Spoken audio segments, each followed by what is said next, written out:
Hello! We are back. I know I said I was going to continue this next week, but impulsive decision, we are doing it, today. We're gonna finish this trilogy. Frick, my VTuber's still gone. My PNG YouTuber. There we go. Hey, I'm back. Yippee!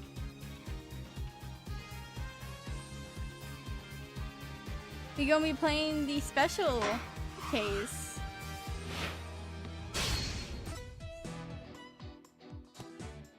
For Spirit of Justice today.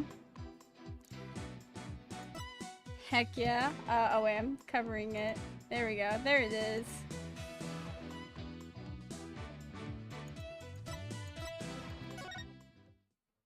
Oh. Did not mean to click that. What the fudge? Oi. Get me out of here. On the western edge of the... Nope. Shut up, Phoenix. No, I did. Frick. Wait, hold on.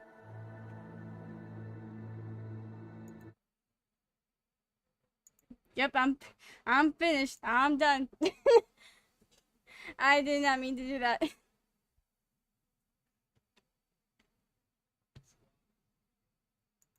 Click this back open. Oh yeah, it's like freaking health warnings that doesn't show up for like too long.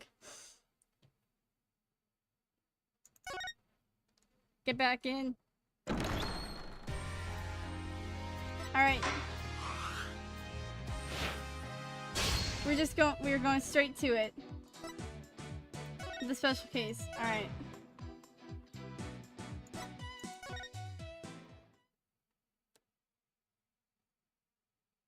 Special episode, Turnabout Time Traveler.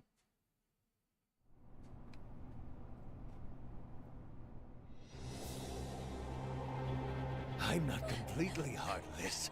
I'll even throw that time machine you cherish so much overboard with you. Please take me back! Back to that blissful moment!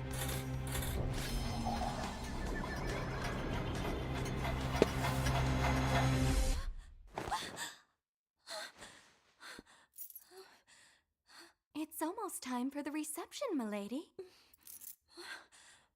It actually really worked.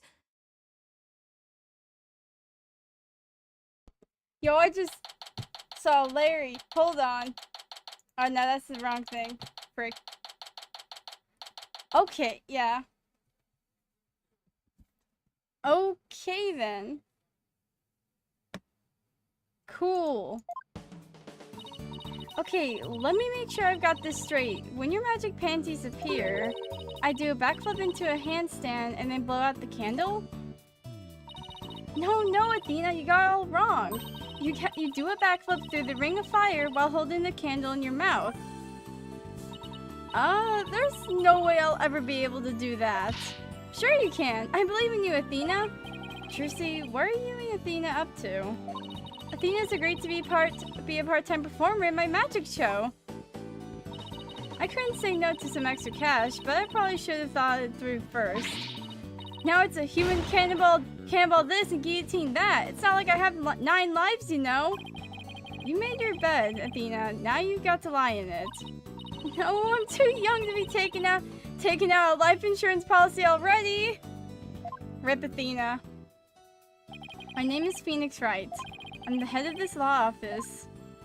And since when did you become the head of this office, Dad?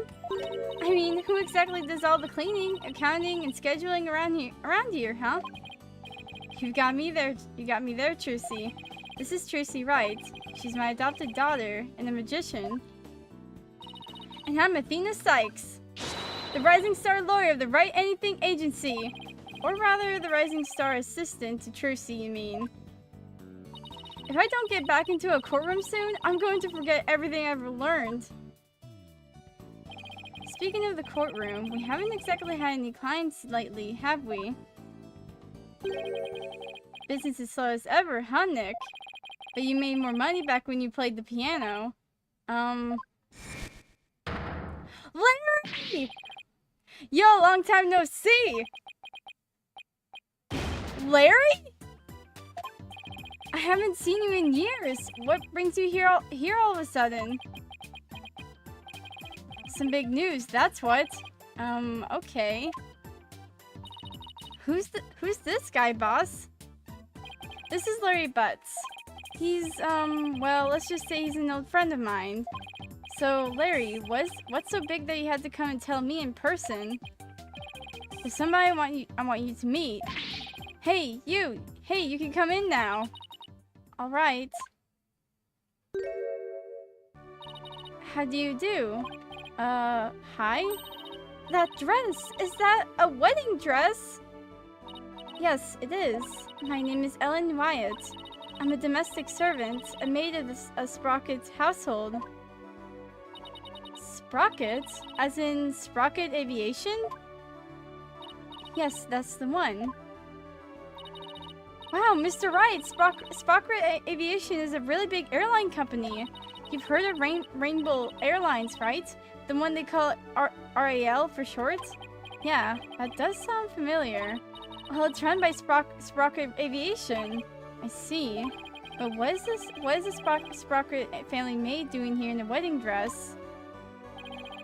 So, actually, we decided to get married. You what? I'm not so young anymore, you know? I figured it's time to finally settle down. What? He's no longer maidenless! He's no longer maidenless! My god, I never thought I'd see the day. This is too good to be true. You're getting married? No way, I don't believe it. Besides, why would someone as well put together as her choose someone as flaky as Larry? You're kidding, right? Jealous? I don't blame ya, but green really isn't your color. Not your color, you know? Alright, Larry, lay it on me. The freaking music. Dun, dun, dun, dun, dun, dun, dun, dun, dun, dun, dun. Oh my god. I need to look at... Hold on, Charlie. Charlie looks as lush and green as ever. Thanks to Athena taking such good care of him. I guess I should pitch in every once in a while too, huh? He's your freak. Charlie is your responsibility, man.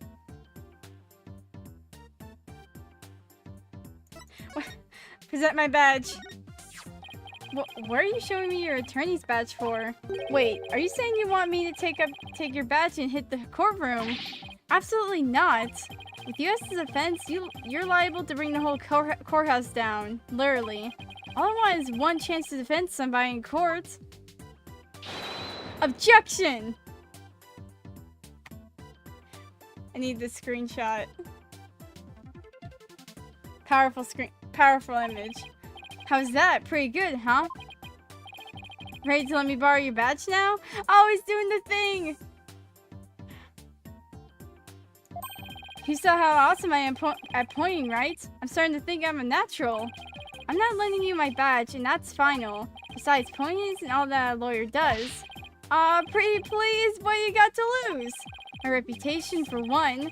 I never should have shown him my badge. Wait, I need to look. Adopted daughter, she's been skyrocketing her way towards being a top-class magician. The newest lawyer in my office with a background in psychology. An old friend of mine, an aspiring picture book author. We used to say, when something smells, it's usually the butts. He's 34. In all seriousness, Larry, are you really getting married? Not right away, but that's the plan. We're gonna elope, see? Like love on the run, I guess you could say.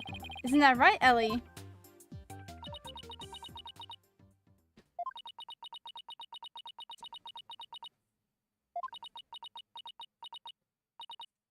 Larry, I do believe there's been a major misunderstanding here. My heart already belongs to another. Ah, yeah, there we go. Huh? I'm in love with Soren, not you. Say what? That's about what I thought. But Ellie, weren't you running away with me so we could get married? As I said, you misunderstand. You said you'd help me escape. That's the only reason I ran away with you. Yeah, okay, there we go. Yeah, Larry can't... Yeah, too good to be true. Yeah, no. This is not happening. I even shook off the police for you. And for what? That's it. If we can't even be together, my life is over. I'm gonna end it all. No, Larry!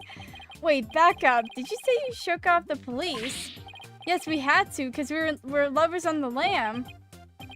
Sorry, Miss Wyatt, but can you maybe fill me in on what's going on? To tell the truth, I'm being pursued by the police as a murder suspect. Murder? They think you killed somebody. I happened to find a dead body at my reception, so the suspicion fell onto me. They had me confined in a separate room. And that's when Larry came along and helped me escape. I'm sorry, but what? Oh, Nick! Me and Ellie were going to elope. We were going to put it all on the line for true love. But the police tried to stop us, so we had to scramble to shake them off. Where did it all go wrong? I feel a migraine coming on. Please help me. The police are sure to be intensifying their search. Look, it's even on TV. More news on the murder suspect and an unidentified man on the run from the police. The photo of the suspect, Miss Ellen Wyatt, has been released by the police. Sources say that a 21-year-old is suspected of clubbing the victim, 25-year-old Dumas Gloomsbury, to death in the wedding reception hall after her banquet. The two fugitives are said to be highly agitated and dangerous. If you see them... You've got to be kidding me. Oh, brother. I guess this means we're technically harboring a pair of fugitives here, huh? Oh, Nick, what's a guy to do? Ellie stumped me hardcore. I'm the one who should be crying. I haven't seen you in ages. Where have you been all this time? You mean you don't know? You've really got to stop living under a rock and get out more. I'm the hippiest, hottest picture book author in the business. Laurie's doing them. Oh my god. It's freaking Laurie's. I can't believe you didn't know that I'm taking the picture book world by storm. Oh, but I know you. You're the one who wrote Francie's Whippity Whip Trip, right? Oh my god, he actually wrote that? Oh snap, it's the DLC case. Larry's return is wild. It really is. Now that you mention it, I think I did hear something about that one-hit wonder. One-hit wonder? What the heck, Nick? I'll have you know I just created a brand new character to moderate acclaim. Smartly popular with 18 to 24-year-old women everywhere. Look, you can see his cute self all over this jacket. What, the heart-shaped pork chop? He's not a pork chop. Oh, he's about to blow his stuff. Oh, God. What a throwback. He's the main character in my latest picture book. A lovable little soul who pierces the hearts of lovers with his arrows of amour. Cute piglets. You can see this adorable fellow make his debut in Cute Piglets Lovey-Dovey Lark. It's in stores now. Are you sure? Because I've never seen that book in stores now or ever. Well, if you ever do see it, do me a favor and buy a copy or 10, will ya? But I thought you were taking the picture book world by storm. Anywho, you'll defend Ellie in court, right, buddy? Please, I'm begging you. I didn't murder anyone. I swear, I'm as clean and pure as this pure white dress. Blech. No Cyclops. I guess that means she's telling the truth. But helping the fugitive on the run, what am I getting myself into? There's actually one more thing I need to tell you. Oh? You might find this hard to believe, but the truth is, I'm a time traveler. Huh? I'm not sure I follow. After the wedding reception, I was attacked. I was moments away from my death. But then, in that instant, I made a wish upon this pendant around my neck. And I went back in time to just before the reception started. Only this time around, the man who was trying to kill me was already dead. And somehow, I became the suspect for his murder. It's as if history had been rewritten. Now, wait just a minute here. I don't understand. Are you saying that... Ah, frick, it's the cops! What's going on? Mr. Wright, there are police cars outside! And not just one, two, but a whole bunch! Ah, frick, it's the cops! Oh, frick, we're screwed. Dad, a whole squad of officers has the building surrounded. What? This is the police. There's no escape. Drop your weapons and come out with your hands up. Nick, what do we do? Heck if I know. I see a bunch of armed officers out there. 1, 2, 3, 44, 45. Wow, talk about overkill. Listen here, you criminals. Think about what you're putting your poor parents through. I'm sure this isn't how they raised you. Think about their smiling faces and their warm home-cooked meals. Who in the heck are you? A detective? Now, hold on there. Hey, you can't go in there. It's too dangerous. Wait! Is everyone okay in here, Mr. Wright? Oh my god! Emma? I'm sorry for all the commotion. So what in the world is going on? Well, I raced on over as soon as I heard that it was Mr. Butts who holed himself up in here. But the murder suspect after he made off with her in the fleet of patrol cars. The police are being extra careful. Because apparently, a certain somebody yelled out, "Stay back, I have a bomb!" I'm sure you can guess who I'm talking about. Well, the police were being so persistent. I had to do something, so I tried bluffing. You don't... Larry. You know, like you do in court, Nick. Please leave me out of this. Well, Mr. Wright, I'm bringing this young lady for questioning. So if you want to talk with her, you'll have to do it down at the detention center. I suppose I should thank you for your thoughtful gift of trouble and mayhem, Larry. Come on, Nick. We gotta get down to the detention center right away. Listen, Larry, I haven't even decided whether I'm going to take on this case or not. But I know you will, because it's you. Guess I've got no choice but to tag along and help then. What? And skip out on me? We only just started practicing your repertoire, you know? Huh? You better stay and practice with Trucy, Athena. A promise is a promise, after all. That's cold, boss. You gotta get me out of this. I can't take it anymore. Let's get practicing, Athena. Next up is some training for the water tank escape trick. Stick your head in this bucket of water and hold your breath for 15 minutes. No! Stop, I'm begging you! She's getting away! You get back here, Athena! Ah, frick. I guess the only person cat to be Trucy's assistant is Apollo. Well, guess we better get to the detention center and ask Miss Wyatt some questions. Especially about the whole time-traveling business she was talking about. Okay.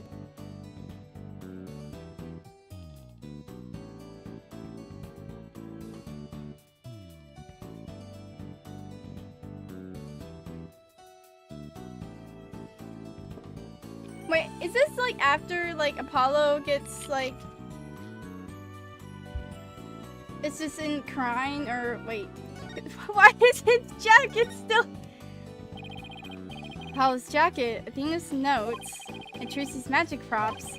No, not that I'm complaining. It's nice to know my friends and family are always close by. Why is his jacket here? Alright, to the detention center.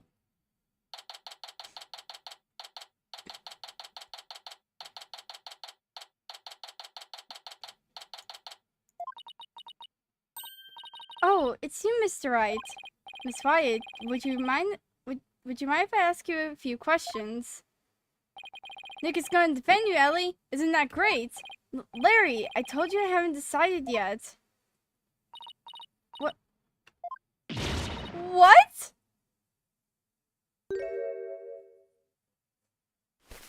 Oh! What? You're not going to take my case? What? I'm never gonna be happy! Oh my god! Oh my... Miss Wyatt? What the... Did I do something wrong? Oh my god! Miss Wyatt, please calm down. I'm innocent, I tell you. But the police won't believe me. And neither will anyone else. I'm gonna die all alone in a jail cell. Alright, I'll do it. I'll take your case. Just please stop crying. Really? You will?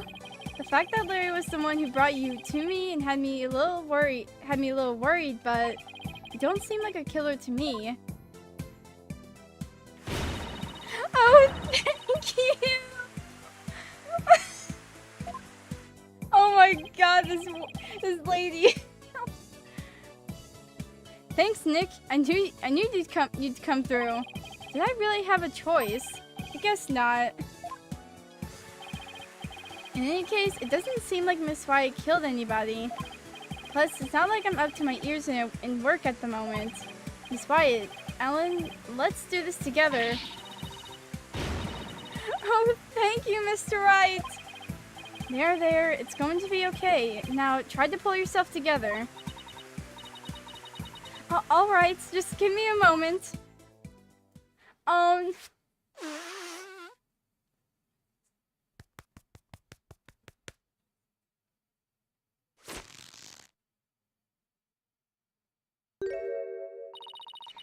truly grateful for you taking on my defense, Mr. Wright.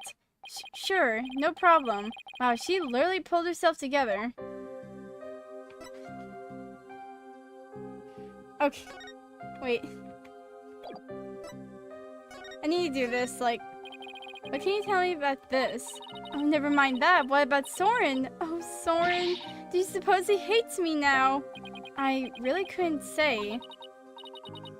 What if he doesn't love me anymore because of all this? Whatever, shall I? No, don't start crying. I'm just gonna start crying again. I really don't think he hates you, Ellen. You don't? Really? Yes, really. Probably? So, don't cry. You'll only cause him more heartache if you do. Yes, you're right. As a sprocket bride, I have to hold my head up high at all times. I better really watch what I say around Ellen. She did not like my badge. Ellen, please tell me everything you can about the incident. Alright. It happened after the wedding reception. I was attacked by Mr. Gloomsbury. Wasn't Gloomsbury the name of the victim in that news report? Maybe I should listen to what she has to say first, though, before I start asking questions. How dare that guy lay a hand on somebody else's blushing bride? What a creep! That's rich, coming from you. Do you have any idea why he attacked you? No, but what? Well, to tell the truth, Mr. Gloomsbury didn't seem very happy about me getting married. Geez, jealous much? What a loser! Mr. Gloomsbury had forced me into the Vista deck and was going to push me off. How frightening it all was! I was just about to lose my life on what should have been the happiest day of my life. So that's why I made a wish upon this pendant. That pendant? Yes, it was a gift from my husband-to-be, Soren. He said it's a symbol of our love. And so you made a wish on it. Now you may think what I'm about to say is very strange, but... I beg the pendant, please take me back to that blissful moment.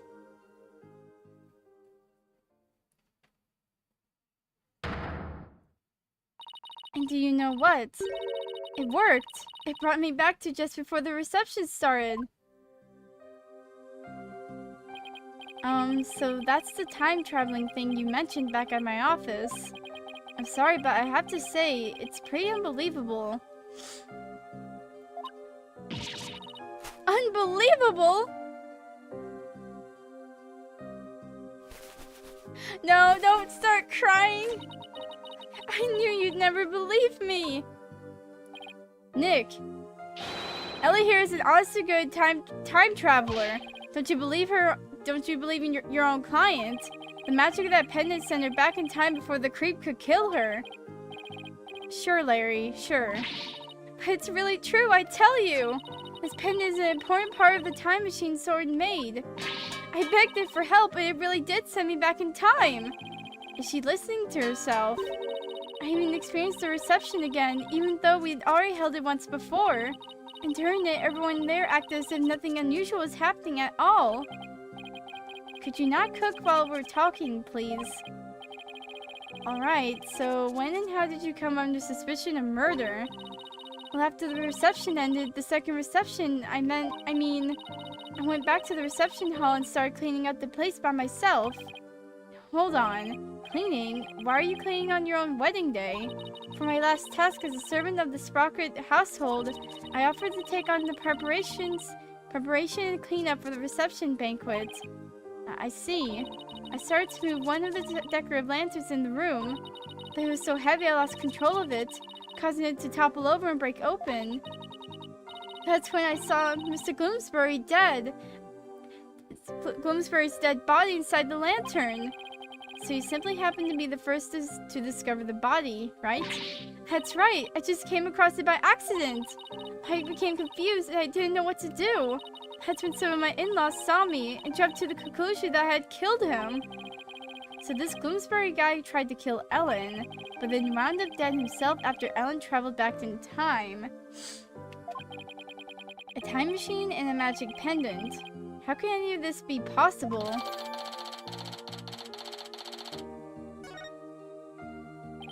Ellie, why didn't you tell Nick about the other thing too?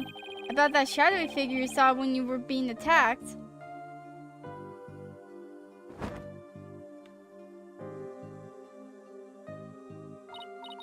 Yes, good idea, Larry. Okay, well...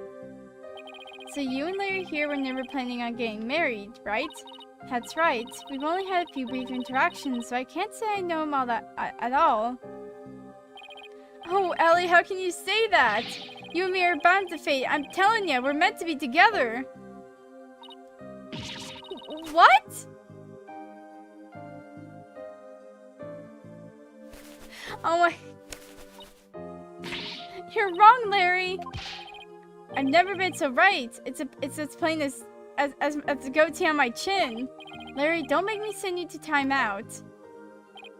Now, can you tell me about the groom, Ellen? What's he like?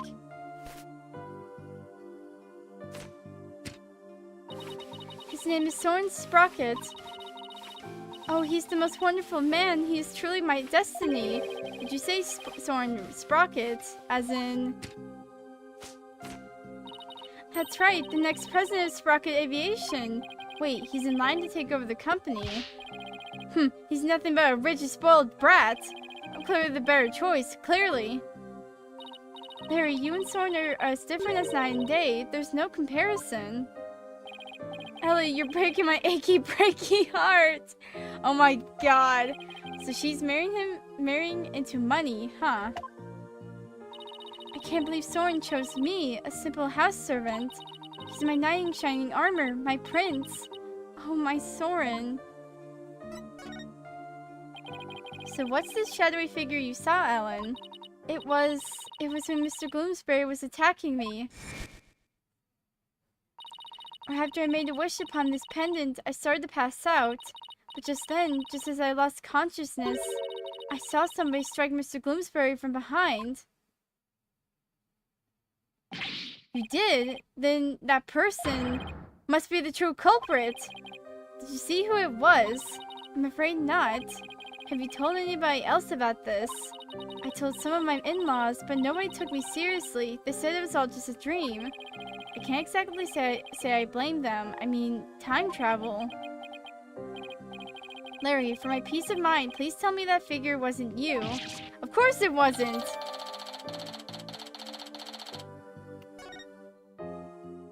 Well, thank God.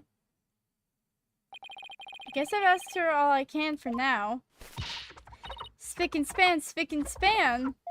Ellen, what are you doing? I want to make everything clean and beautiful for when Soren comes. I can't wait for my future hubby to come into I can't have my future hubby come to a dirty room, now can I? It has to be spotless, just like this white dress. Spick and span, spick and span. Let's hope we can wipe away all suspicion from you soon, too. Nick, we better get to the crime scene right away. What? You're coming too? Of course I am. If I solve the crime and reveal the true killer with my super sleuthing skills, Ellie might change her mind about me, you know? You never get the message, do you, Larry? Next stop, the morning dock in Sprock Park. Come on, Nick, let's go!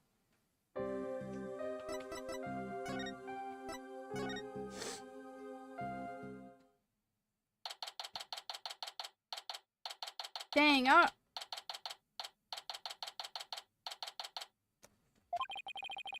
this is Sprocket Park, but where's the reception hall? The reception hall? Oh, that's...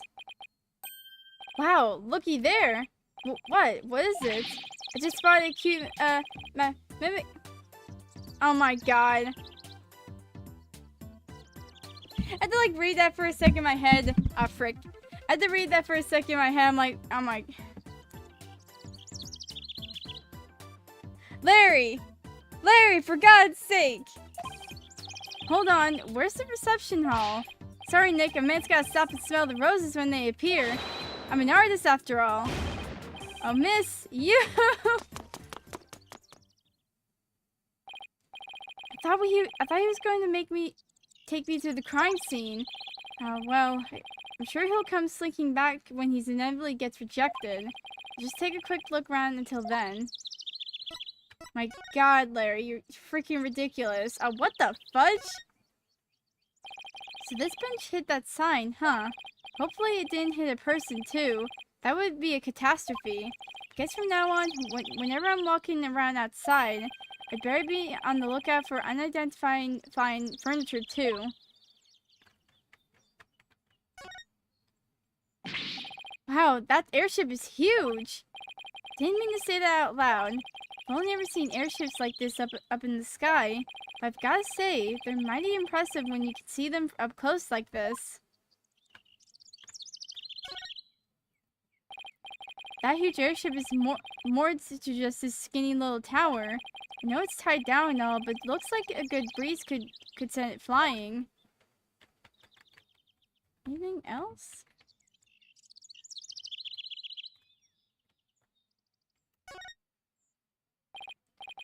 This thing's really banged up. You're looking at the sign. They say it's got damaged by heavy winds yesterday. A big gust sent that bench flying into it. Well, that's what they're saying anyway. I see. The wind caused that. More like a tornado. The repair guy is saying don't touch, it's dangerous. I see. Thanks for the heads up. Poor guy, it looks like it was a lot of work. Hey, sorry about that. I actually thought you'd be back sooner. Didn't work out, huh? Lay off, man. I wasn't on my game today. So now that you're done, you mind telling me where the reception hall is already? What do you mean? It's right there in front of you. Huh? Right in front of... Wait, what's that? What's that say? Flying Chapel. Do you mean to tell me... Yep, Ellie's reception is on that airship. Whoa, a sky-high reception hall. Yep, and that's where you'll find the crime scene. And not only does that airship fly through the sky, but the space-time continuum too. But the happy couple's honeymoon got left far behind when it made that time skip, though. Here, check the airship out for yourself with this pamphlet. Just a brief introduction and diagrams of its layout. By the way, I figured you could use some backup, so I called in some help for you. You did. Yep. Should be here any minute now.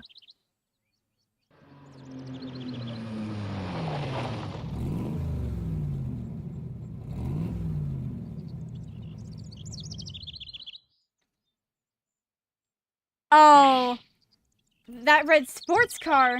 Larry, don't tell me you called. You know it, buddy. I trust you've been well, Wright. Surprise! Now admit it, that was pretty good Mr. Edgeworth impression, wasn't it? Maya, what are you doing here? Larry called me up. He said something about it finally being time for him to tie the old knot. But that's funny. I'm pretty sure he mentioned something about being here with his bride.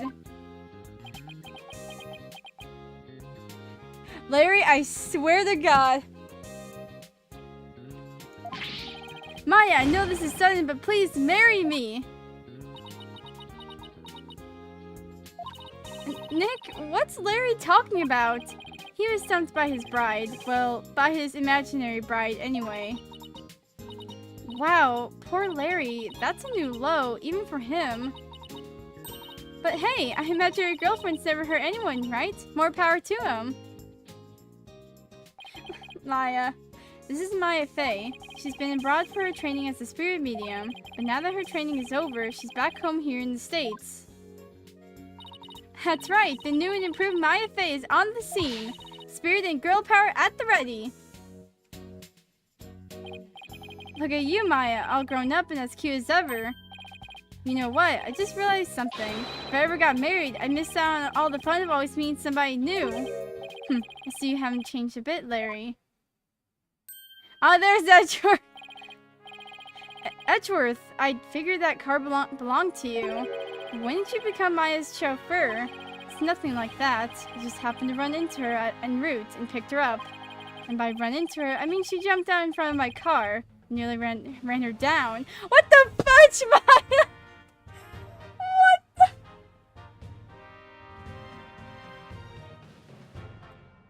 Maya. Oh my.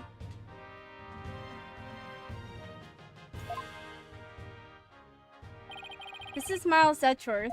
He's a friend of mine and the district's chief prosecutor. I heard he's been busy lately.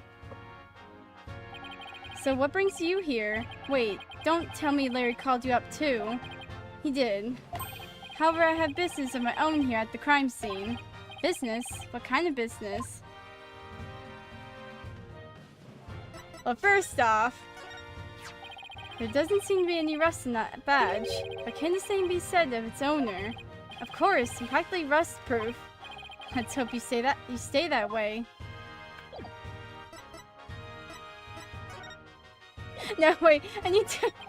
I've already searched here, but it never hurts to take another look around. Can I look at the car? Yes, I can. I can't believe Edgeworth's still driving around in that bright red car. Maybe it's time that he... No, don't say... Laughing a cravat on its hood or something. What the fudge, Phoenix?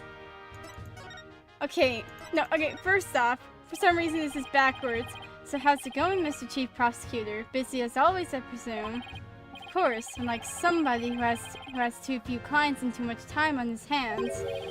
Huh, guess that explains why your brow is more furrowed than the last time I saw you. Maybe you should learn to relax a little, Edgeworth. Nice try, Wright, but as always, I have no intention of showing anyone any mercy, including you. As inflexible as ever, I see. Besides, I think I've mellowed out a bit with age, so if anything, those furrows should have smoothed out a little as well.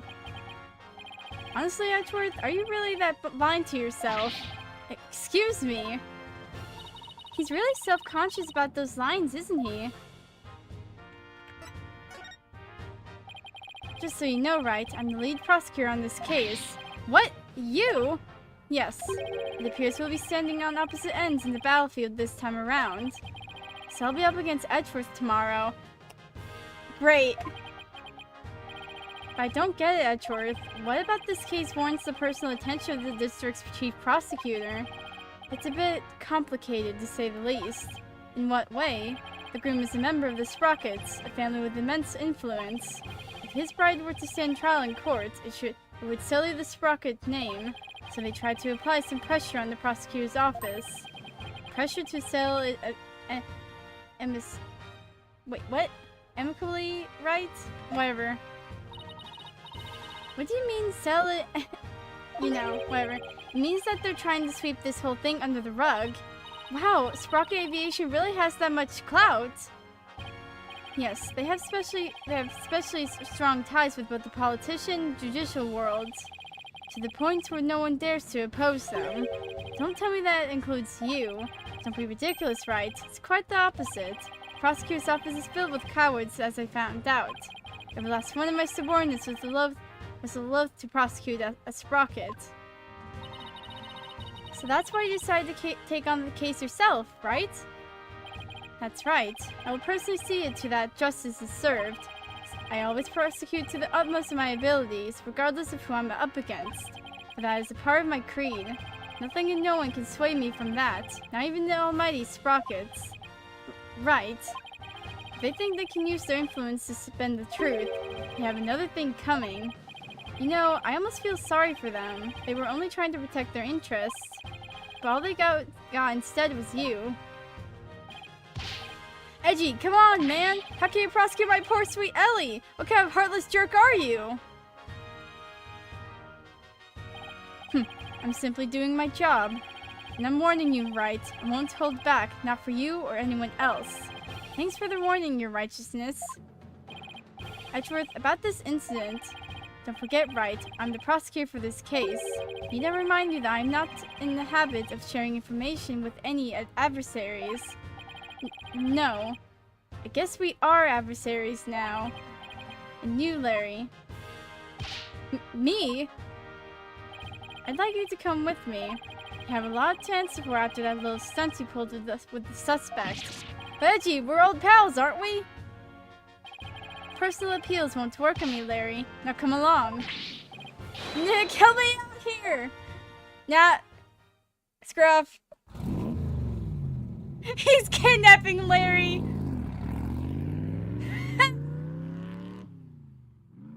Also, they drove into this park in the freaking car, bro. Is it just me, or is Mr. Edgeworth as relentless as ever? Yeah, I guess some things never change. So much for mellowing out. Well, Nick, we better hop to it. Hop to what? Investigating the crime scene, of course. What else? It's been a long time since you and I teamed up like this. This is going to be fun. Fun, huh? It has been a long time, though, since we were last together like this. Alright, to the crime scene then. Yeah, and away we go. I need to present my badge. Your attorney's badge looks nice and shiny on your lapel.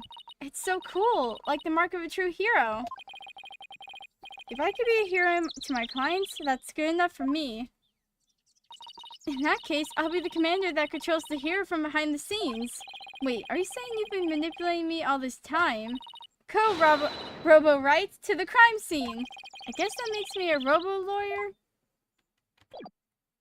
Wait, I didn't even get to see.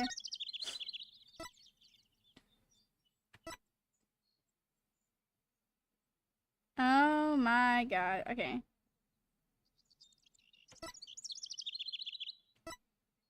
Love is always in the air in the flying chapel, the only wedding venue sure to make your dreams take flight. After the ceremony, out on the Vista deck, Sprocket Aviation's majestic Pegamoo mascots will light up the happy couple from both sides in the sweetheart table.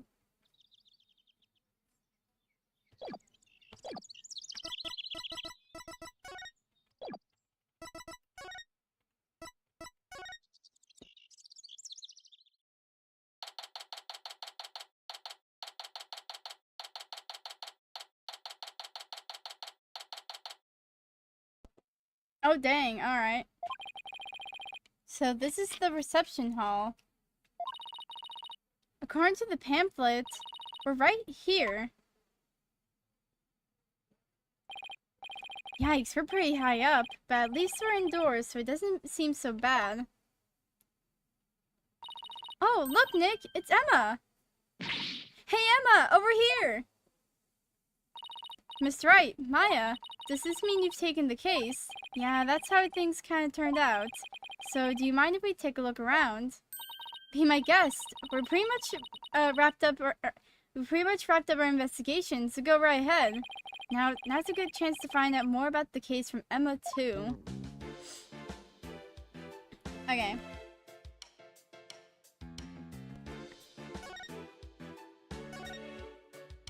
Edgeworth wouldn't tell us anything about this case, so do you think you could give us a rundown? Well, seeing as he's going to be prosecuting, I expect him to be tight-lipped about it. The incident occurred yesterday, on September 20th. It happened after the wedding reception, which lasted from 7 p.m. to 10 p.m. 7 p.m. to 10 p.m., huh? Got it. By the way, you didn't hear about any time traveling or anything, did you? Time traveling? What do you mean? Oh, nothing. Forget it. That's pretty much the response I expected. The victim's name is, Dumas, Gloomsbury. He was a servant in the Sprocket family household. Ellen was the maid for that family as well, so that means the two of them were co-workers. Yes, they apparently knew each other. Mr. Gloomsbury was the lead servant after all. He was very serious about his work, but was also very close to a private man. So the other servants called him Mr. Doom and Gloom behind his back. If he was the lead servant, he must have been higher ranked than Ellen. What makes the police think Ellen killed this man, a guy who is essentially her boss? We don't know the defendant's motive yet, but the circumstances surrounding the discovery of the body don't bode well for her. And what circumstances are these exactly? Well, some of her in-laws saw what looked like an immediate aftermath of the murder. The suspect was standing in front of the body with the murder weapon still in her hands.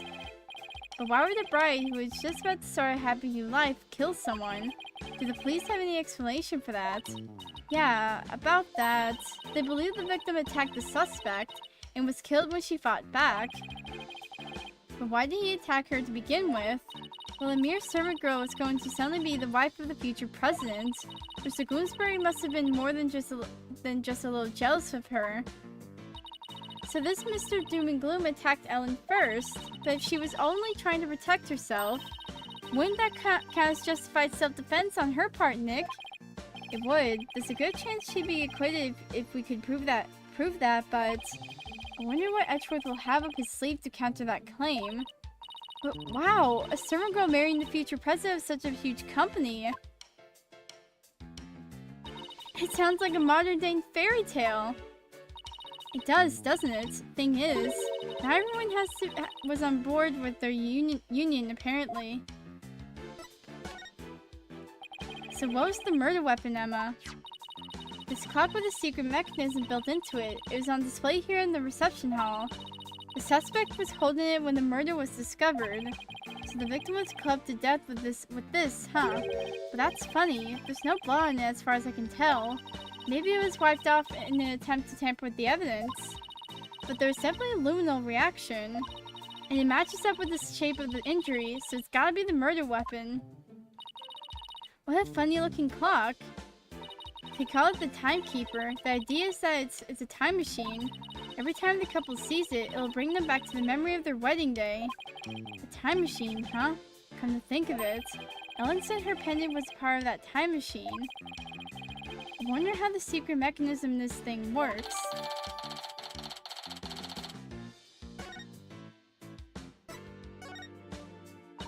The suspect never had any family or relatives to depend on, so she was working as a live-in maid for the Sprocket family to support herself. So a maid with no family or fortune was set to marry the president's son, huh? I guess it's not surprising that ruffled a feather or two. Yes, apparently the groom's parents and all his other relatives were strongly opposed, but that didn't stop the young couple from deciding to go ahead with their wedding. Love flourishes in the face of adversity. Oh, is that how it works? Yep, if you ever have any questions about love, just ask me. I'm a qualified expert. I spent all my spare time crying watching soap operas on TV. I'm not sure that's enough to make you a qualified anything, Maya. Oh, and by the way, I heard the suspect faced her fair share of harassment too, and from the sound of it, it got pretty ugly for her. So even though this incident could cause a huge scandal for the company, it might be a boon for those who opposed their marriage to begin with. After all, with Ellen's arrest and everything, the marriage is most definitely off now. No, don't present anything. Can I look at this? I cannot. Well, okay, great. Oh wait, I have more stuff on this.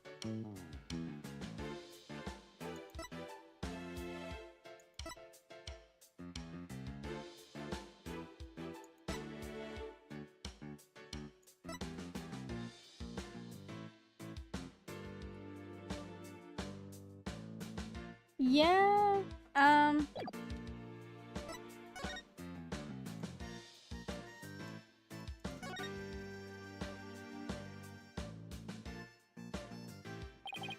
this must be the lantern the body was found in. Ellen managed to move it quite a ways. It looks like a cow, but it's pretty badly broken. That's not a cow, Nick. That's a Pegasus, the flying horse. No way, it's definitely a cow. It's got horns and everything. But look, it has wings. Cows don't have wings. So it's a Pegasus, I tell you. Oh, I know. That pamphlet should tell us. Let's see. Apparently, it's called a Pegamoo. I did not see that coming. Yet, somehow the name really captures the essence of what this creature is, you know? Huh, that's strange. What is? Well, this Pegamoo is definitely a male Pegable, right? Yeah, I'd say so, but what's with the horns and all? Okay, well, that Pegamoo over there is also a Pegable. But take a look at the pamphlet. See? The one on the right says Pegable, but the other one says Pegacow, a female Pegamoo. Right. The pamphlet goes to say how they have Pegamoos for the happy couple. So for Ellen's ceremony, there should have been a male and female pair of Pegamoos. But for some reason, there are two males here. Maybe somebody made a mistake when they were setting up the room. It's hard to believe a fancy place like this would make that kind of blunder, though. In any case, we better check this thing out. So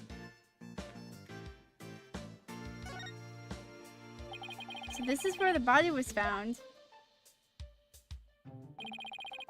And the first person to find it was Ellen. Emma, what can you tell me about the condition of the body when it was found? Let's see. The victim was apparently hit on the back of the head. Here's a photo of the scene as we found it. He has blood on his hands, too.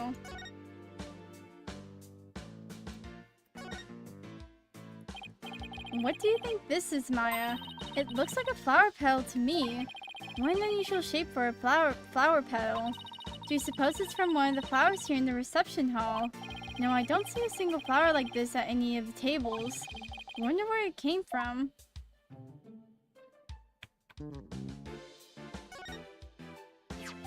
Hey, what's this? Oh, let me take a look. Grab Ellen when convenient, then send her off from the Vista deck. It looks like a note outlining the murder plot. Whoever wrote it has better handwriting than me, but it looks like they wrote in a rush. And why do you say that? Because the writing is only smudged starting from the middle of each line. That happens when a right-handed person with a slight hook writes in a hurry. I do it sometimes myself when I'm not paying attention to where my hand is on the page. Guess I'll take your word on that, Miss Bad Handwriting Expert. Hey, even I don't smudge my handwriting this badly. Alright. Let's get back to the note. That note was apparently written by the victim, but why would he feel the need to write instructions to himself like this? Are you sure the victim wrote it? I sometimes write notes to myself before I go shopping. Potatoes, carrots, onions, flour. Maya, are you craving curry rice or something? Whoops. So, Emma, where's this Vista deck the note mentions? It's the heliports you see right outside the window over there. So he planned on pushing Ellen off from there. What a monster.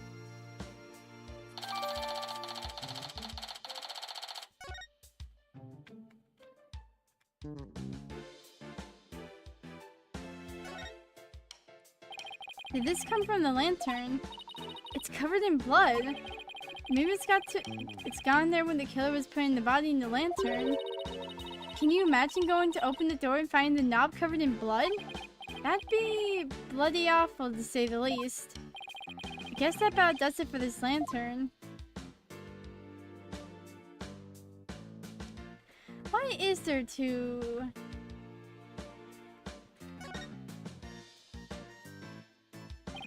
Wow, look at the horns on this flying bovine. It must be a bull. Seems he made it through the ceremony in one piece. By the looks of those wheels, I bet they can be rolled around rather easily too. Yeah, I bet it would be quite a hassle if you had to lift and carry him everywhere. This is what the back looks like. What's that by the bottom of his tail? A wheel handle? Oh, I get it. This way they can get inside and change the light bulbs. I see why they left the wheel handle on the inside unpainted. Guess they figured nobody will see it, so why bother? Makes sense to cut costs where you can. Well, overall, I can't say I'd see anything strange about this thing. Hold on, I need to look at the evidence real quick.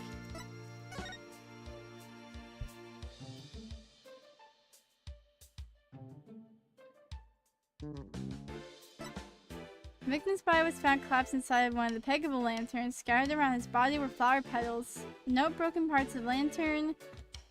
The petals were from flowers not found inside the reception hall.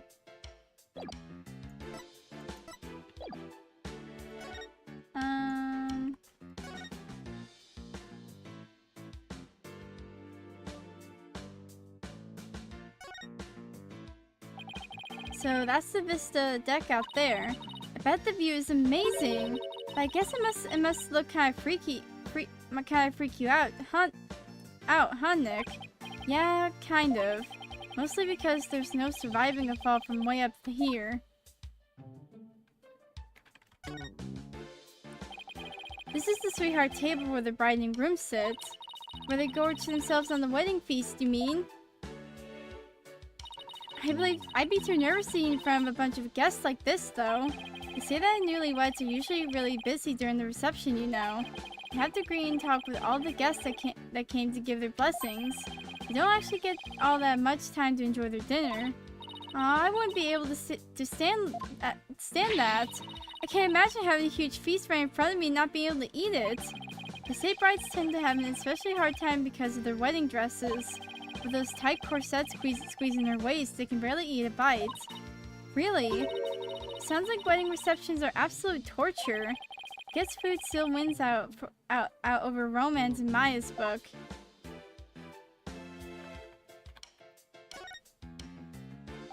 This must be where the time machine was placed.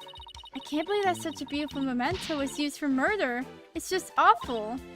Nick! We have to prove Ellen's innocence, no matter what it takes. I agree. I can't let this go down as the saddest flying wedding reception in history. Oh, definitely, like, no one's gonna forget this day. No one's gonna forget this. I think that about does it for this area.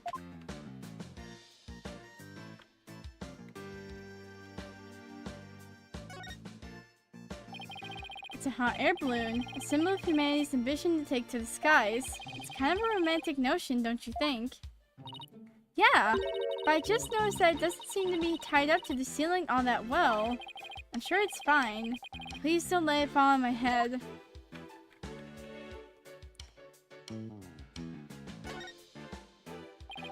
A model airplane, the perfect decoration for an airline company wedding. And a propeller plane like this lends, and a proper propeller plane like this lends the room a great old-timey feel. Oh, I'd love to see the Steel Samurai fly a plane like this. Can you picture it? The Steel Samurai zipping through the clouds over Neo Day Tokyo? If Rocket Aviation ever becomes a sponsor of the show, I could see it happening. Why didn't I think of that? I think I'll go suggest the idea to them later. Please at least wait until after the trial is over.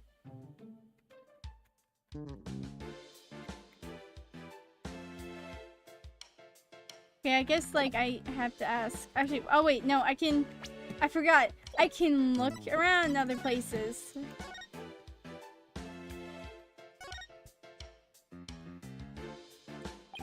It's a fog machine. I wonder if they used it during the reception. Oh! Hey, Nick, go stand over there for a sec. Why? Just because. Now, no, just because. Now go! Alright. I've got a bad feeling about this.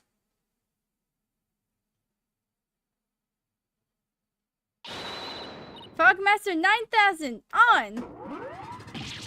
Maya, no! Huh? Nothing happened. Looks like it won't work without some dry ice. Darn it! All I wanted to do was surround you in a thick cloud of smoke.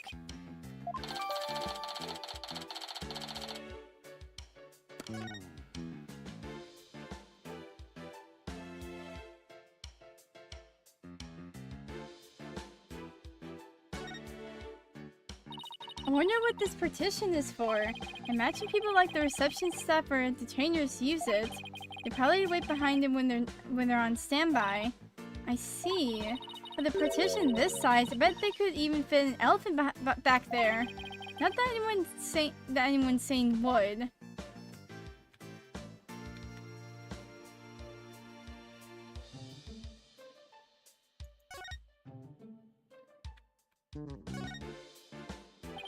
That's one big partition screen, industrial size even. I bet it caused an industrial size mess if it fell over. And that's why you're not allowed to touch it, Maya. What? When? Then who's going to test how stable it is? Just leave it alone, please. Anything whack? It's a fog machine for the reception. Pretty cool, huh? Don't you dare touch it. Spoil sport? That's because I know how you operate. Also, we just went through this. Can't love that huge set of doors. I bet all sorts of things come and go through there. Like an elephant. I'm pretty sure it's just the bride and groom. This is a banquet hall, not a circus. Oh, wait. It looks like a business card wallet. I wonder whose it is. That face looks awfully familiar. Yes it does. Guess I'll bring it to him later.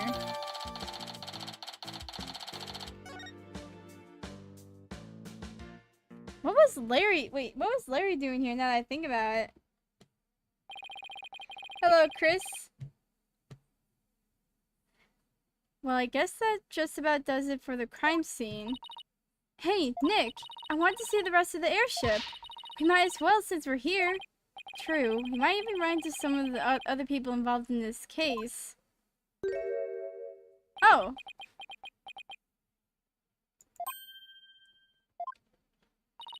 Nick, how long has that guy been standing there? I didn't even notice him until just now. Excuse me, are you with Sprocket Aviation?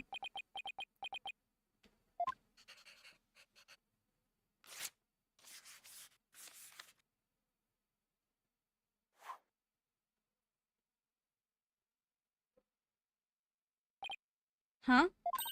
Nick, he wrote something on that paper airplane. Guess we're supposed to read it then. Let's see here. Get out, intruders. Well, that was a rather cold welcome. Mr. Wright, Maya, meet the lone son of the president of Sprocket Aviation, Soren Sprocket. Or, to put it another way, the future president of Sprocket Aviation. So he's Ellen's fiancé.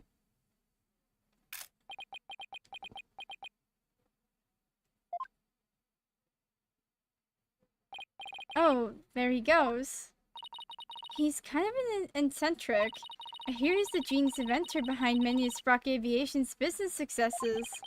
An inventor, huh? Yep, he even designed this airship. That's pretty impressive.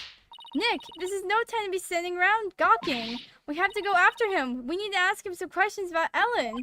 Oh, right. It looks like he was heading outside. Is there anything I need to ask I need to ask you something. Wait.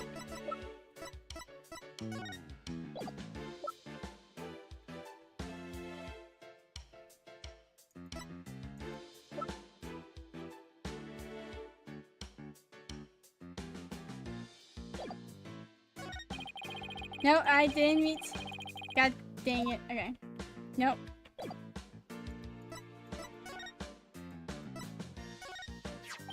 So you're sure this is the murder weapon in this case?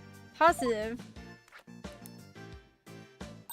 The shape of the victim's injuries and the shape of this clock are a perfect match. I see.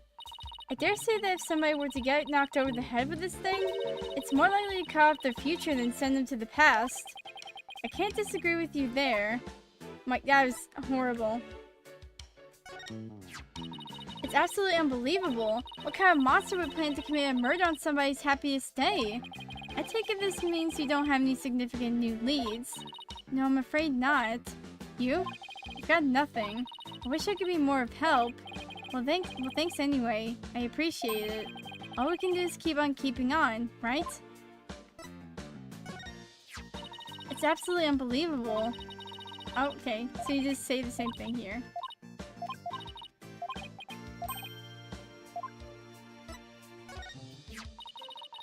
Nope, okay.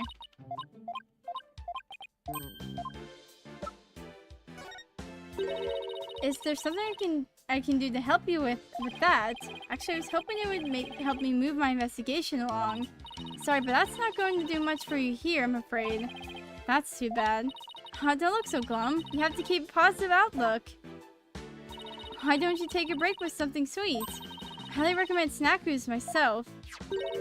You want to try some? No thanks. I appreciate the offer though. Suit yourself. You don't know what you're missing. Ah. Nope. Snackoos. Alright, let's go after him.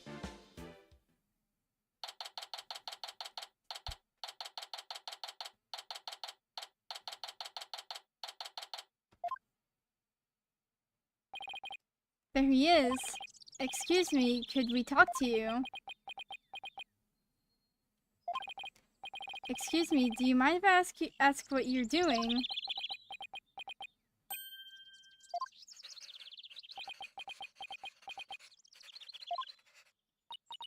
He sure is riding up a storm.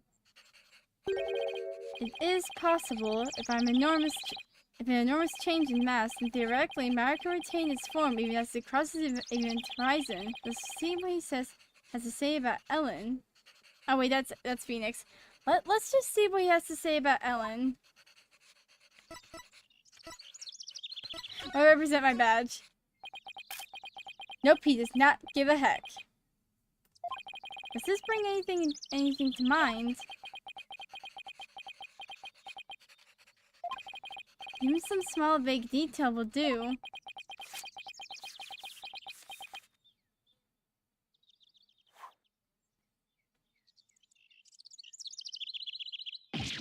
Oh, this guy really doesn't want to talk, does he?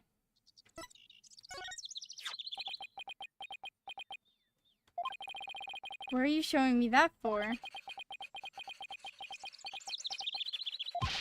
Mr. Sprocket! I can't read him at all, not even when I'm as loaded with sentiments as this.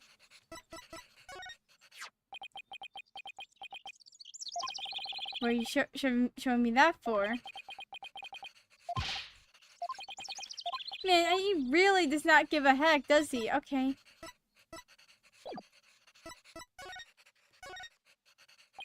Excuse me, but we'll be representing Ellen in court tomorrow, so can we ask you about the case?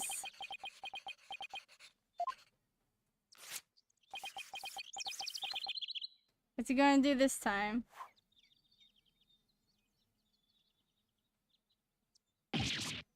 Ow! What the? Not interested. Not interested? How can you say something like that? This is about your fiancée. She's under arrest, you know?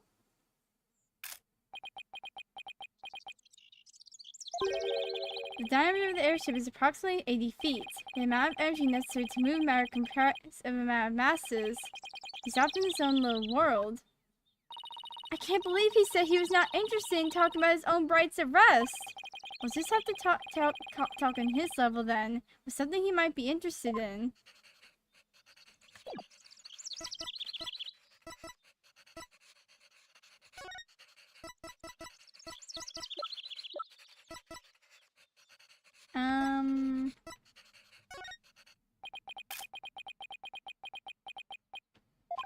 Does this bring anything to mind? Okay, no.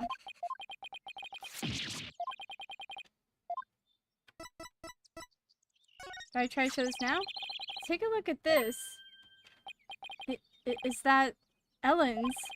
Ellen told us that she traveled through the time during the incident. She said it happened after she made a wish on this pendant. You mean to say you two are Ellen's lawyers? Yes, I just told you that a minute ago. Sorry, I was lost in thought. He wasn't even listening. Oh boy. It's not at all what I expected, based on Ellen's gushing testimonial anyway. We'd like to ask you about Ellen's case, if you don't mind. I don't know a thing about it, so why don't you ask the police? In other words, not interested. This guy is the worst! Now I feel sorry for poor Ellen. In that case, can I ask you about how Ellen traveled through time? Go on. Guess that got your attention. So is time travel really even possible? Yes, it is possible. Alrighty then. At the same time, it is also impossible. The pendant I gave Ellen is not supposed to operate as a time machine by itself. What do you mean? The timekeeper, that clock we had displayed in this reception hall, that is the body of the time machine. The pendant is simply a part. That clock was the murder weapon, wasn't it? But it's a time machine too. What Ellen experienced is akin to traveling down a road by car key. Physically and metaphysically, it should be impossible. Unless, maybe the quantum system inside the clock somehow accidentally interfered with the natural flow of the fourth dimension. We're losing him again. Maybe we better ask him some more about the time machine. So you've been researching the time travel, have you? Moving through the space-time continuum would be a man's ultimate means of travel. Time travel as a mode of transportation. Since the dawn of time, man has developed multifarious methods of transportation. Horses, steam engines, gas engines, airplanes, spaceships. But they are all fundamentally similar, in that they constitute three-dimensional movement. Travel through the space-time continuum would shift mankind to a new paradigm. Wait, what? Paradigm? Wait, what? Whatever. Freaking. I can't speak today. Blah blah. Blah. Blah blah blah. I don't know why, Nick, but I'm getting awfully sleepy all of a sudden. For generations, rocket aviation has advanced the development of transportation. Therefore, it's only natural that I would research time travel as man's next great leap. Oh, is he done? So what exactly does all that stuff he was saying mean, Nick? Well, basically, it's like taking a hamburger joint and adding a drive-thru to it, I guess. Oh, I get it. It's the same burger, but with a quicker and more efficient delivery system. So what Soren really wants to do is launch humanity into the future. Launch, not lunch. But do you really believe that time travel is possible? It only becomes truly impossible when man stops daring to believe. Besides, time travelers do exist, you know. But you wouldn't understand. Did you hear that, Nick? Time travelers really do exist. All I know is Soren isn't the easiest guy to wrap your head around. Oh, I don't know. I kind of like the way he talks. It's full of hope for the future. He's more passionate about it than I thought too. when it comes to inventions anyway. Yeah, his apparent lack of concern for Ellen is troubling though. So I hear that the rest of the Sprocket family was opposing to your marriage. What are your thoughts on that? Master Soren. It is time for the meeting on next term's project.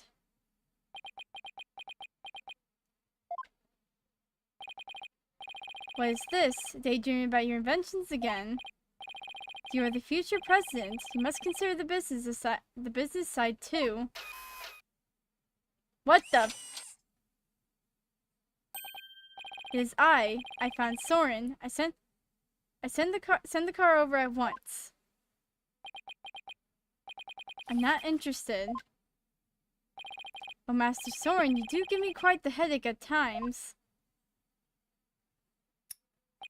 In any case, your attendant is waiting. Please go to him now.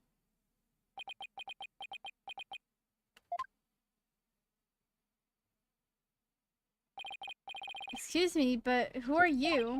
Oh, where are my manners? My name is Pierce Nichodi? Or Nicody? I don't know. Please call me Pierce. I'm the Sprocket family butler. Nick, a butler! I didn't know they actually still existed. I thought they were just on TV and stuff. Wait, did you guys forget about Shelly the Killer? Even though he wasn't literally a butler, he looked like one. And who might you be, if you don't mind me asking? Oh, I'm Phoenix Wright, Ellen's Wyatt's lawyer. And I'm his assistant, Maya Fey. I'm a spirit medium. Oh, so it is you. I'm most grateful for you taking on Miss Ellen's defense. You have my sincerest thanks. Don't mention it. So, hey, speaking of the case, one moment, please.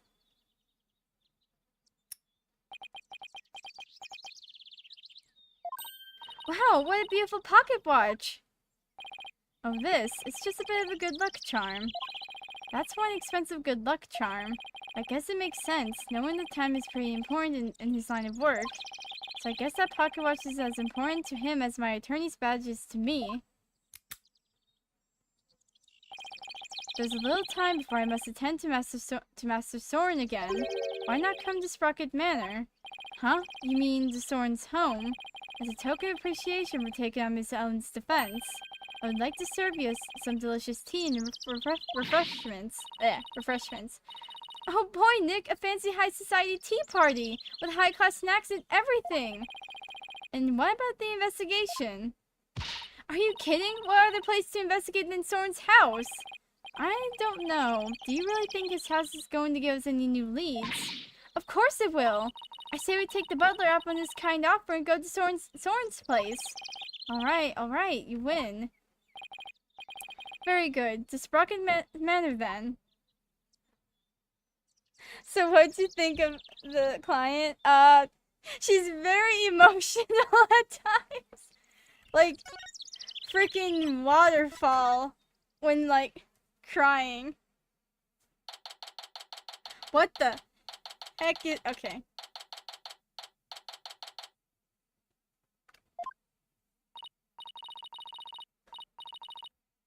Wow, this place does not disappoint. I'm so excited. Oh, whoa, slow down, Maya. The mansion isn't going anywhere. Now then, you won't have to worry about anyone towards eavesdropping here. What? I take it you want to ask me some questions. Huh? That's why you invited us here? I'm sorry to have tricked you like this, but this is a murder after all. I couldn't talk openly about it in the public and risk sullying the Sprocket family's reputation. Aw, and I was really looking forward to all those fancy snacks too. There, Maya. Don't cry. This Pierce guy is one shrewd man. Hey Nick, look at the cute vintage radio! Radio? Oh, that thing over there under this stuffed bull's head. I'm gonna take a closer look. Oh! I thought I told you to settle down. I'm sorry. Not to worry. Oh!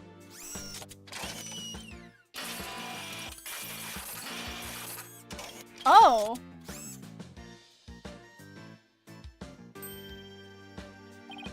Wow, that little mech fixed it right up. I'm not only the butler, but I'm also Sprocket Aviation's repair department director. One might say that patching things up is my specialty. That was incredible! What is that little doohickey on your shoulder anyway? It's my fixer-upper shoulder mech. Master Soren made it for me.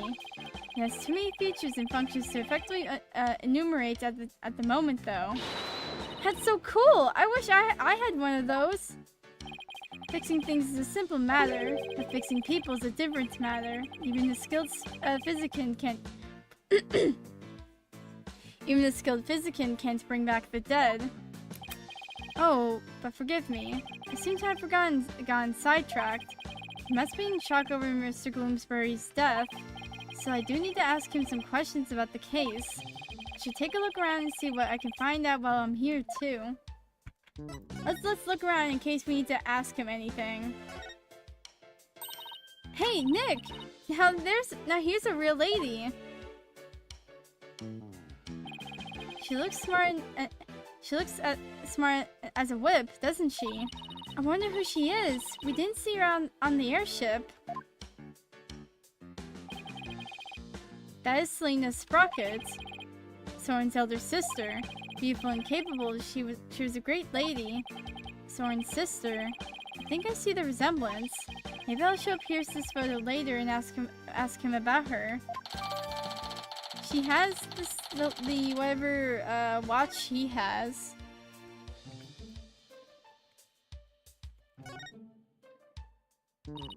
Nick!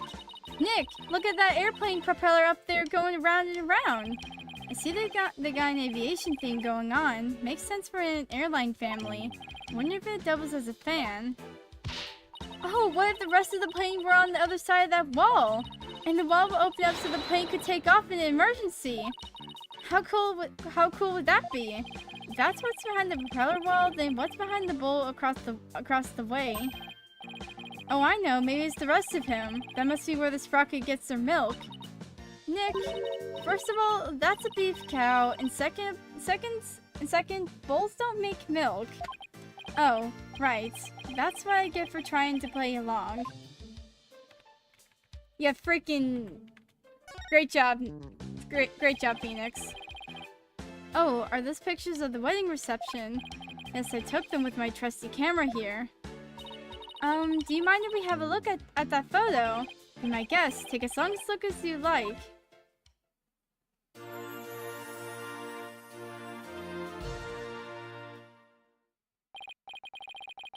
Well, what do you think of this gorgeous dreamscape? A thick fog blows across the room, making it look as if the couple were walking on clouds. Wow, look at how beautiful Ellen is here. She looks like she looks a little nervous though.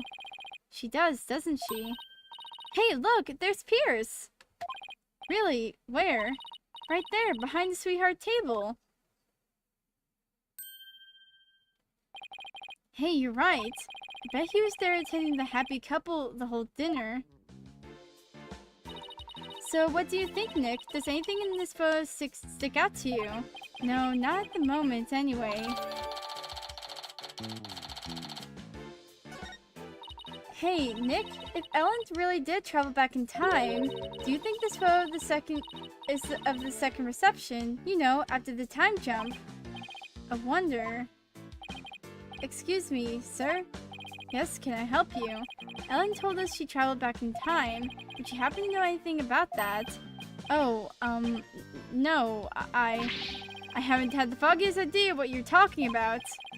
He clammed up faster than a clam. Huh? Excuse me, but there's a card here on the floor. Well, look at that. It's a Flying Chapel key card. The Flying Chapel. What areas in the Flying Chapel require a key card, if I may ask? Most areas we want to keep the public out of, such as the staff room and the hold, which is chock full of machinery. So you can't enter those areas without a key card. That's right. This one here belongs to Ellen. Wait, what's Ellen's keycard doing here? Did Ellen come back here after the incident occurred?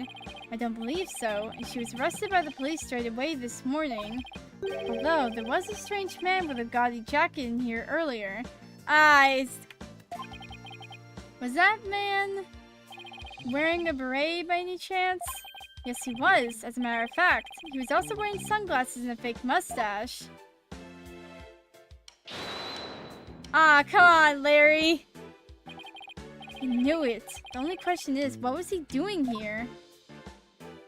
Larry. Oh, it's the bridal bouquet. Hey, Nick, how about I throw it? And you tried to catch it. Why me? Just because. I bet you look hilarious flailing around trying to grab it. But doesn't tradition dictate that it's the ladies that go after the bouquet? Who cares? Just catch it. Here. Hey, you threw that right in my face. Oh, you don't want to catch that bouquet, trust me. Why not? They say it's bad luck to catch a bouquet of a marriage that doesn't last. But I already caught it. Whoops. Too late now, huh, Nick? Welp. There goes, like, Phoenix's ideas of marriage in the future. Don't you dare touch that radio again. It looks like an expensive antique. What are you worried about? If it breaks again, Pierce will just fix it up again. I really hope she's nice enough to waive the repair bill. A bull? Come to think of it, there was a bull logo on the side of the Flying Chapel, too. The president of the company must have a thing for cattle.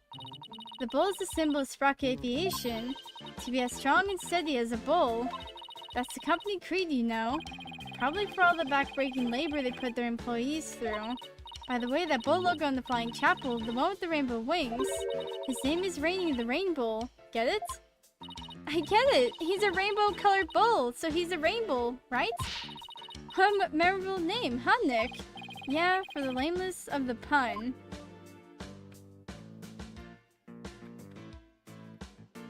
Anything else? Okay, no.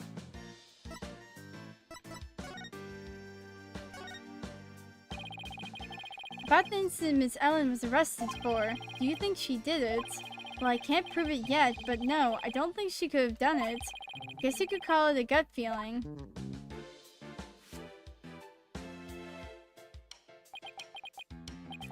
I see. I guess we have different opinions then. Do we now? The prosecution says that when the Gloomsbury attacked Miss Ellen, she fought back and ended up killing him. I agree with this perspective. Or rather, that is the consensus of the entire Sprocket family. Even so, I heard an interesting story from Chief Prosecutor Edgeworth. I heard that the Sprocket family had tried to pressure the prosecutor's office into burying this case.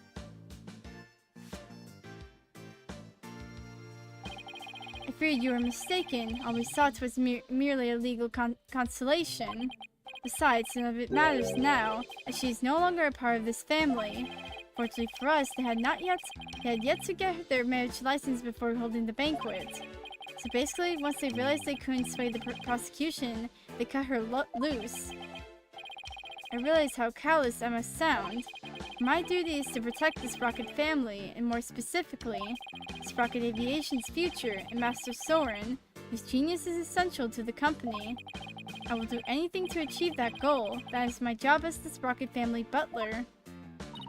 You know, I think Pierce and Mr. Edgeworth would get along really well, don't you think? Yeah, I could easily picture Edgeworth with a butler. Oh, and by the way, I suppose I should tell you about this as well. It's about when the members of the extended family and I discovered the crime. Oh, so you also discovered it too? How freaking convenient. So I know who the witness is, probably, most likely.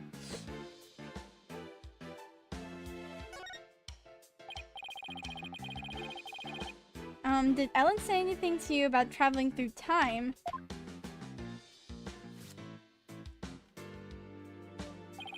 She must have been delirious. There's no need to take such a claim seriously. Soren himself said that time travel was possible, though. Master Soren said that. It sounds like he is still stuck in the past. He's psychologically stuck, I take it.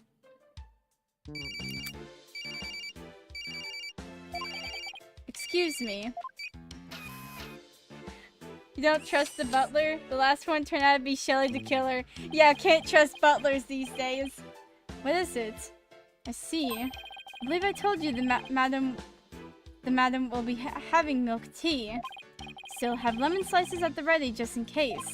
You must not disappoint her, understand?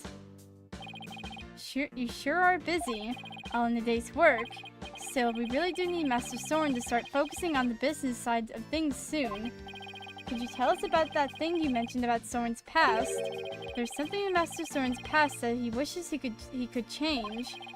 Please forgive me, this isn't something I should be sharing with strangers. Now I really want to know what Soren's still hung up on. It was sometime after the reception. Some of the master's relatives and I went to clean up the reception hall, and that is when we saw it. A woman standing in front of the victim with a bloody murder weapon in her hand. It was none other than Miss Ellen. But Pierce, it wasn't what it looked like. That's right, she just happened to find the body. I do not know what Miss Ellen had told you, but what we witnessed was unmistakably the moment immediately after the deed had been committed. And that is why I told the police who came in to response to my call.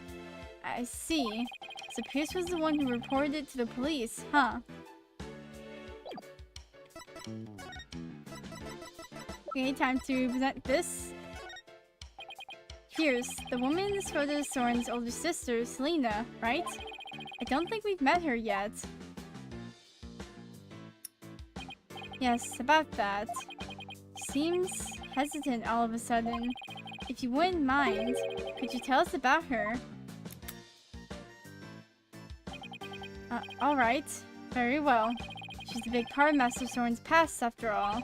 Soren's past? Master Soren will become the next president of Sprocket Aviation. However, that wasn't always so. Miss Selena Sprocket, Master Soren's elder sister, was next in line. So why isn't she becoming the next president? Because she died in a car accident. What? I had no idea. Actually, Master Soren was also in the car with her at the time of the accident, losing the sister he loved right before his eyes devastated him. Ever since then, he has buried himself in his research on the time machines. He also became quiet and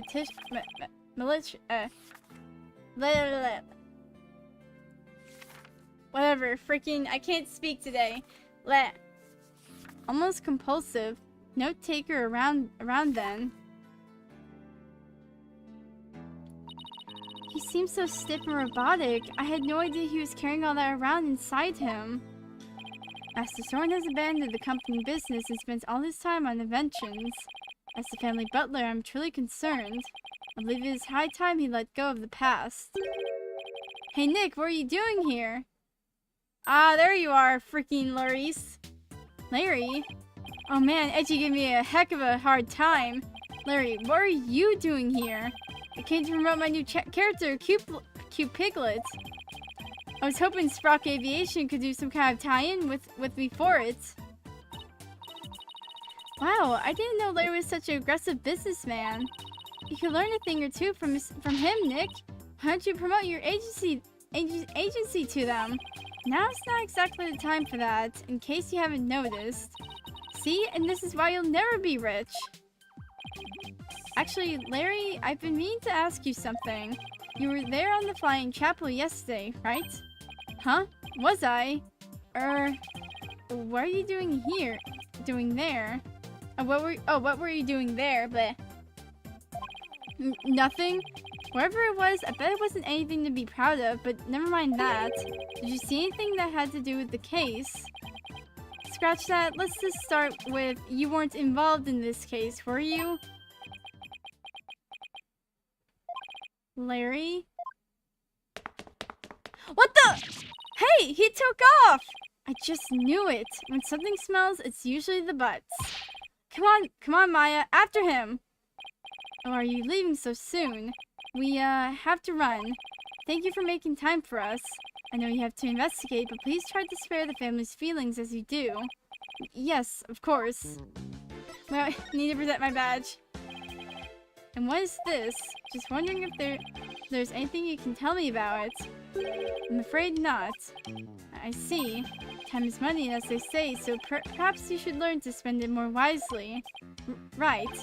Good advice, but his chilly attitude is giving me some serious goosebumps. Alright, he did not like that. Alright. Wait, oh wait. Oh, you were gonna tell us and Larry came running in. God, alright, fine. Where the frick did the man go?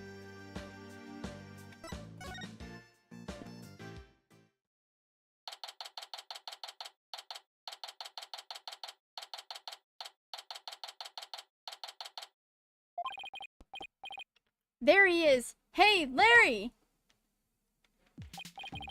Hey there, friend. Fancy meeting you here.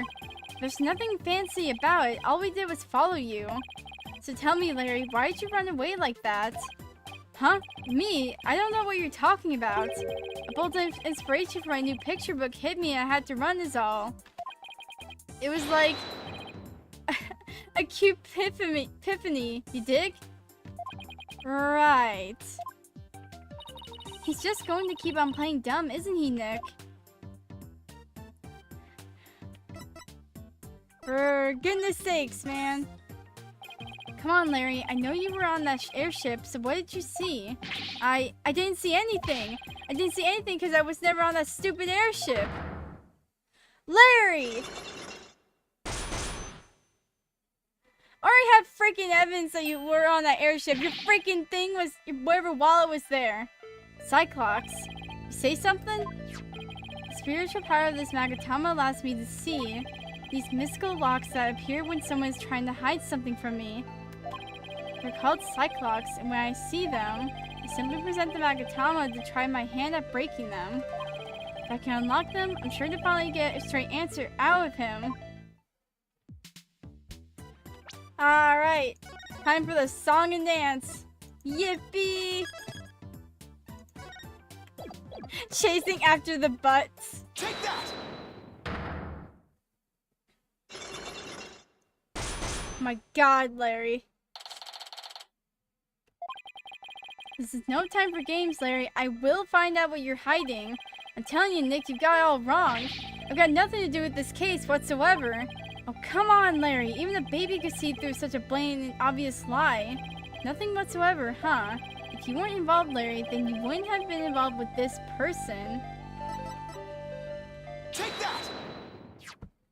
You're the one who brought Ellen to my office in the first place. And all those cops. Nothing to do with the case whatsoever. Isn't gonna cut it this time, Larry. You have to lie, at least do a better job of it. Don't diss me, Nick!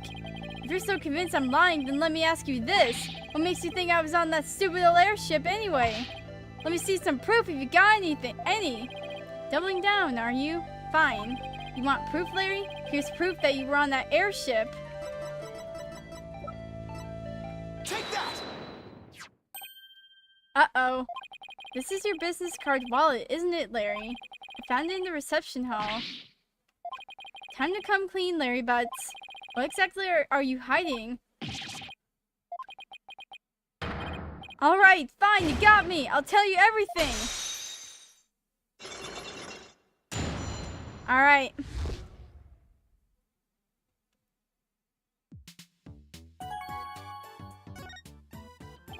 Larry, what were you doing on that airship anyway? Well, I went there to deliver the welcome to our wedding sign they ordered from me. Huh, I didn't know you took on real jobs like that too. Well, for your information, my wedding welcome signs are very popular on the net. And that's how you met Ellen. Uh-huh. I mean, I'd seen her in the photo of the welcome sign, but seen her in person, the way she smiled at me and said thank you, I felt like I'd been hit by lightning. And that's when you fell in love with somebody else's bride, huh? So, were you invited to the reception? Can you believe they told me only family and relatives could attend? They couldn't even let me into the reception. They couldn't even let me into the reception hall. Smart move on their part, I'd say. I got upset and started wandering around the airship. It must be when I dropped my business card wallet. So somebody else must have found it and brought it to the reception hall then. But you know what? I saw something incredible while I was on that flying chapel. Like? Get a load of this! What the heck is this? What do you mean, what is this? Isn't it obvious? It's a drawing. I sketched a picture of one of the cabins in the airship. So, what's so incredible about a cabin? Look at what's outside the window. It's one of those flying dinosaurs, a real-life pterodactyl. I looked out the cabin window and there it was, just flying out there. That airship traveled through time, I tell you. What? When I told that Pierce Butler guy about it, he told me to never mention it to anybody ever again. What is up with this ship, huh? But why would he even try to keep you from spouting what is clearly just nonsense? Maybe Sprocket Aviation is secretly developing a time machine. No way. Nick, this case is totally amazing! Larry, you didn't tell Mr. Edgeworth about this, did you? Of course not. Edgy would just roll his eyes and think I was off my rocker. I didn't even tell him I was wandering around the airship. I told him I met Elliot at the morning dock and we ran away together. Yeah, I could see Edgeworth's eyes rolling right out of his head had he heard about this.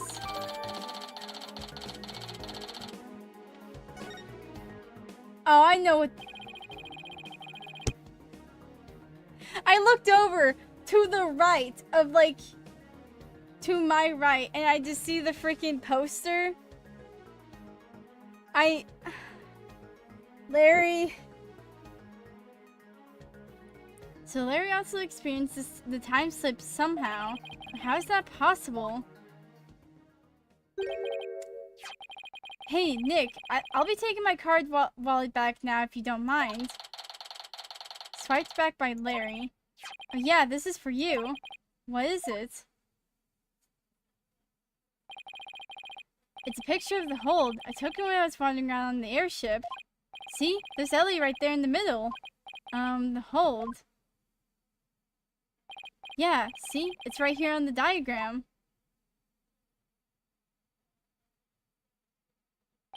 Okay, so now I know where the hold is, but what was Ellen doing there? Well, they were using it as a prepping area for the reception. I see. And around when did you take this? Before the reception. I took it while Ellie was getting everything ready. So this was taken before the incident occurred. I don't know if it'll be any help, but thanks for this anyway.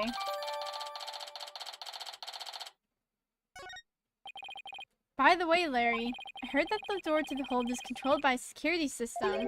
So how'd you get in there? That's a trade secret. I can't tell ya. And the hits just keep on coming. Well, I guess that's basically a wrap on the investigation. Not quite, Nick. I want to meet Ellen too. Oh, that's right. You haven't met her yet, have you? Okay, let's head over to the detention center then, so you can say hi. Yeah, like, so... I looked over, and I'm like, huh. That looks familiar. Wow, that sign really got smashed up. There were some really high winds yesterday, and they say that the bench was blown right into the sign. Wow, I wish I could have seen that. If you'd been there, you would have gotten blown away by the wind too, you know. That sounds kind of fun, actually. Don't tell me you never tried to use an umbrella to fly when you were a kid. I think I'll take staying alive over fun, thank you very much. Okay, I'm gonna keep that in mind for later. Let's go to the detention center. Yippee!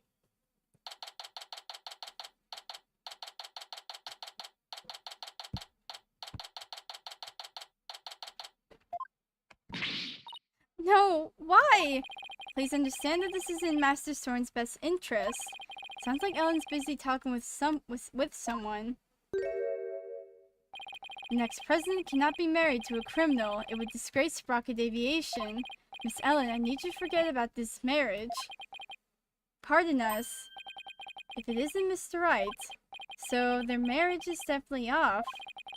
There's no other choice. We cannot have a criminal in the family. For the sake of Master Soren and the Sprocket family, this is what is best. I don't like you.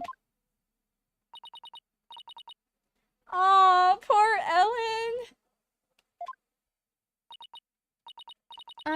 In that case, what if Nick here proved Ellen's innocence?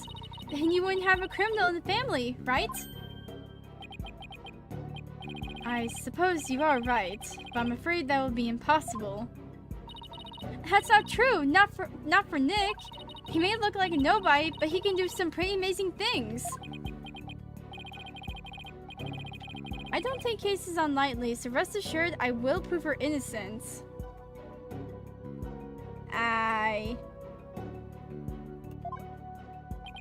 Mr. Phoenix Wright, I understand your name is quite well known in the judicial world, for better or for worse. Pierce, I want you to promise me this. If I can prove Ellen's innocence, then you won't stand in the way of Soren and Ellen's marriage. Very well. But not even the most talented lawyer in the world can change reality itself.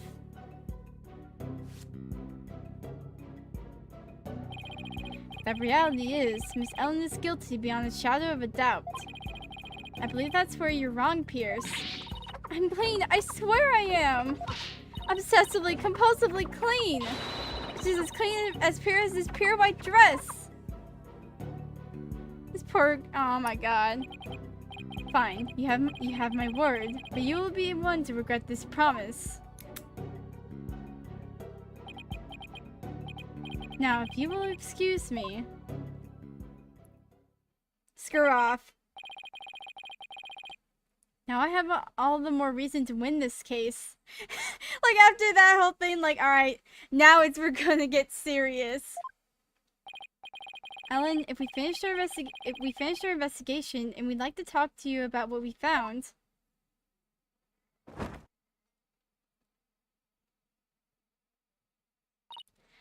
Okay, so what did you find out? In the course of our investigation, we heard that you had been seen as standing in front of the victim with the murder weapon in your hands.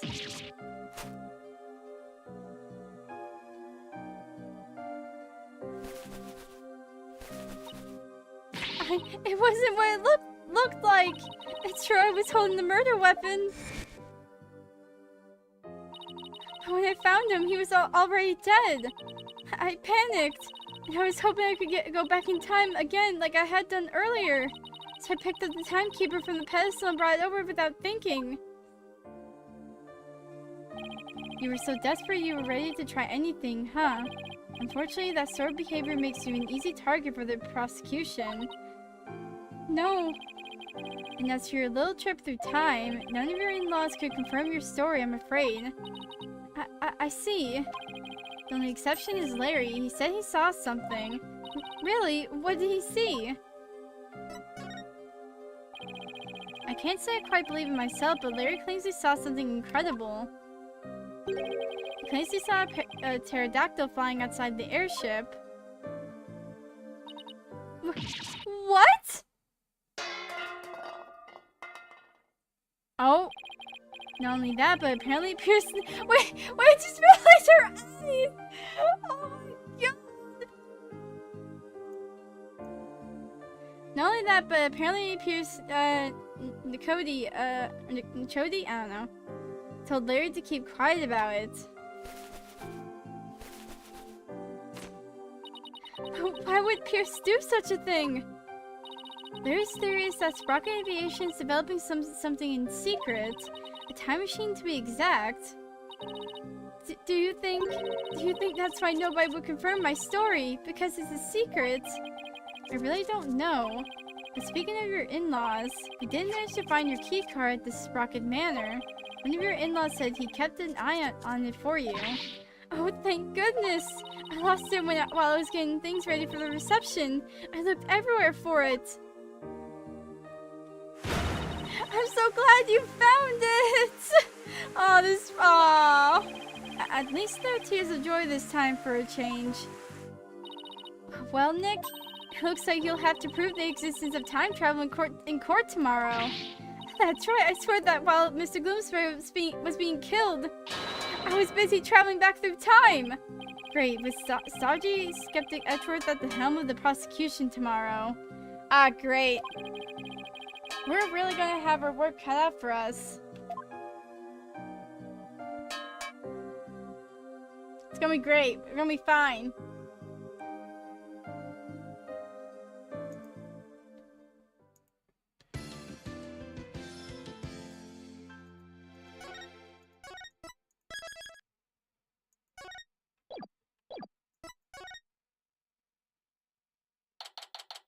We're gonna be fine.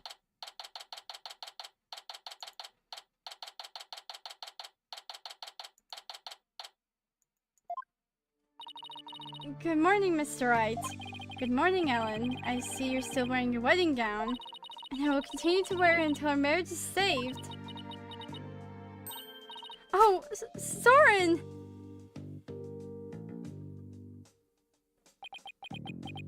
Oh, he's here! Do you think he came to see how she's holding up?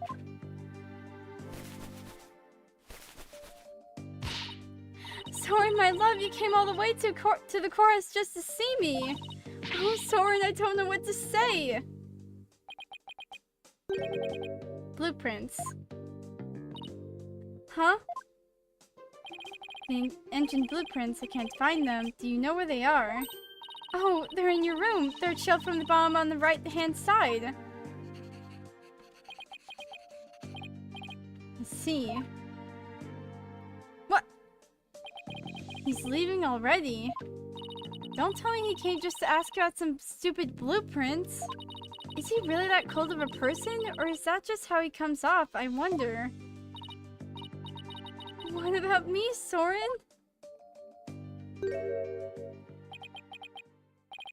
Ellen, he's back. Come home soon. I'm lost without you.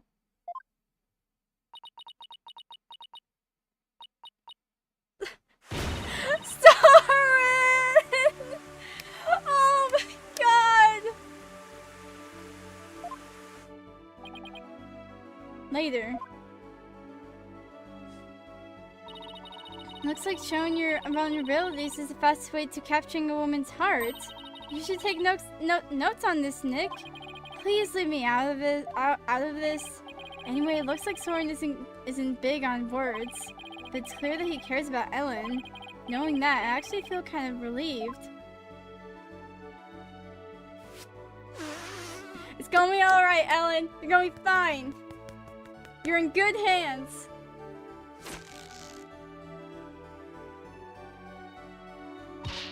Mr. Wright, I just absolutely can't be found guilty, you hear? Don't worry, I'm going to do everything I can to prove your innocence. Thank you, Mr. Wright. The trial is about to start, sir. Edgeworth. Knowing him, he's not going to yield an inch. So I've just got to fight with everything I've got and save Ellen.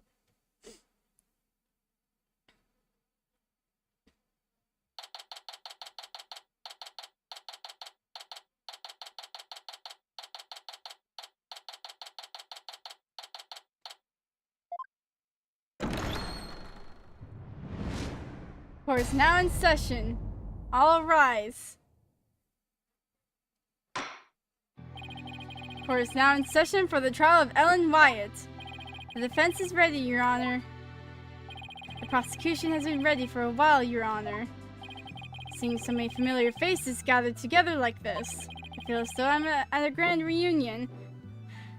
I just freaking realized, like, oh hey, throwback time. Get all the gang together. Except Gumshoe. Where the frick is Gumshoe at?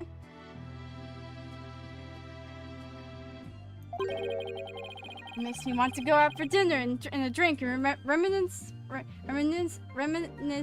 with all of you. Oh, that sounds like a great idea. I was dying for a real burger the whole time I was away. We can make it a welcome back party for Maya. How about it, Edgeworth? I have no intention of cooperating with my enemies. Now then, Your Honor, let us start this trial at once. Still not one for lighthearted banter, are you, Mr. Edgeworth? Jokes and good humor are beyond worthless in a court of law. Guess we'll just have to have the party without him then. However, were it after the conclusion of this trial, I might consider joining you for a little welcome back party. I certainly wouldn't mind an invite at the very least. He's still as emotionally constipated as ever, I see. Now then, Mr. Edgeworth, if you could please go over the details of this case for us. The victim was Dumas Gloomsbury, a servant in the Sprocket household. He was in attendance at the wedding reception that occurred from 7 p.m. to 10 p.m. Mr. Gloomsbury apparently felt some animosity towards Ellen Wyatt, and so, but after the reception ended at 10 p.m., he assaulted Miss Wyatt with the intention to kill her. The defendant fought back and ended up killing Mr. Gloomsbury. In other words, it was justified self-defense, correct? If that's the case, then the defendant might be not criminally responsible. He's right. Worst case scenario, I could go for self-defense to avoid the criminal charge. Wonder how Edgeworth plans to counter that, though. The prosecution's first witness will make my view on the matter clear, Your Honor. Very well. Bailiff, please bring the first witness.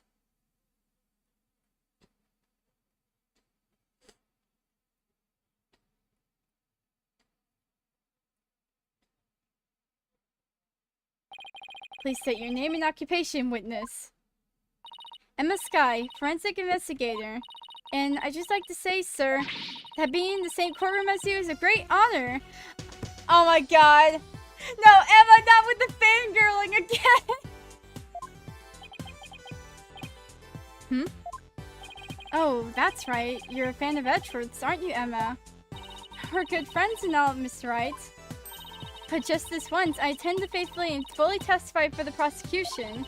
I do mean that wholeheartedly. I expect no less from you. Yes, sir, I'm going to do my very best. Looks like you lost the popularity contest to Mr. Edgeworth, Nick. Meh, I really could care less. Besides, she'll see who's the better lawyer once I win this trial. Yeah, maybe then you'll actually really care less. Now, Detective Skye, if you please.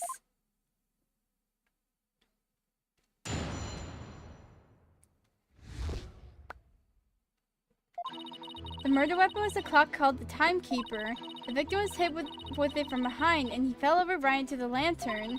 The defendant was spotted then, standing in front of the body holding the murder weapon. The victim was struck twice, by the way. Twice? Okay. He was struck twice.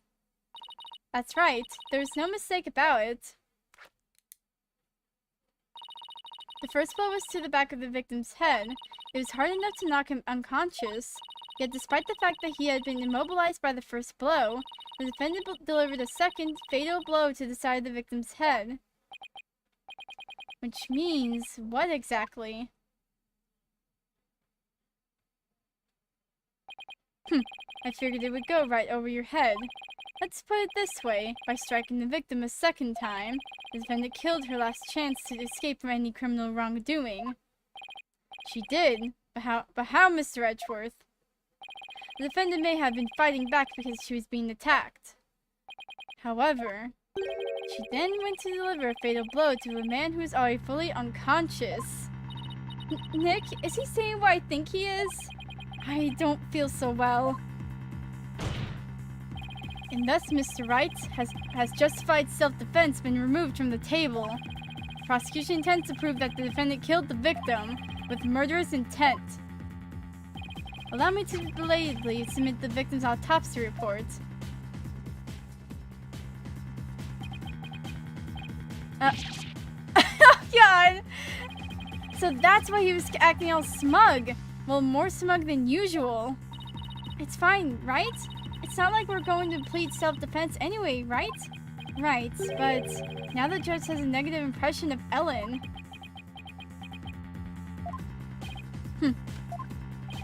He may not get to prosecute much anymore, but he definitely hasn't lost his touch. At least it's not an updated autopsy report, but he still threw us with the autopsy report with the freaking... yeah, we back. I'm back in the freaking building again! That's all I'm thinking of right now. Now then, Mr. Wright, you may begin your cross-examination.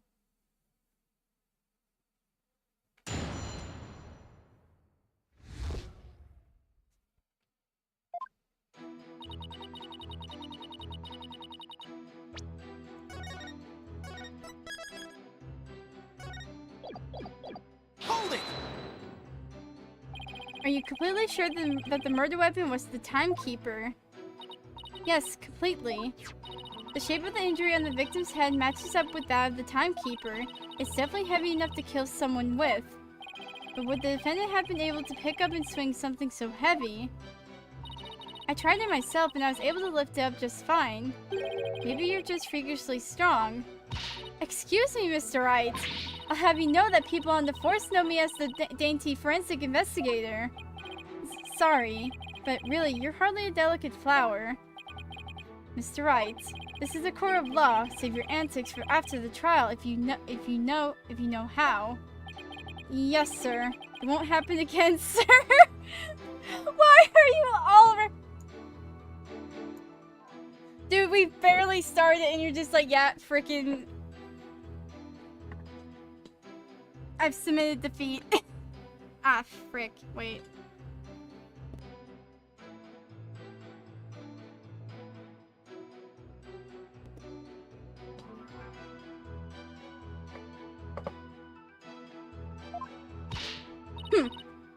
Moving on.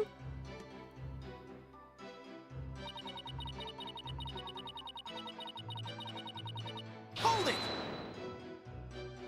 The defendant was fighting back against the victim, right? If so, wouldn't she have hit him from the front and not from behind? The victim must have tried to run once Miss Wyatt started to fight back. That's probably when he got hit from behind. I see, that's the blow to the back of his head. The defendant must have looked awfully scary when she was brandishing that clock. I don't know about that. Regardless of how scary Ellen looked, the victim was definitely hit from behind. May I go on? Yes, of course. Please do. The defendant was spotted then standing in the front of the body, holding the murder weapon. Hold it! But that's only because she was so panicked when she found the body that she tried to use the timekeeper to go back in time. Objection! Mr. Wright, do you have any idea how absurd you sound? But Miss Wyatt really believes she could travel through time with that clock. You really should have come up with a more credible story, you know. Yes, I agree. Me three, but it's all I've got to go on. Anyway, under the circumstances, the only conclusion we can draw is that the defendant killed the victim.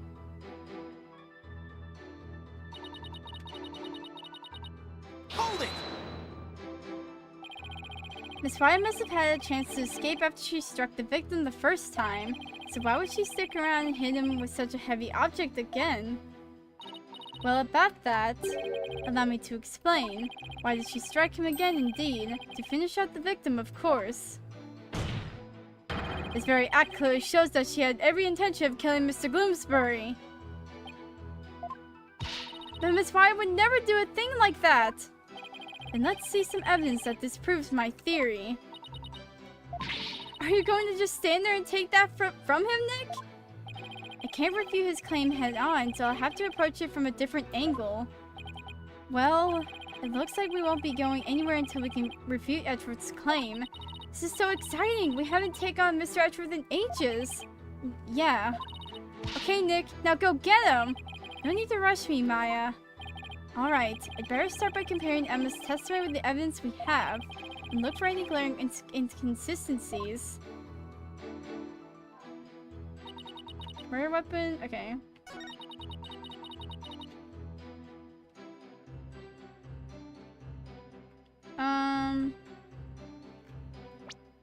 Okay, well, obviously that's right, but...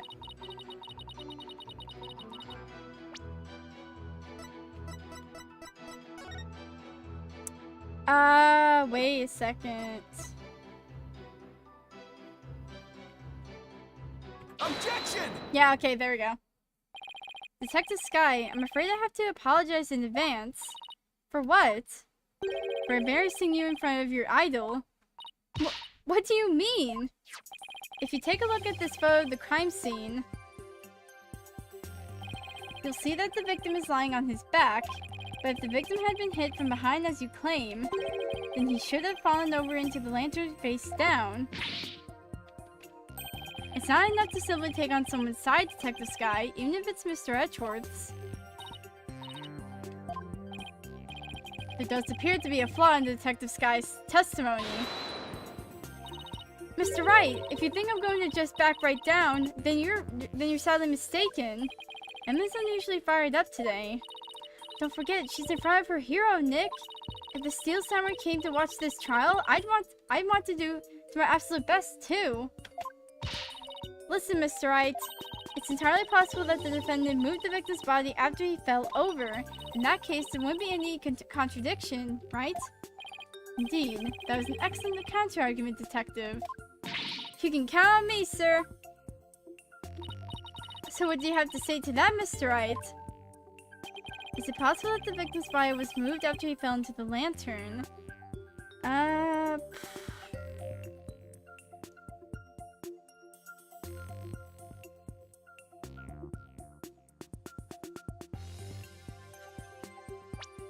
Let me look.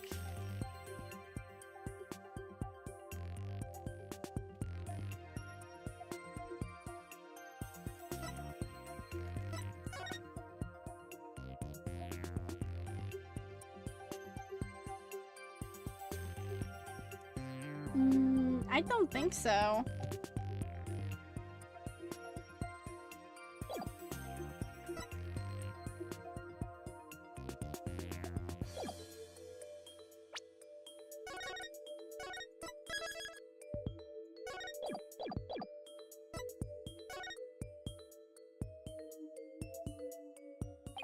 Sorry, Detective, but there's no way the victim's body was moved after his death.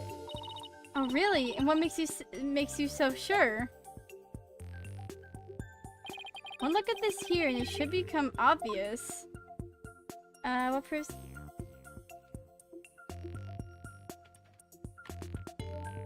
oh wait. Take that! Those broken bits of the lantern. Yes, if the body had been moved after the fact, these fragments would have fallen off of it. But as you can clearly see, they're lying perfectly undisturbed on top of the body. This means that the victim must have been lying face up from before the lantern even broke. You're right! But wait a minute, if that's true, then when was the victim killed? I mean, the lantern was still whole during the reception, right? Right, which means we've just overturned a major assumption about this case. If the victim was already dead before the lantern was even broken, then the body must have been inside the lantern since before the reception started. In other words, the defense asserts that the victim was killed before the wedding reception. What?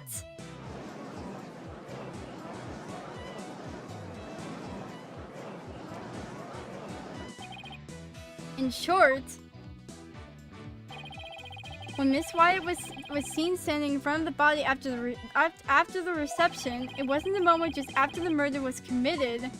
It was the moment she had happened to discover the body, just as Miss Wyatt claims. Objection! Frick your objections, man! Whether the act was committed before or after the reception is entirely inconsequential. After all, it was the defendant who prepared the reception hall for the events in question. Therefore, when the murder occurred, changed nothing with regard to her guilt. She could have killed the victim before the reception, as you claim, and then tried to hide his body in the lantern after the event ended. Objection! Sorry, but that doesn't make any sense. I mean, where would the hot body have been hidden during the reception in your scenario? That's... Even you have to admit, Mr. Edgeworth, that this has opened up a new possibility. To explain, Mr. Wright. Well, if Miss Wyatt didn't commit the crime in the reception hall, then that means someone, somewhere, put the victim's body into the lantern. I suppose that makes sense. A dead body couldn't have put itself in there. Exactly, Your Honor. In other words, if the murder actually occurred before the reception, it opens up the possibility that killed somewhere else. The defendant didn't do it. He's killed some other way. He was killed somewhere else. If the body was hidden inside the lantern, then it's possible that the body was moved along with it from somewhere else. Oh, you're right! You can run that mouth of yours all you want. But do you have any evidence to support what's coming out of it, Mr. Wright? Of course I do. I think the answer lies in that piece of evidence, in something.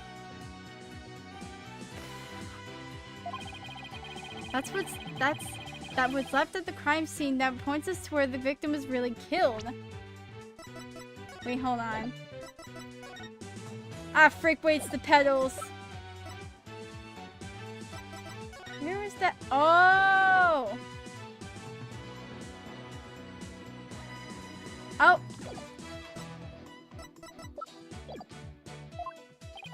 Very well, Mr. Wright, in that case. What proves that the lantern and the body were moved from somewhere else? I assume... Okay.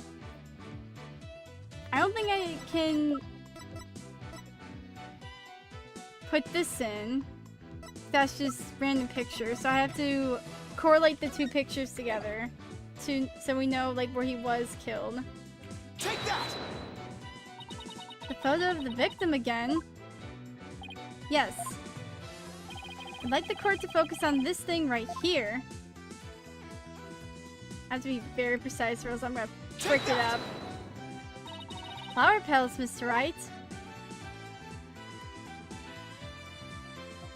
These petals are from a kind of flower that were not present in the reception hall. This means they must have gone into the lantern when it was somewhere else.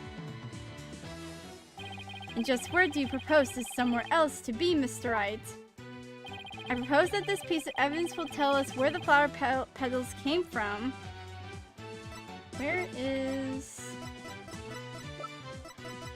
Okay, yeah, here. Take that!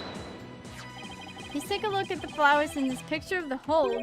Notice how their petals are the same shape in the petals in the crime scene photo. I see, they do look to be from some kind of flower. Objection!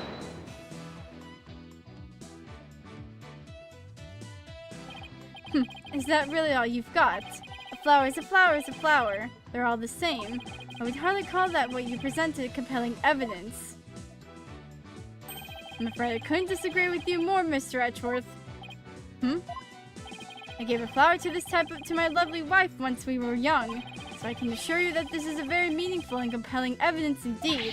The soundness of my judgment in this matter is backed by nothing less than pure love. But Your Honor...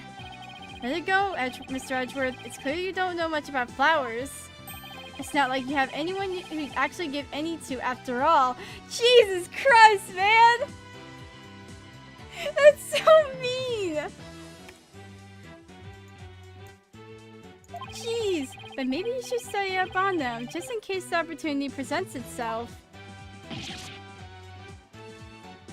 This is from the man who only knows the names of 3 types of flowers. Wait, how would you know that?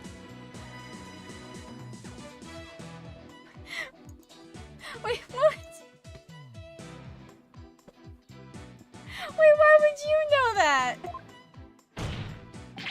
That's hardly relevant to the case at hand. Same with your freaking statement, Phoenix, but here we are. The defense asserts that it's highly probable that the victim was killed in the hold, and if the body was then placed in the lantern and moved to the reception hall for some reason,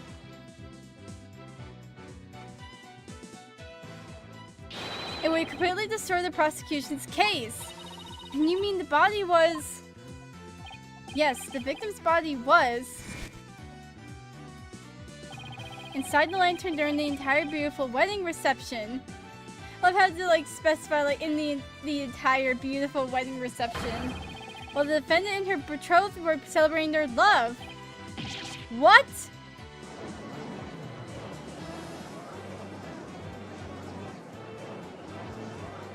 Objection! Oh, what do you have now, Edgeworth? Your smooth talk might work on his honor, but it won't work on me. What are you talking about now? Take another look at all the evidence and you'll soon see what I mean. I wish he would just tell me already. Detective Sky, I'm sure you've already figured out what I'm talking about, correct? Of course, sir. Mr. Wright's the only one here who hasn't. Why don't you leave this to me, Mr. Edgeworth? Very well, let's see what you can do. Detective Sky, please give your testimony to this court. Oh, wait. The victim could not have been killed before the reception. The autopsy report states that the estimated time of death was after the reception. And that estimated time of death is correct. There's no way it could be wrong. It's clear Mr. Bloomsbury was killed after the reception, and that completely contradicts your claim. I guess so. Tell me you took at least a cursory glance at the autopsy report, Mr. Wright. Nah, because I ain't freaking reading whatever the heck you chuck at me in court. Oh my god, wait.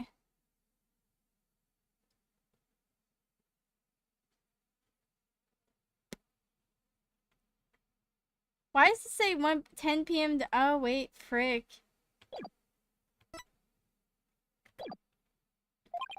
It appears you've grown rusty since our last outing. Might I suggest you go back and brush up on the basics?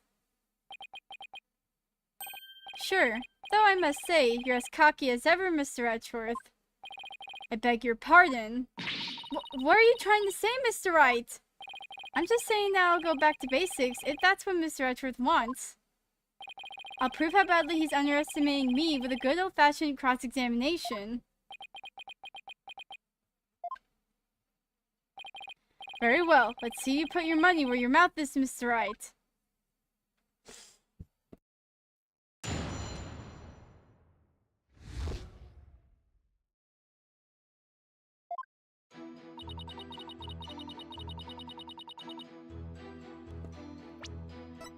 Ah, frick.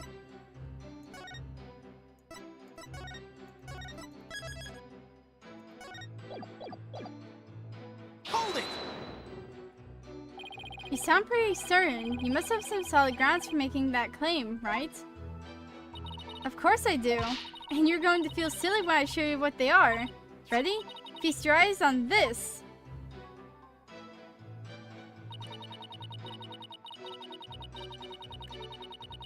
Hold it! I've read the autopsy report too, you know. Then you don't need me to explain it to you, right? How there's no way the victim could have been killed before the reception, I mean. Detective Sky, I think you've overlooked something big. I have? Why don't you take another look at the evidence? I have already looked at all the evidence, and quite carefully too, I'll have you know. Wait, what? Hold on, wait.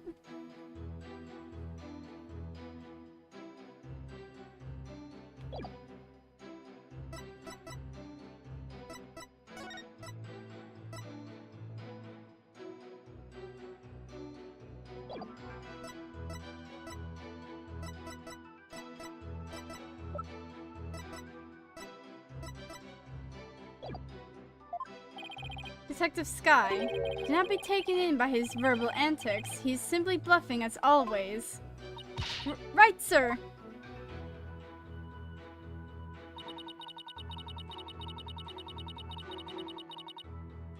Estimated time of death is correct. There's no way it could be wrong.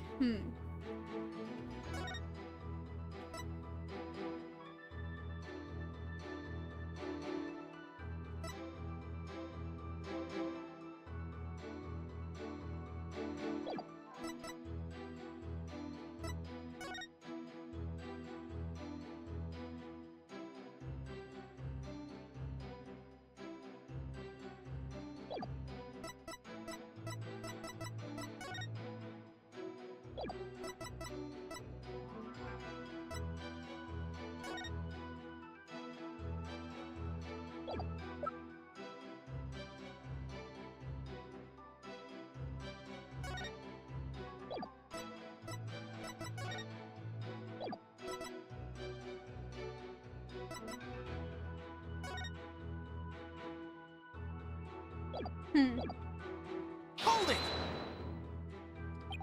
Is it possible that the culprit did something to obscure the real time of death? No, not in this case. There was no snow or anything to keep the body from decomposing. And there's no fridge in that airship big enough to fit a body into.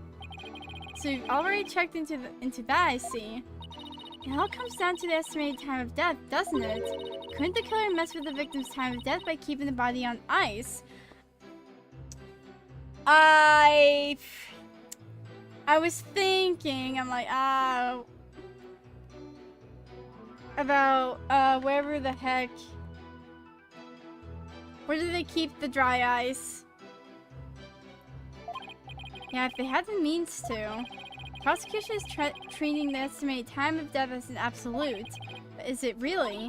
I take it you don't think it is, huh, Nick? In that case, we're going to have to find a way to convince them otherwise. Yeah, there's gotta be a way somehow.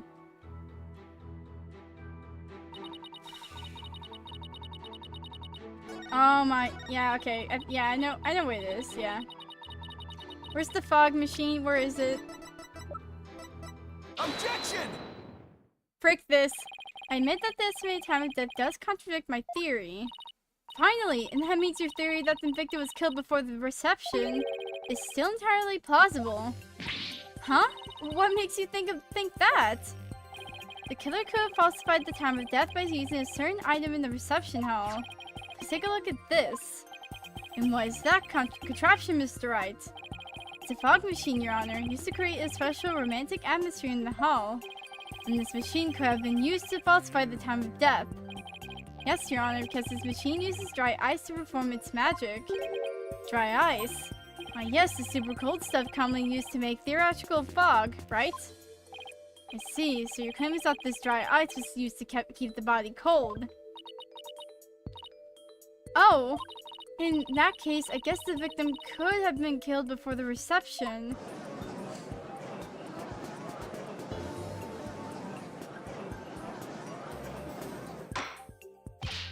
Order! Order in this court! Well, Mr. Edgeworth, what do you have to say about this development? That the victim was killed in the hold before the wedding reception. The prosecution acknowledges the possibility of this claim. Now we're getting somewhere.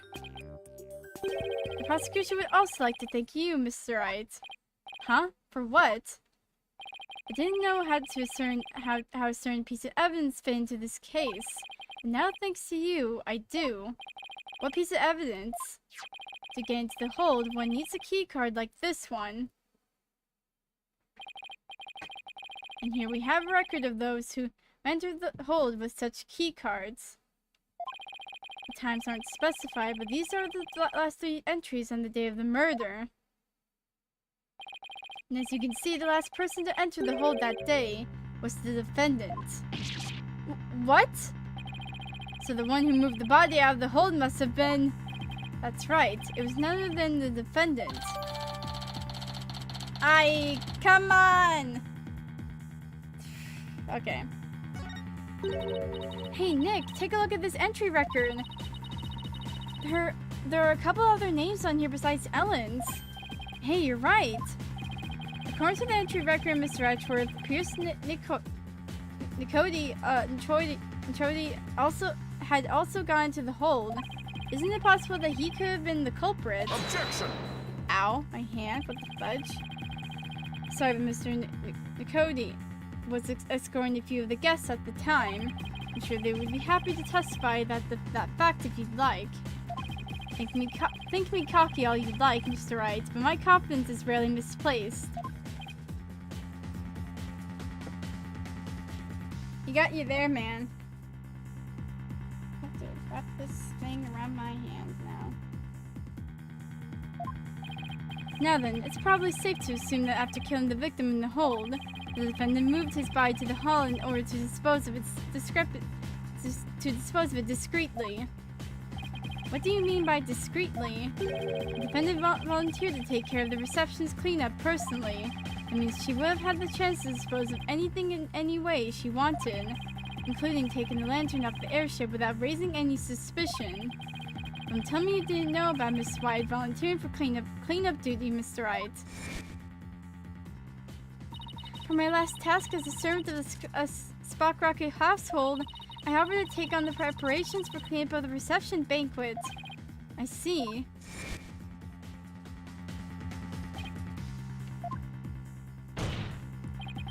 Look at you, sweating buckets like a rookie. After all these years, nevertheless. Thank you for proving that the only person who could have killed the victim in the hold is Ellen Wyatt. Great job, Phoenix. Now you're back to square one. Perhaps you should ask Miss Sykes for some help in reviewing Defense for Dummies. Way to go, sir! You've got Mr. Wright in a cold sweat. I wonder if maybe the promise of seeing that miserable look on his face is what brought me back to court today. It certainly made all of my stress and woes as Chief Prosecutor melt away. I guess he had a lot of stress built up. I'll give him something to stress over before we're through today. Wait, what does that mean? What does that mean?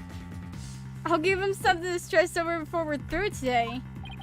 Your Honor, the prosecution asks that you render your verdict at this time, before that man over there tries to throw the court into chaos with his meaningless bluffs. I see. Mr. Wright? Are there any last meaningful bluffs you'd like to present to this court? Why does he have to assume it'll be a bluff? Nick, hurry up and throw a good one out there! I will! Well, alright then. Let's see. I've got it! How do you know it was Miss Wyatt who used her key card? After all, if it turns out that somebody else used her card, it would mean Miss Wyatt didn't do it! Interesting. And are you able to prove this bluff to be true? I assure you I'm not bluffing, Your Honor. Well, now what? We have a...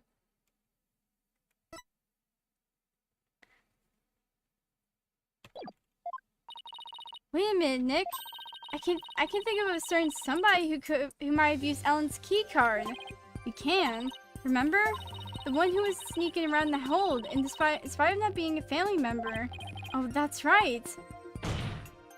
Your Honor, the defense would like to call a certain witness to the stand. I need the testimony of this person who may have entered the hold with Miss Wyatt's card. Alright, we back at this again. Welcome back, Laurie Stunham, also known as Larry Butts. Take that! That's your witness! Are you saying that numbskull was on the airship?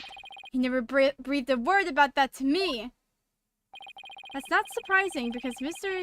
Nicody told him to keep quiet about it. And Mr. Butts himself admitted it to me. Claimed to have found a way to sneak into the Flying Chapel's hold to see Miss Wyatt. His photo he took and gave to me is proof. Then what was it? Was it he who moved the lantern to the what the fudge? Oh, why was autoplay on? That's why I was like, Then was it he who moved the lantern with the body inside of the reception hall? You know as well as I that with him, anything is possible. And this is one possibility we should definitely look into. I can't believe this. What in the world is he doing mixed up in this? Come on, Mr. Edgeworth. Remember what we've been saying since elementary school? When something smells, it's usually the butts. The music! Exactly. That Larry, he'll pay for this! Well, if you want to extract your payment now, he's right up there in the gallery.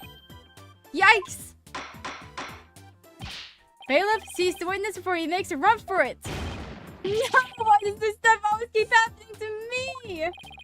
Sorry, Larry, but you brought this on yourself. Let us break for a 15-minute recess. I ask that both sides prepare for the next witness's testimony during this time.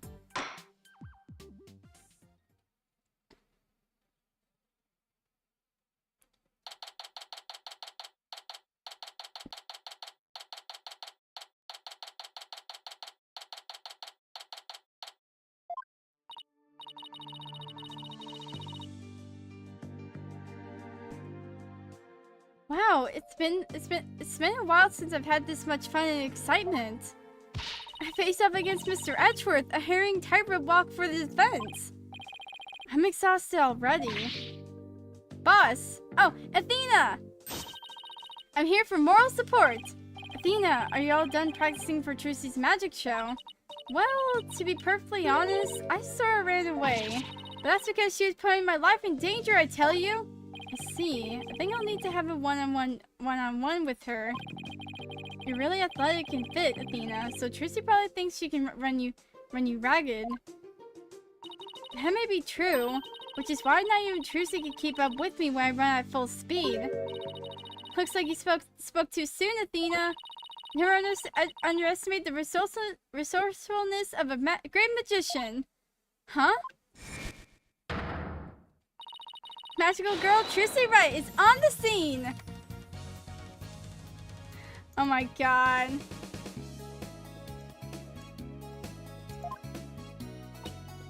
No! Now Athena, it's time for practice human combustion. Wait, what? Combust? What the fudge? Come on, douse yourself in this gasoline! But don't worry, it's a magic trick after all, so it's perfectly safe. Run away! Hey you're not getting off that easily. They get along so well, don't they? It reminds me of the good old days.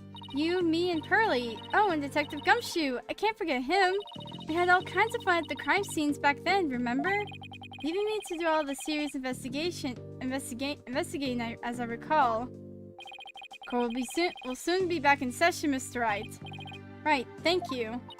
So there's the next witness, right? Can't wait to see what happens. Sadly, I can already imagine it.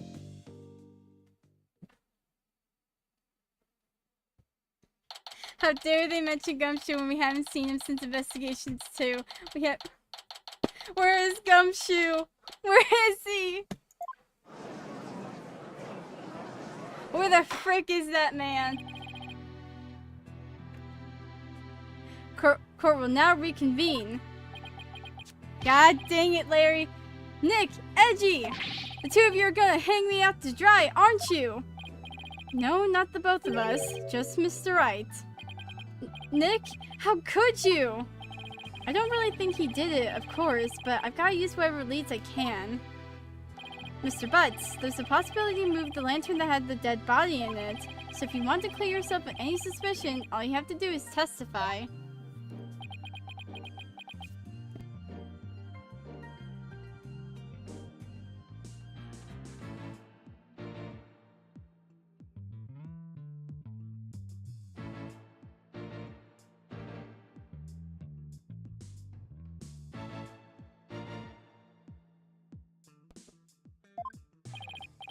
Now then, your testimony, please, witness.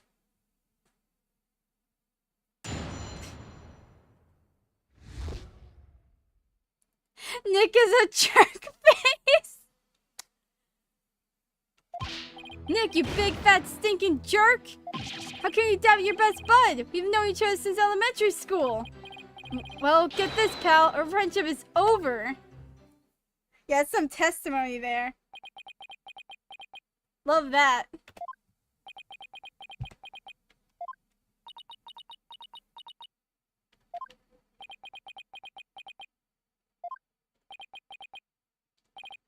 Well, go ahead, Mr. Wright. He's all yours. Why me? You're the one who called him to the stand, so he's your responsibility. Thanks, old chum. Can't get any of you to show me a little respect? Even just a shred? You may cross-examine the witness, Mr. Wright. I would if there were any testimony to cross-examine. We're fricked. Oh, hold on. I'll be right back.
Alright, I'm back. Hold on. Actually, wait. Wait, I need to... Larry's angry face. You big, fat, stinking jerk. Oh my god. Oh, wait, hold on. No, go back. Go back, man.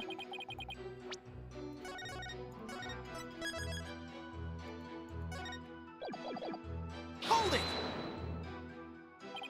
Come on, Larry. Can't you please give me something real to work with?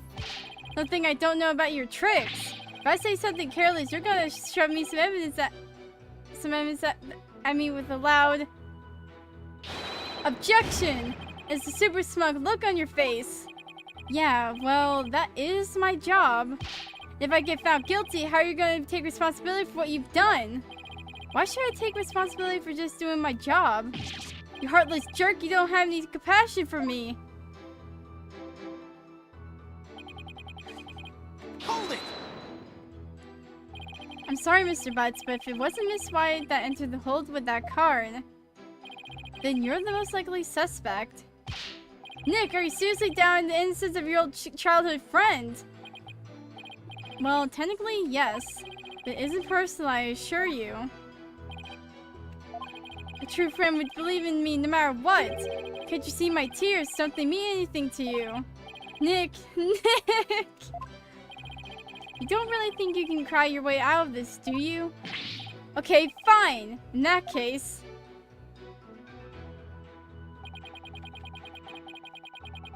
Hold it!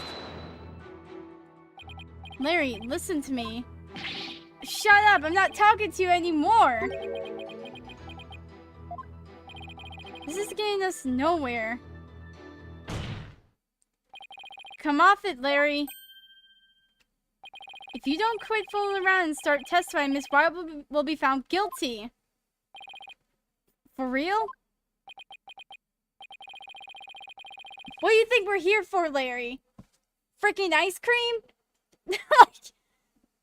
Does it have a chat about old times? Nah, we're in the court of law. My God, man. If no new information comes out of this cross-examination, then yes, Mr. Butts, for real. Ah, frick, I should have took a screenshot of that. That was... Not that I would have any problem with that myself. Of course you wouldn't. Larry, just tell us the truth already. Did you or didn't you go into the hold and move a lantern up to the reception hall? I never moved any bull lantern, I tell ya! Bull lantern? What?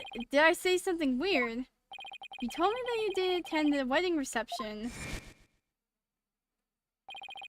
Can you believe they told me only family and relatives could attend? They wouldn't even let me into the reception hall. Yeah, so what? Then that's odd. No one in this courtroom ever mentioned this the sex of the lantern that was moved. So how could you know that it was a bull lantern? You didn't have to actually go to the reception to know that.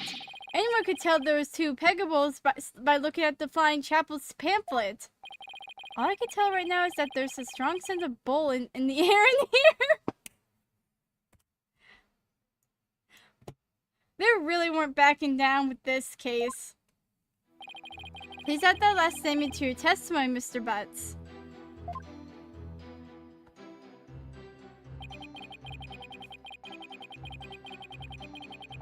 Bruh.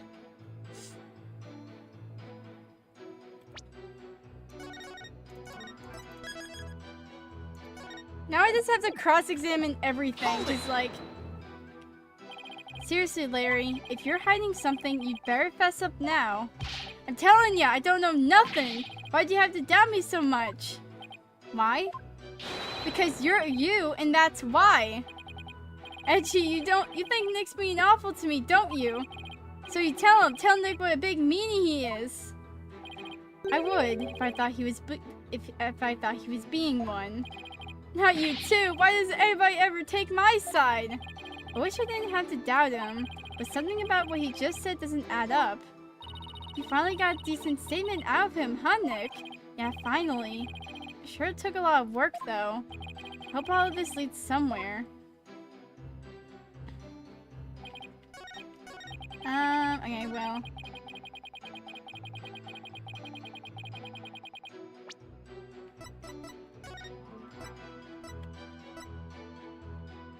You are stupid. Objection! I want you to take a look at this, Mr. Butts. Because unfortunately for you, the pamphlet clearly shows a Pegacow and a Pegable in their example diagram of the reception hall. Huh? But on that day, instead of putting a Pegacow and a Pegable out for the bride and groom, there were two male Pegables on display. Yet somehow you knew there were two Pegables in the reception hall that day. There's only one way you know something like that, like that, Larry. It was you who moved the Pegable to the reception hall, wasn't it? No! Larry, you didn't! Mr. Butts, did you move the lantern containing the victim's body to the reception hall? That's what it looks like. What?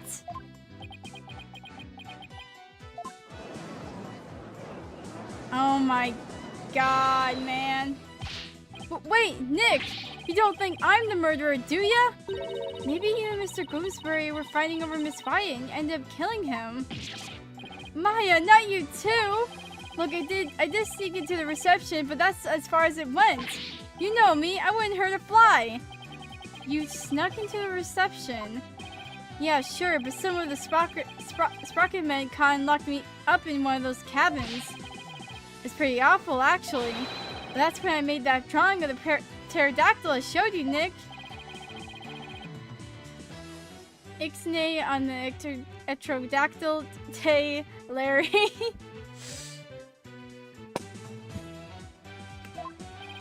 Mr. Wright, not even you would take this farce that far, would you?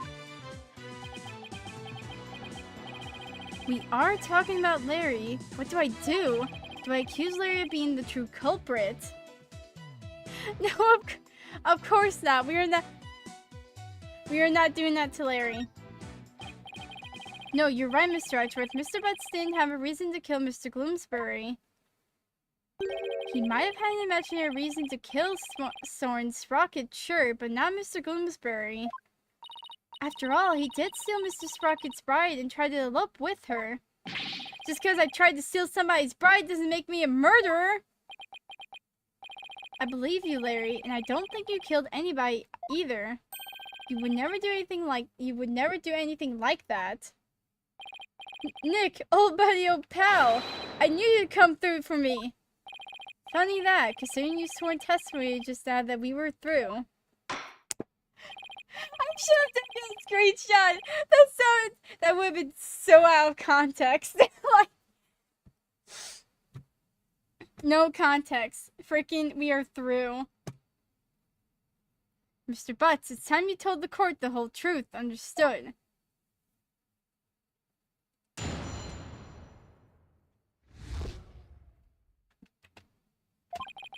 It's just like Nick said, and I'm the one who moved the lantern.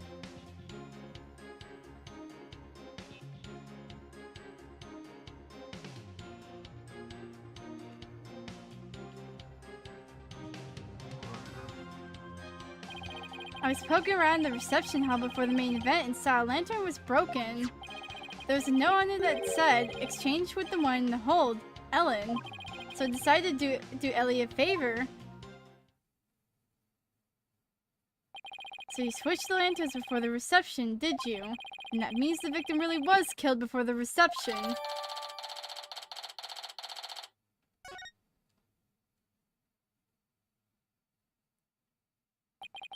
It would appear that Mr. Butts completely fell for the defendant's scheme.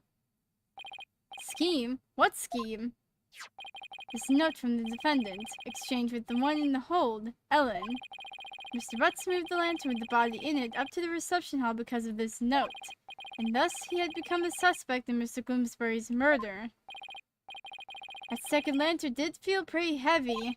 I never would have thought there was a dead body in it. What was a note like that doing on a lantern in the first place? You've got it all wrong, Mr. Edgeworth. I left that note for myself. It was simply a reminder because I can be very forgetful. Objection! What a sorry excuse, Miss Wyatt. The prosecution contends that this note shows one facet of the defendant's murderous plan. And you, Mr. Butts, you played right into Miss Wyatt's hands. No way, Edgy, I don't believe it! Objection! Do you still really believe Miss Wyatt to be the culprit, Mr. Edgeworth? Of course, my stance on the matter remains unchanged. If you think I'm wrong, then prove it with your cross-examination. Gladly. Very well. Mr. Wright, you may cross-examine the witness.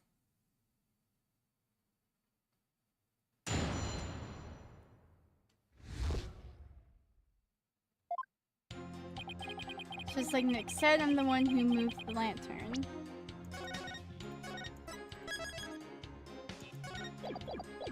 Hold it! Why didn't you tell us that sooner? Because I knew you guys were going to be suspicious of me, that's why. We're suspicious of you now because you tried to hide it. My thoughts exactly. Well, now I've told you. Happy? So how about letting me go? No, not yet. We need you to stick around to sort a few things out. Fine.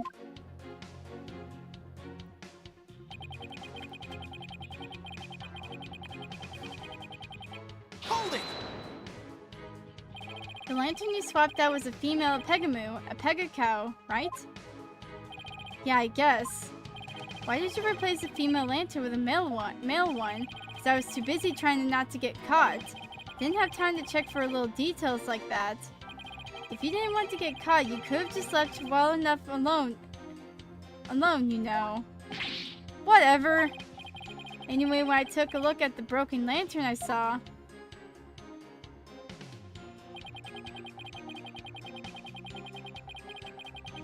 Hold it! That note wasn't addressed to you, was it? Well, I guess not, but how could I let my dear sweet Ellie do all the hard physical labor on her own? It's precisely that thought process that constantly gets you in trouble, Larry. Besides, it was my big chance to show her how much I cared about her. So I decided to do Ellie a favor. Hold it! Nobody saw you the whole time while you were switching the lanterns. Nope, I didn't get caught. Not that time anyway. Not that time. Yeah, when I tried to sneak into the reception hall the first time, I didn't have as much luck. Those sprocket guys got me and nabbed me. All of my words are failing me right now. Pretty exciting, don't you think? Larry, you need help. He does need help. And then they locked me up in one of the cabins. Nick, what are you asking about stuff like this for anyway? Shouldn't you be trying to prove Ellie's innocence? Well, is that statement of his important to the case? Mr. Butt's trying to crash the reception and subsequently getting locked up in a cabin. I believe these might be important facts in the case, Your Honor. Very well. Mr. Butts, please add that statement to your testimony. Tried to sneak into the reception hall, but I got caught and locked up in the cabin.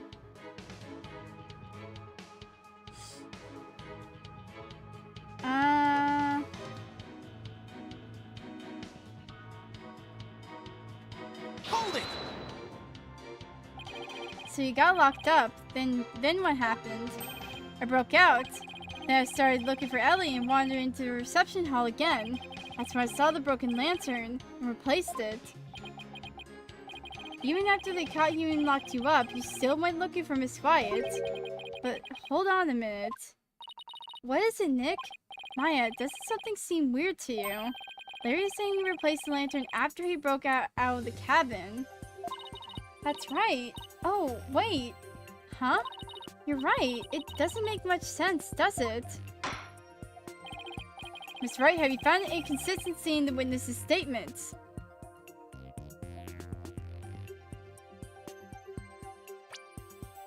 Wait. Oh, wait.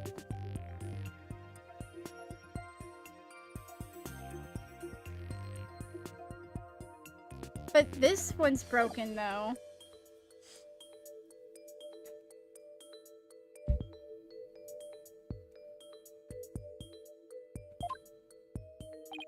Yes, I believe so, Your Honor. Mr. Butts moved the lantern after he broke out of the cabin, but that contradicts with this. My God. Take that! Is that? Yes, it's the broken lantern. It's the broken lantern, Your Honor. Mr. Butts, what you're saying doesn't make any sense at all. What? Why not? You swapped the lanterns before the reception began, right?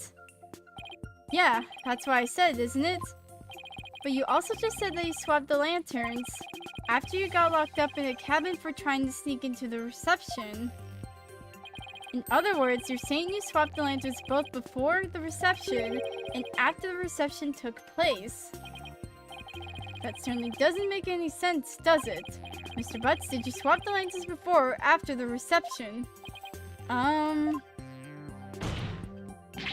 Which was it, before or after? There's a world of a difference between the two. Well, Mr. Butts, I guess I can't expect guys like you to understand. In a nutshell, it was both before and after the reception. What? I tried to sneak into the first reception and got locked up. The first reception? Ah, frick, wait, there was 2 receptions, wasn't there? Oh, I was thinking... I forgot there was 2 receptions that day.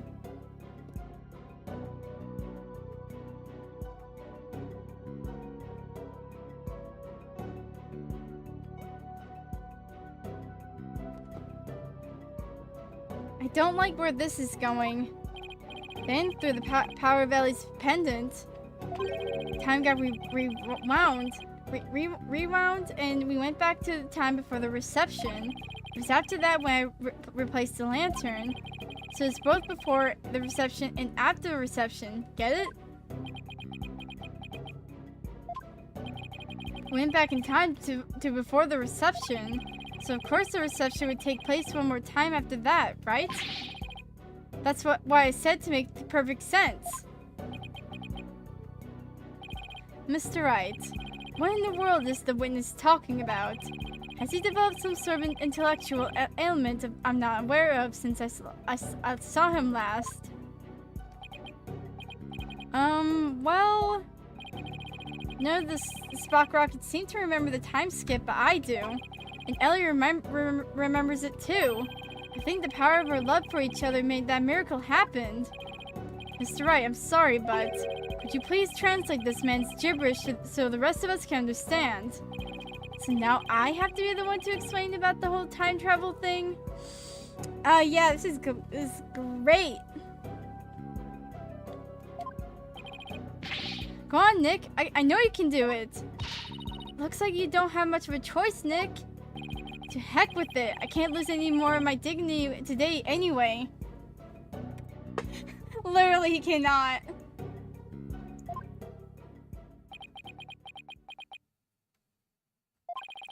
The defendant, Miss Ellen Wright, has told the defense the following strange story. She said that after the reception ended, she was attacked by Mr. Gloomsbury. She claims that as she was being assaulted, she made a wish upon her pendant. Please take me back to that blissful moment. In doing so,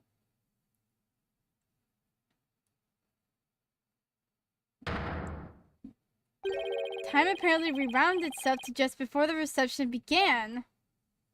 I swear there's like 2 receptions or something, so like, what? I know it's hard to believe, but think about it this way. Through the power of the pendant, both Ellen Wyatt and Larry Butts experienced time travel. What?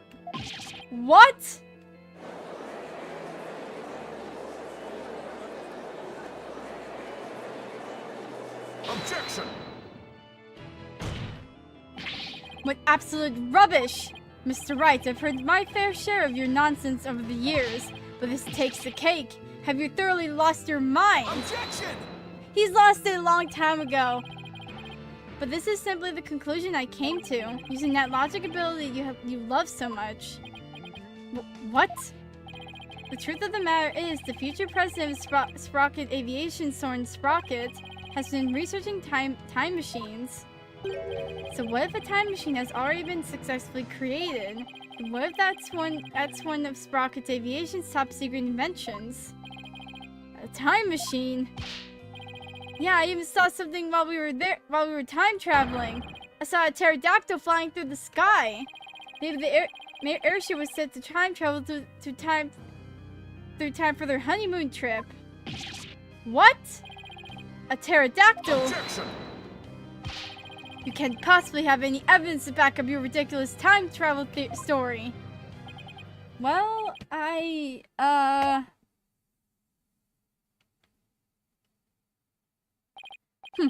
as I thought. In any case, I now have the evidence to prove that you're no more intelligent than Larry. Not so fast now, Edgy. I'm not the same old Larry you used to know. Oh. You want evidence? I've got your evidence right here. This is the photo secret I took of the first reception. What? What? What the? Let me see that picture. Let me see that. Larry, I can't believe you. Well, anyway, good job. If we compare the photos of the first and second receptions, I can find a difference. Then we'll be able to prove that the reception was held twice. But do you really think such a difference exists? Yes, Your Honor. I just need some time to find it for you. This is preposterous. Very well. Please show the court what's different then. This is proof positive that the wedding reception was held twice. Wait, hold on. Time travel is real! It's real!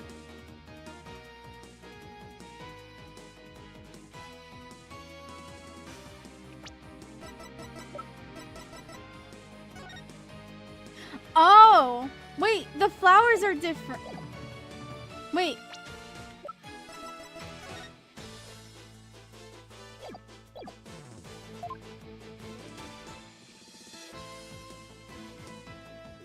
Wait, no, the flowers are different. Wait.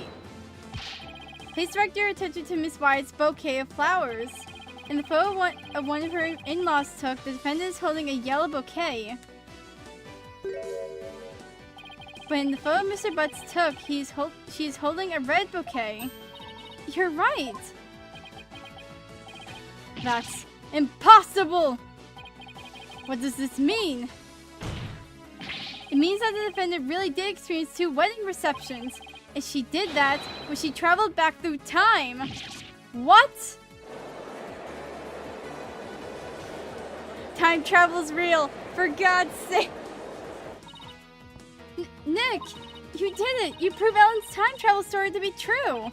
Yeah, I can hardly believe it myself. It's just as Ellen said, the reception was held twice.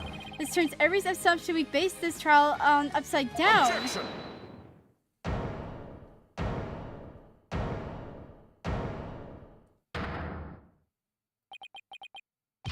I refuse to accept such a ludicrous argument. It is pure fiction under the guise of pseudo science at best. There's simply no such thing as time travel. I know it's hard, but can't you suspend your disbelief for 1 nanosecond, Edgeworth? I bet sci-fi movies push all your buttons the wrong way, don't they, Mr. Edgeworth? I can totally picture you yelling that never happened every 5 seconds at the screen. Maybe you should stay away from movie dates altogether. That's neither here nor there. This is real life we're talking about. And yet spirit mediums are a freaking thing. You're looking at one in front of you, man. But the proof is clearly shown in the 2 photographs. That's right, Mr. Edgeworth. No matter how inexplicable... Fine, I'll entertain your absurd delusion. If only to demolish it before your very eyes. What? Let's start with this then, shall we? There is one thing your time travel theory fails to explain. And that is the memories of the other guests there. The defendant and Larry remember the reception occurring twice, but no member of the Sprocket family has even mentioned such a thing. That's because the time machine is classified I'm not done, you bird brain! Bird brain? As I was saying, if the entire family had been sworn to secrecy, then why hadn't they sworn the woman who was marrying into the family to secrecy too? That's a good point. Honestly, all it takes is a little common sense, Mr. Wright. Even still, how do we know that the trip through time did not really occur? There is proof in the photos that it did, and besides, if time travel doesn't exist, well, I'd be a little disappointed, frankly. I was hoping to go back to the days of my youth. You mustn't allow yourself to be taken in by Mr. Wright's whimsical tales, Your Honor. I've read about it in various literature, you see. And they all say that time travel is not logically feasible. Maybe our argument was just a little too nonsensical, Nick. Well, in that case, why don't we put common sense to the test? Excuse me. The wedding reception was held twice. The photos are proof of that. But it wasn't because of time travel. It's simply because the reception had actually been held twice. Isn't that the most reasonable way to interpret the situation? Would you care to elaborate, Mr. Wright? If time travel doesn't exist, then there's only one way to make sense of what happened. Somebody must have orchestrated this strange phenomenon, and that somebody is... the freaking gods? My god.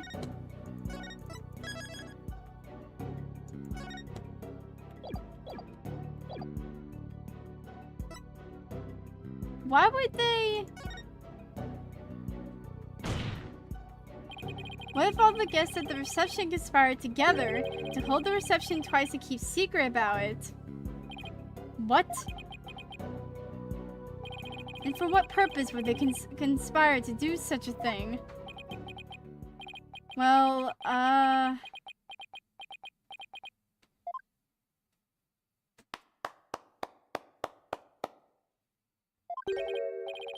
brilliant deduction defense. I can tell that you're not a renowned lawyer for nothing. I must say I underestimated you. How so, Mr. Nichodi, whatever. I keep, like... You have managed to name each event precisely as they happened. You have revealed all to the light of day. Then that means it was us. We orchestrated the whole thing. Yes, the reception was held twice. But not because of time travel, no. We simply held it a second time. What? Why? Why would you do such a thing? Yeah, for what? Why? To make it as though the murder Miss Ellen committed never happened. No! No, no, no, no, no, no!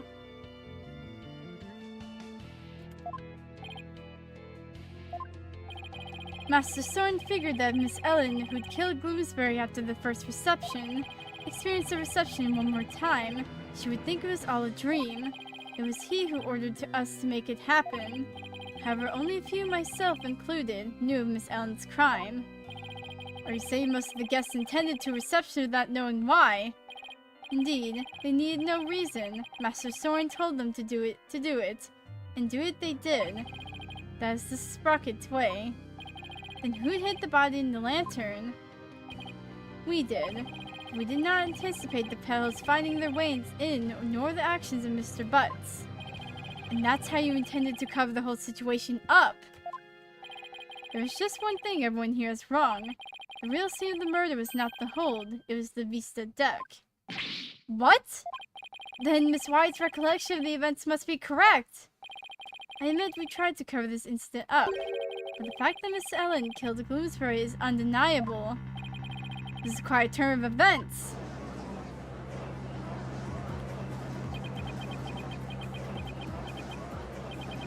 Huh?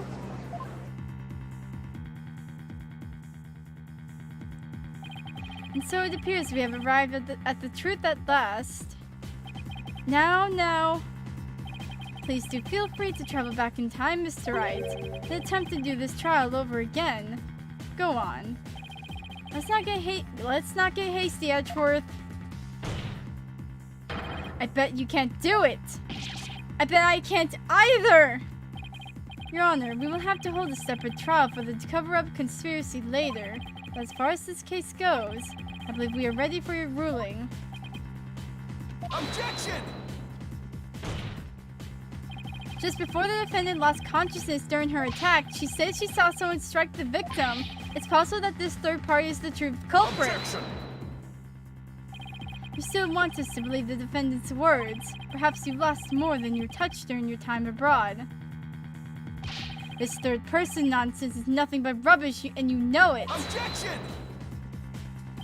But by the same token, how can we trust those who conspired and lied to fool this court of law? For all we know, they might still be hiding something. You never know when to quit, do you? Now, calm down, both of you. In any case, there isn't enough trustworthy information yet for me to render a verdict. I suggest we continue this trial after both sides have investigated the matter further. Very well, Your Honor. That was close. Mr. Nichodi? As for you and your cohorts attempt to cover up this crime, the case will be brought to a separate trial following the resolution of this current one. Understood, Your Honor. Well then, this concludes today's trial. Court is adjourned. What the fudge?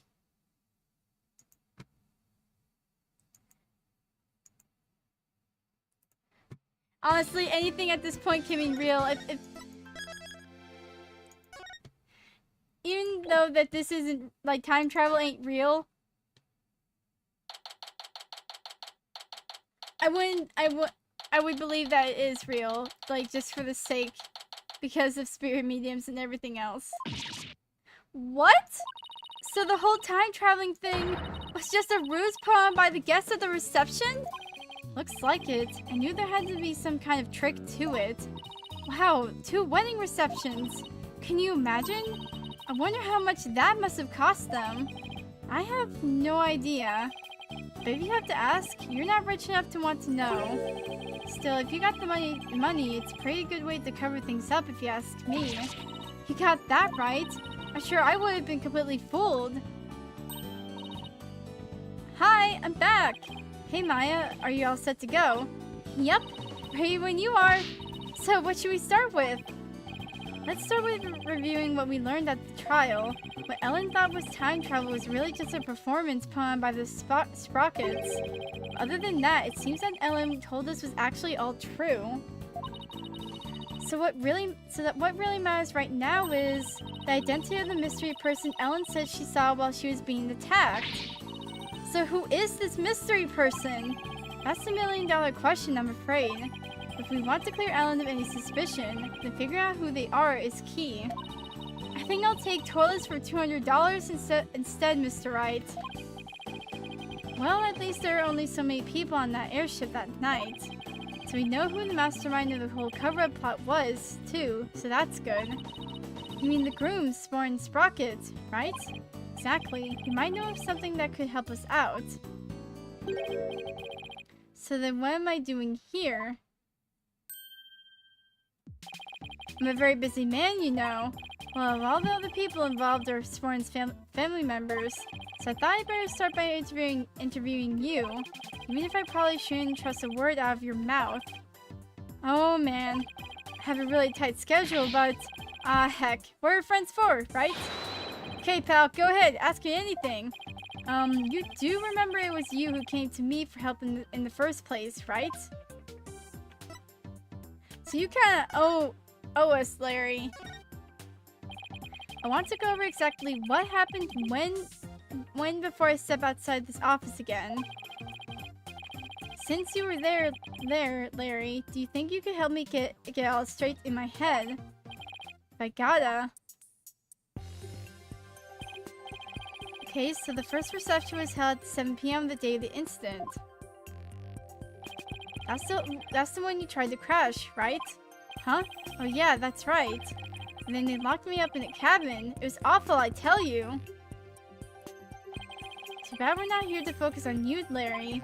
And then the incident occurred after this first reception at around 10 p.m. Ellen was attacked in the reception hall by Bloomsbury. He forced her onto the Vista deck and was just about to kill her. But Ellie fought back and ended up killing old Bloomsbury instead. To cover it up, the family quickly threw together a second reception. That's what Edgy is claiming anyway. But I know my Ellie didn't do it. The key point here is the mystery person Ellen said she saw strike Bloomsbury just before she passed out. Did you see anybody suspicious skulking around that day? Nope, not a soul. Because I was locked up in a cabin at the time. But you managed to escape and sneak back into the reception hall. That's when you switched the lantern in the event hall with the lantern in the hold, right? Did you see anybody then? Nope, the place was clearly deserted. Guess cause that Pierce Butler guy had everybody gathered together somewhere. That makes sense. He must have been going over the cover-up plan with them. So clearly the murder had already happened by the time Larry got out. They must have gotten everything ready fast and had the second reception soon after that. Then after that second reception, Ellie went to clean up the reception hall. And as luck would have it, that's when she found the body in the lantern I brought up. I tried to do something nice for Ellie out of the goodness of my heart, and this happened? We still don't know who exactly know exactly what happened during the actual murder itself. We'll just have to look into it, along with the identity of that mystery person. So while the murder was taking place, you were locked up in the cabin. Did you see anything unusual while you were in there? In the cabin? Let's see. Well, there was that pterodactyl flying through the sky. That's pretty unusual. Alright, that drawing of that pterodactyl you saw. What's with all the air quotes? I really did see it, I swear. But Larry, the time the traveling thing never actually happened, which means you couldn't have seen a real pterodactyl flying through the sky. Oh. Are you doubting the eyes of a super popular picture book author? No, I'm just sure you saw something else and mistook that for a flying reptile. Nick, you're making me doubt my own eyes? Now I'm not even sure what I saw.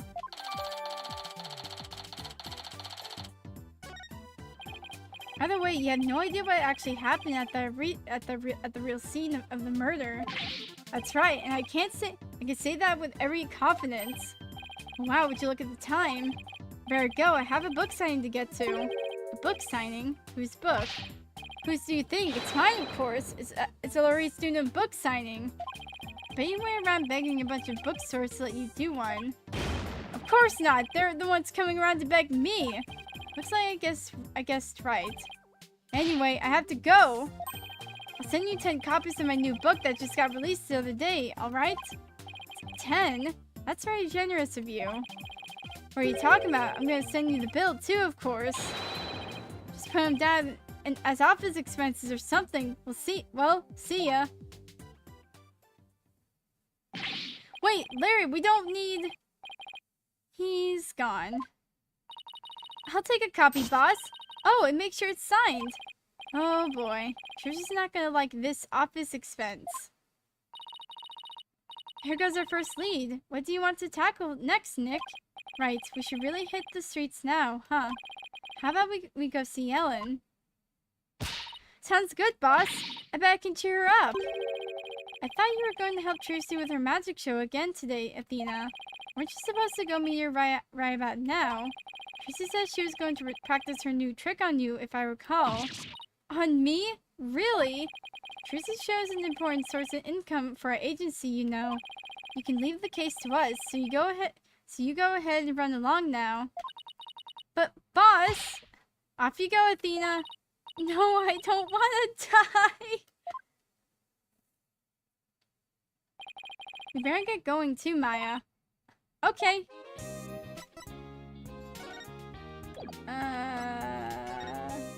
Look at Charlie again. It's Charlie! His branches are as handsome as ever. Charlie seems happy to see you too, Maya. His leaves are greener than usual today. Well, he looks super healthy. We always make sure he's watered and well cared for. And by we, I mean Athena and Trucy.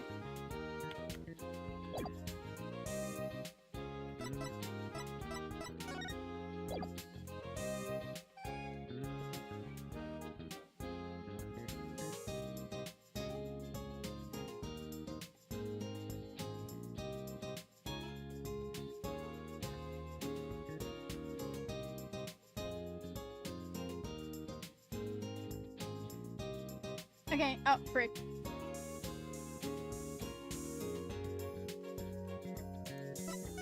Alright, let's go to the detention center. Oh, and there she goes, stress cleaning.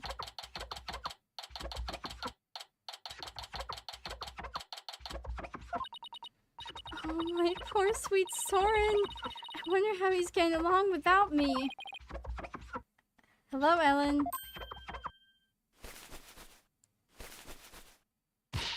Oh, Mr. Wright, what's going to happen with the trial? Do you think... Well, first and foremost, you have to hurry up and find this mystery person you saw just before you passed out.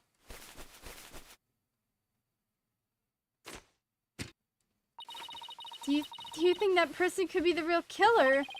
quite possible, and if we can prove that, we can clear you of all charges. Actually, would you happen to know where Soren is right now?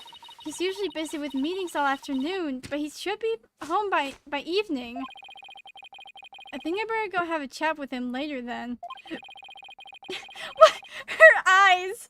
Why am I being treated to view of... Why am I being treated to a view of someone's underwear? What the fudge? Mr. Wright, don't tell me. You suspect my sweet Soren? Well, he is the one who masterminded the second reception after the time skip. So I thought he might be able to tell us something. How could you, Mr. Wright? You can't possibly think my Soren would never kill anyone. All right, just calm down. No, not if you're accusing my Soren. Please, I'm not accusing anybody, so please put the pain and ladle down, all right? Really? Cross my heart. So for now, would you mind if I ask you a few more things about the case? I better be careful not to provoke her. Oh, she just like... Could you tell me about Soren? There's nothing to tell. He's squeaky clean. Alright, okay. Maybe I should avoid the topic of Soren right now. Let's talk about something else then. Fine, but you won't hear a peep out of me about Soren. Talk about pulling teeth. Could you tell me about Pierce Nichodi then? Pierce, he came to Spockard Manor about a year ago. As the family butler, he's about in charge of everything in the household. Only a year ago, did he have some kind of special connection with the family? I'm just a maid, so I'm not privy to such things, I'm afraid. It might have been Soren's order, but Pierce is the one who coordinated the whole thing. Wait, hold on, I'll be right back.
Okay.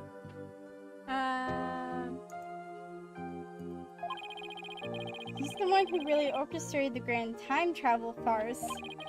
Must have quite a bit of authority in that family. But no matter how good he is at his job, how could anybody gain that much influence in a single year? I really don't know. I mean, he is an excellent butler. Wouldn't that explain it? Is it really as simple as that? What you thought was time travel was really just a cover-up carried out by your in-laws. Pierce said Soren was the one who ordered the whole thing. I still can't believe it, even if the second reception was fake. Soren would never use time travel for something like that. He's very serious about his time machine research, you know. I heard there's a reason he's researching time machines, actually. Something about something he wishes he could change. But isn't the whole idea of traveling back in time itself a little fantastic? I don't think so. After all, Soren said real time travelers do exist. Really now? You think he knows someone who actually traveled through time? That's right. I haven't seen it personally, but Soren said as much.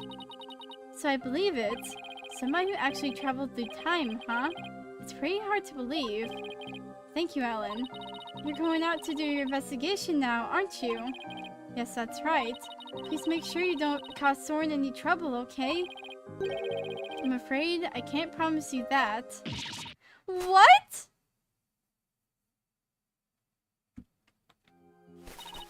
Please, whatever you do, please don't upset my poor Soren any further. I'm begging you. I'll do my best not to cause him any unnecessary trouble. I couldn't bear it if Soren ever came under suspicion. I'd rather be found guilty myself! Yikes! Ellen, please, don't work yourself up like this. You don't want Soren to worry, do you?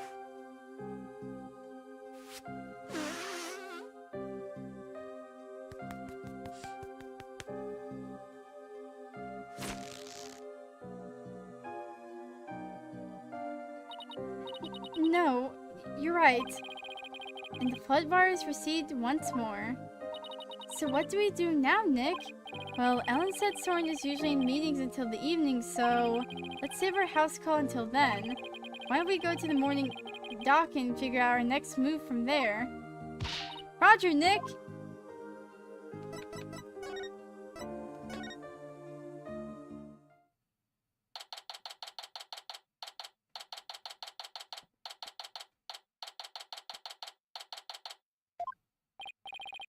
So, where should we start? Let's see. Are there any places we haven't examined yet? We already investigated the reception hall and Sprocket Manor. I know, we haven't looked at the Vista deck or the hold yet. Hey, you're right! We still got some pretty important places left to examine, don't we?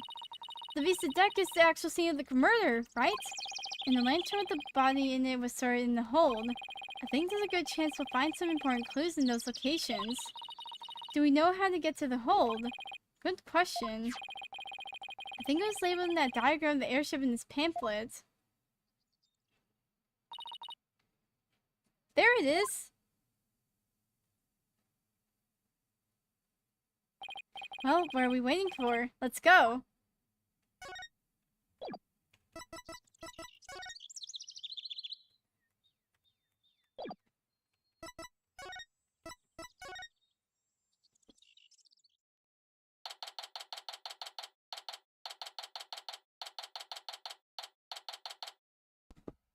Hold on. So this is the hold. This is where Pierce orchestrated the whole cover-up operation. You better go over this place with a fine-tooth comb. Hey, Nick? Weren't we supposed to need a key card to get in here? Huh, you're right. I wonder why it was unlocked. How's it going, Mr. Wright? Emma, what are you doing here? Just a little independent investigating for my own sake. Gotta keep the mind sharp. Ah, so the door security system was turned off for the police investigation. We'd like to investigate the hold ourselves. Would that be alright? Yeah, sure. The police just finished their examination anyway. Thanks. We'll just take a quick look around then. Oh, right! You should know that the floor doubles as a huge lift. You can use that lever way back there to raise it up to the Vista deck. The police inspected already, but didn't find anything of particular interest, it seems. If you do go up the Vista deck with the lift, be careful not to fall off. Got it. Thanks. That goes double for you, Maya. Yes, ma'am. Well, let's get this show on the road. Okay, hold on. I'll be right back again.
Okay, I'm back.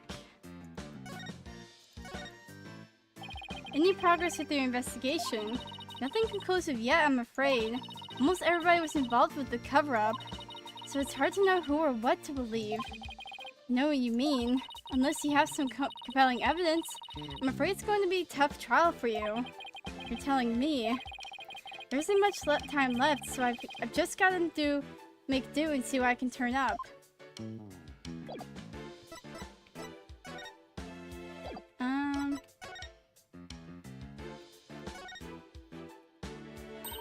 These are the flowers we saw in Larry's photo. The petals make them look like little gears. The perfect flowers for the Sprocket family, huh? Maybe they were going to shower the couple with petals. You mean kind of like how people throw rice or confetti? Yeah, like that. Only these were found at the scene of a murder instead.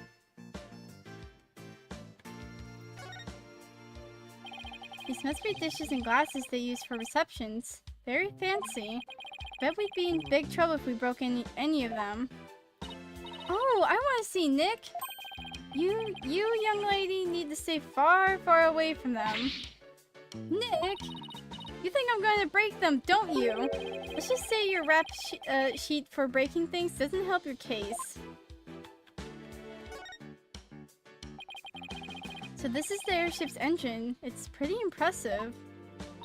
It's all rhythmic, like a heartbeat. It's the literal heart of the flying chapel. Look at all those huge gears spinning around and around and around and around. I think I'm starting to get dizzy. Yeah, me too.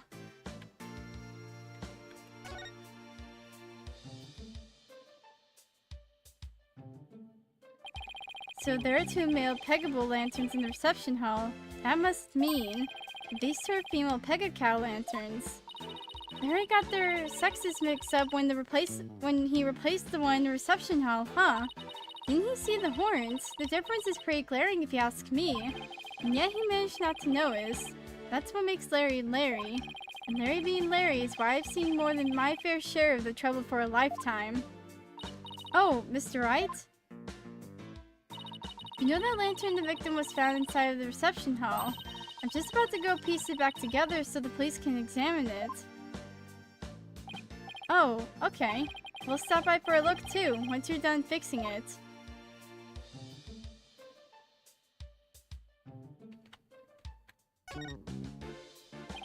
What's that? A wedding bell? According to the pamphlet, it's used on the Vista deck during wedding ceremonies to bless the newlyweds. I guess it disassembled and stored away here in the hold when it's not being used. Oh, it's a cake! It's a cake, Nick! A cake! It's so big, they wouldn't miss one little piece, would they? If you're that in the mood for a mouthful of styrofoam, sure, knock yourself out. You mean it's not real? Well, it sure fooled me. I was so ready to have some of that I'm really craving cake now. Come on, Nick, let's go get some. Maybe after the trial is over. Oh look, there's the lever to the lift Emma told us about. Let's try going up it. I'll go flip the switch. Here goes nothing. Wait, I'm not even on it yet. Oh!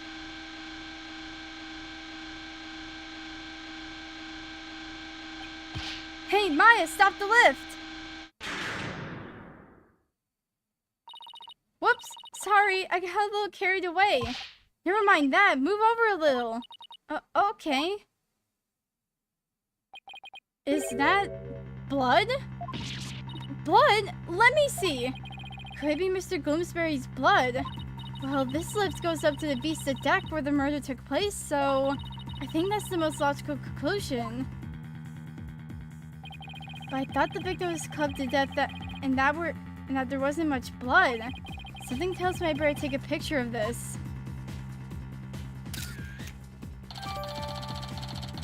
Oh, hey. I should ask Emma about this some more later. Maya, can you bring the lift back down now? You got it! I'll go flip the switch again. There!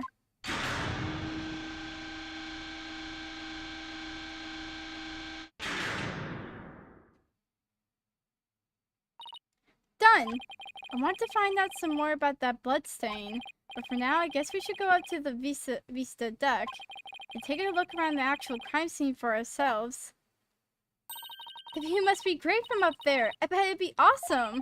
I mean, it would be if it wasn't the scene of a murder. Okay, to the Vista deck we go. Make sure you actually get on to the lift this time, Nick. I know.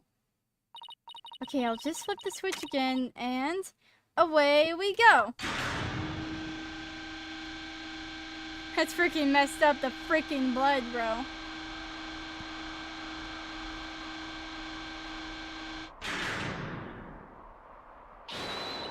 Wow, look at the gorgeous view! So this is where Ellen was attacked and Mr. Gloomsbury was killed. Yeesh, one wrong step is kersplat on the ground below. Should we go investigate the stuff that's a little closer to the edge? Well, I don't see much of anything over there.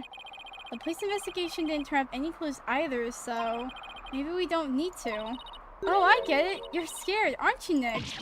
Of course not. Come on, let's go back down and finish checking out the hold.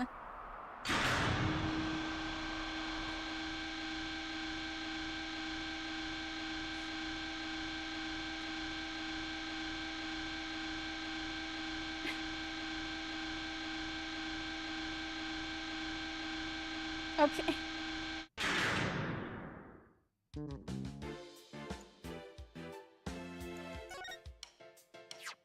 Huh? It looks like there are some fingerprints on this candelabra. Yeah, I just got done dusting that. I was able to pull a set of left handprints. Do you know whose prints they are? Yes, the prints belong to the victim, Dumas Gloomsbury. Nick, I just figured out something amazing. You did? Get this.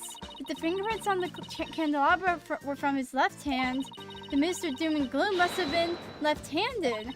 What do you think of that? Do I have the makings of a great detective, or what? You're a real silly Sally if you thought that deduction was in any way encyclopedic. Hey, you're pretty good, Maya. I looked into it myself and sure enough, the victim really was left-handed. Really? I got it right? Awesome! Good for you, Maya. Good for you? That's all you've got to say? I think you did a real great job, Maya. Way to go. Guess one can never have too much info. Now you're talking!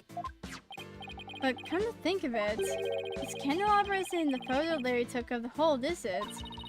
That picture was taken when they were getting ready for the first reception, right? The candelabra must have been brought in there sometime after that then. It's still possible that it has something to do with the incident though. Better add it to the evidence file just in case.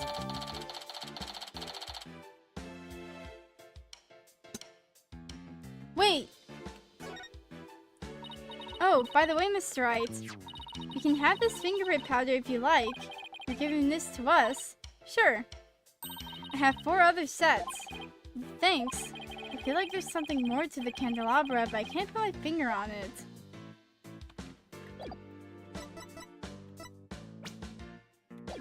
How about the fact that, like, where's the note? A note from... No from finding the victim's body. The writing is much thought to be written by a right-handed person. And we were to assume that this is a note that Gloomsbury had written, but we found out he is freaking left-handed.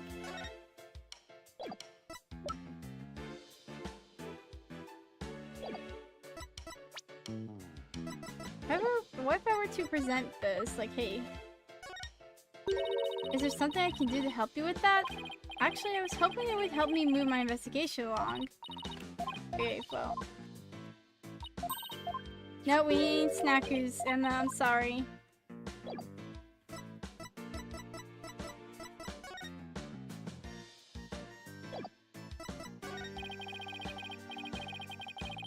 Oh my god.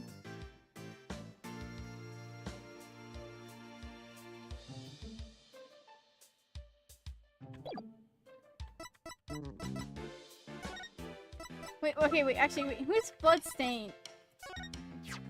Emma, about this bloodstain, doesn't something about it strike you as odd?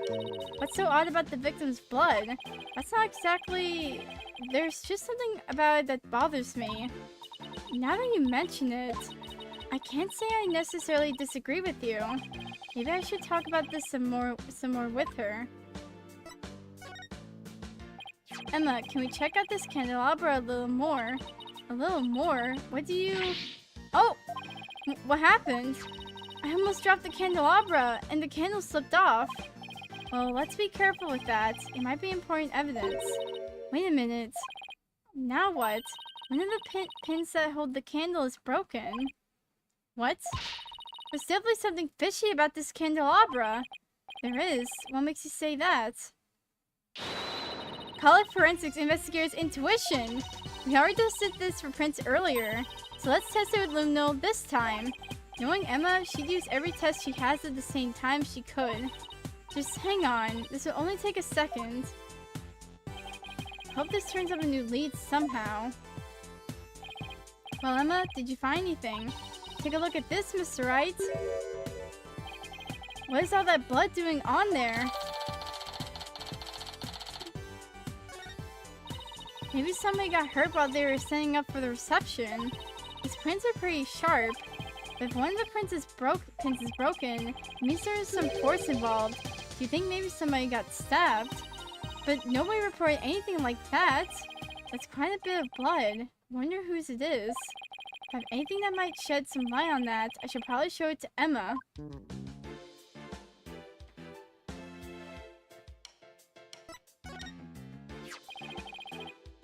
About this bloodstain. What about it? There's something about it that's been bothering me. Oh yeah? What's that? Well, there's a huge bloodstain in the crime scene left, and a bloodstained candelabra. Now this is only a guess, but I'm thinking maybe these two bloodstains are from... maybe the same source?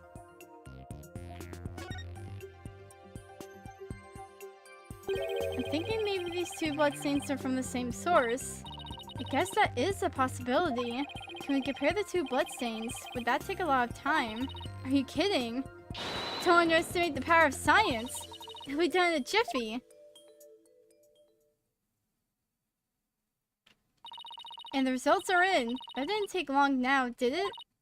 It seems that the blood is from the lips and candelabra from the same person.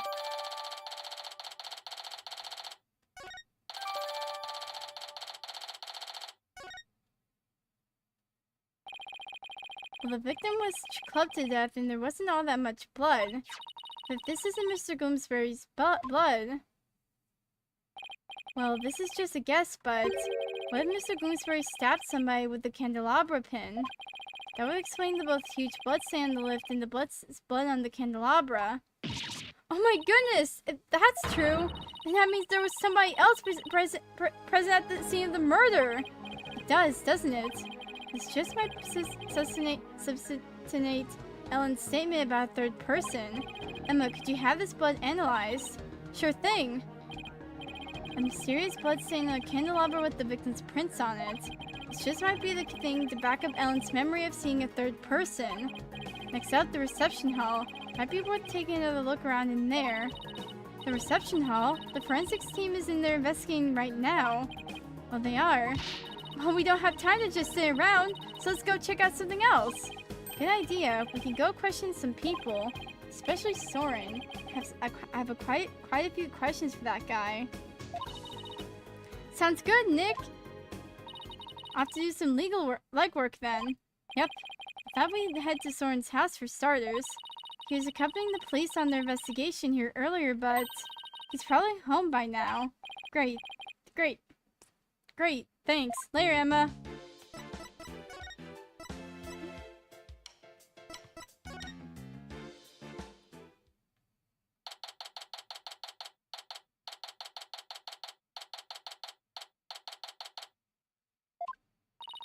I still can't get over how gorgeous Rocket Manor is.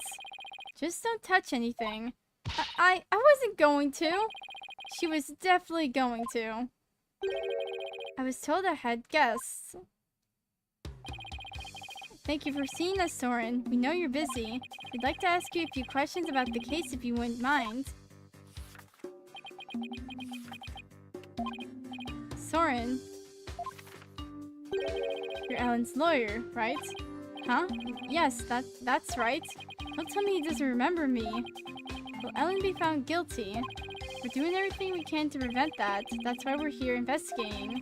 Will you please tell us what you know? Soren? Alright, fine. What was that pause all about? It was you who gave the order for that large-scale cover-up plan, isn't that right? What large-scale cover-up? Don't play dumb with us! You held 2 wedding receptions in order to try and cover up Mr. Gloomsbury's murder!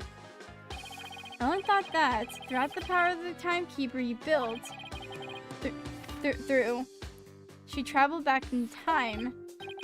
So that's why there were 2 receptions. Wait, does he seriously not know why the reception was held twice? Looks like I'll have to delve deeper here. So the cover-up scheme, that fake trip through time, you're not the one who was behind it all. Appears Cody stated in court that you were the one who ordered it to be carried out. Pierce said that. I see. I'll leave him in charge of everything around me. So whatever he decides is, in its essence, my decision too. So I take it that you didn't know anything about the cover-up. That's none of your business. But you were in 2 wedding receptions in a row, and still you claim to know nothing. I have nothing more to say to you. Please leave. But Soren!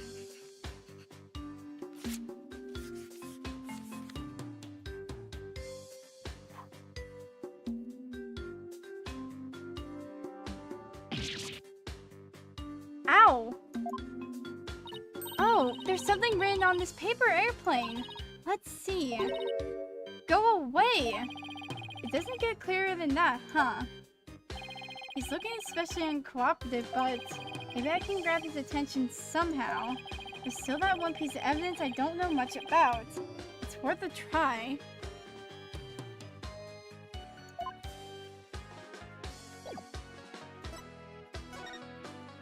Wait. No, don't examine the freaking room.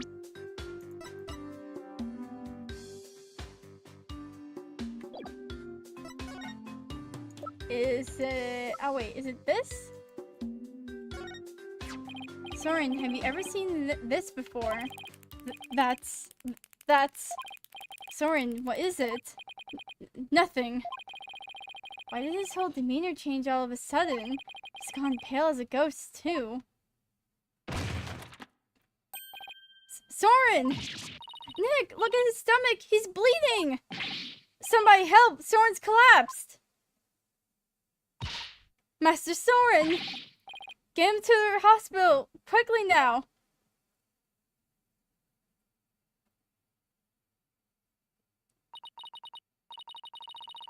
Poor Soren.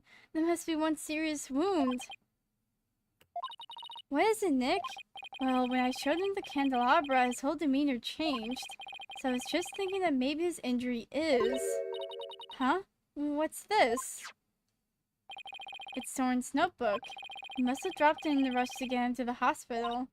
Oh, his notebook, huh? I wonder what's written in it, don't you? Come on, you know you want to take a peek. Well, if it helps us get any closer, I'm very sorry, sir, but this might be evidence. I feel guilty snipping around somebody's personal notebook, but maybe we should take a little look-see. Whoa, it's filled with big words written in tiny letters. Guess he uses this notebook to write down his invention ideas. Huh? What is it? Did you find something? After March 8th of last year, the content of this notebook changes dramatically. Like, how? Well, Ever since that date, Soren's been writing down every detail of his life, as in every. Maybe he decided to start keeping a diary. But this is way too detailed to be an ordinary diary. Either he's really compulsive, or maybe he's just plain forgetful. But is it really as simple as that? I feel like something happened on March 8th that made Soren change.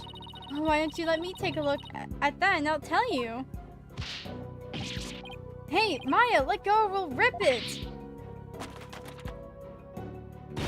Now look what you did! You dropped it! You should have just let me take a look! How is this my fault? Oh no, Nick! I fell into the pool of Soren's blood! I can't read a thing on these 2 pages now! Oh, you're gonna get it. Oh, you're gonna get it now! I guess it really is my fault after all. Let's just put it away carefully for now. Can't let anything else happen to it. You hear?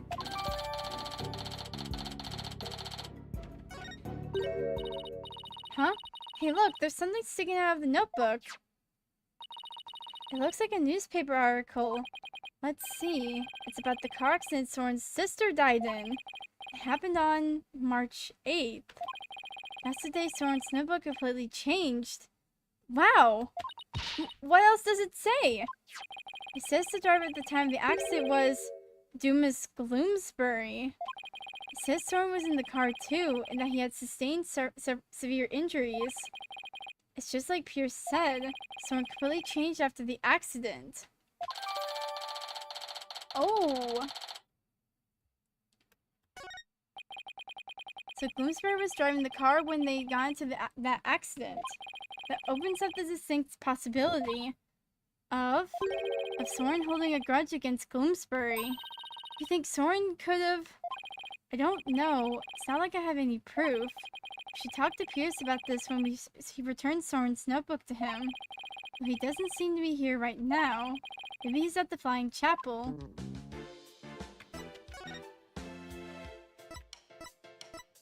Oh wait, there's the yellow flowers there.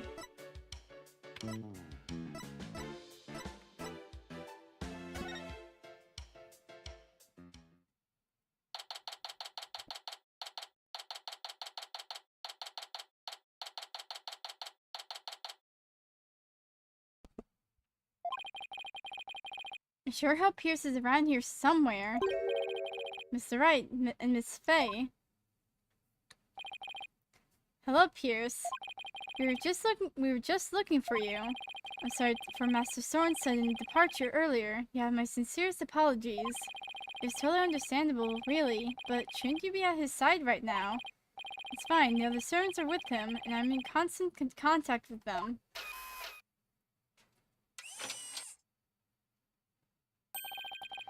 Do not forget to give him his pain medication. Be sure to keep him hydrated. Also, see to that he is not up and about. He needs complete bed rest. This is what happens when you're too rich for normal peasant phones. I must return to Master Soren now, but did you want something of me? Actually, here's Soren's notebook. He dropped it when he collapsed. I hope Pierce doesn't notice the blood stain. Oh, thank you very much for this. I'll see to it personally that Master Soren gets it back. Thank you. Given to Pierce. I trust you did not look inside. Oh, of course not. Because it's filled with numerous patent-worthy ideas, you see. Look, I know you're busy, but would you mind if I ask you a few questions about the case? Well, as I said, it must be getting back to Master Soren. So if you can make it quick, I would greatly appreciate it. Alright, I'll make this as quick as I can. I'd like to ask you about the cover-up you tried to pull off, if you don't mind. Told everything there is to tell in court already, disposing of anything that may have harmed Sprocket's family's reputation. It's simply a part of my job. Sounds like a lovely job description. I have nothing more to say on the matter. I will say, I do not think it's wise to spend time on topics that have already been discussed. Right.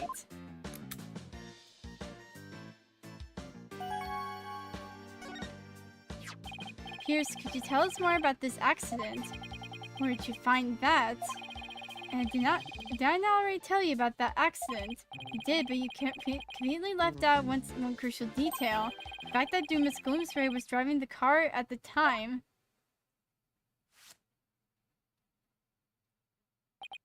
Oh, did I not mention that? I suppose it simply did not come up then. If Mr. Gloomsbury caused the accident, why didn't the Sprocket family fire him? Wouldn't that usually be the natural consequence of such a huge mistake? Please do not misunderstand. Bloomsbury stayed on with the family.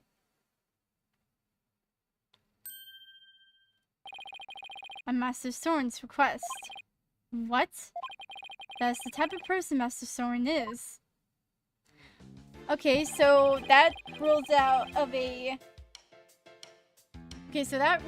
the possibility of him holding a grudge.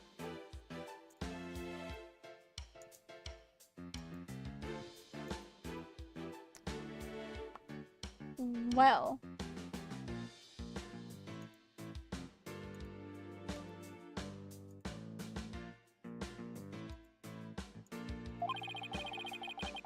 She was such a sweet person that even in her last moments she thought of Master Soren. Not only did Soren not hold a grudge against Bloomsbury, he insisted on keeping him on. Now I really don't understand how that guy's mind works. So you were present for Selena Sprocket's last moments. Yes, in my professional capacity. The accident happened on the way to a certain party. And what kind of party was it? It was Miss Selena's engagement party. Bloomsbury's injuries were minor, but Miss Selena's and Master Soren's were critical. They were brought to the Sprocket family's regular hospital. How to have such a terrible thing happen on what was to be a day of celebration. Thanks to the surgeon in charge, Master Soren pulled through. And Miss Selena, the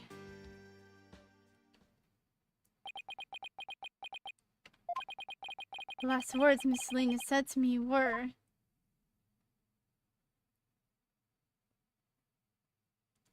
"Please help Soren." Ever since then, I have attended Master Soren and tried to help him in any way I can. I see. Selena's fiancé must have been devastated. Indeed. The shock of losing Miss Selena was so great, he quit being a surgeon. He was a surgeon? Wait, so the surgeon who tried to save them both, was he... Yes, he was Miss Selena's fiancé. What a terrible tragedy. How awful. So, where is her fiancé now? Good question. I wonder that sometimes myself. So Selena had a fiancé. I'd like to find out more about him, but I doubt I'll find him anytime soon. So are we done here? I'm afraid I must be going. Could you please tell me a little more about Soren? There's nothing more to tell. Can't seem to get any real answers out of him just by asking him questions. But there is that piece of evidence I still don't know much about. Maybe he'll be able to tell me something about it.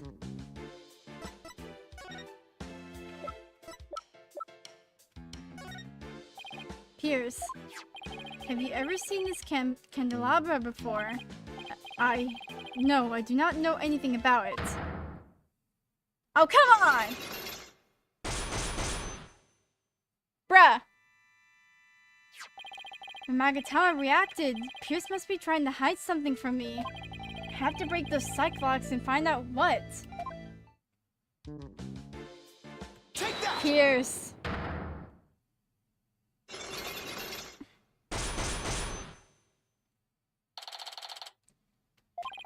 Pierce, you're hiding something from me about this candelabra, aren't you?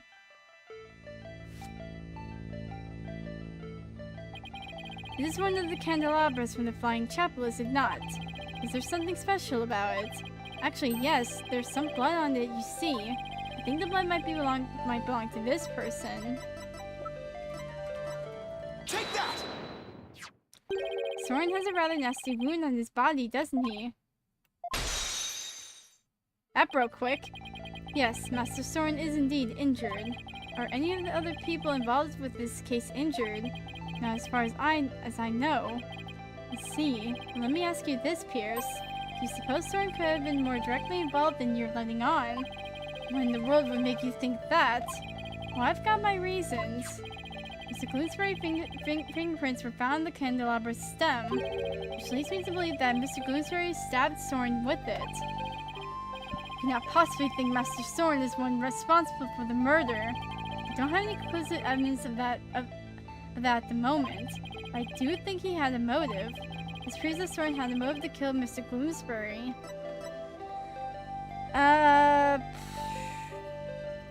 Is this...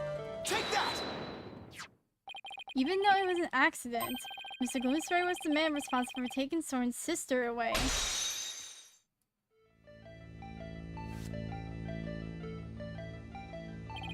Let us suppose that Gloomsbury did stab Master Soren with the candelabra. Can you prove that it had anything to do with this case? He might have been stabbed at some other location, or some other reason. Sorry, but I can prove it was related to this case. Oh, really? Soren's stab and Mr. Gloomsbury's death are definitely connected. Are they now? This is the piece of evidence that ties Soren's injury to Mr. Gloomsbury's murder. Take that! A bloodstain was found on the side of the lift that goes between the hold and Vista deck. Its blood matches the blood that's on the candelabra.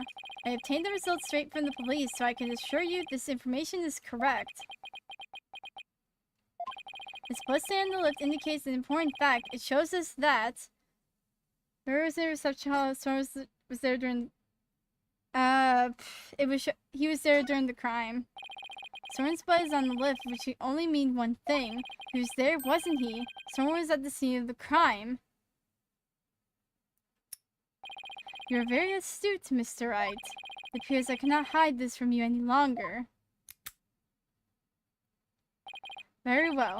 I will tell you everything.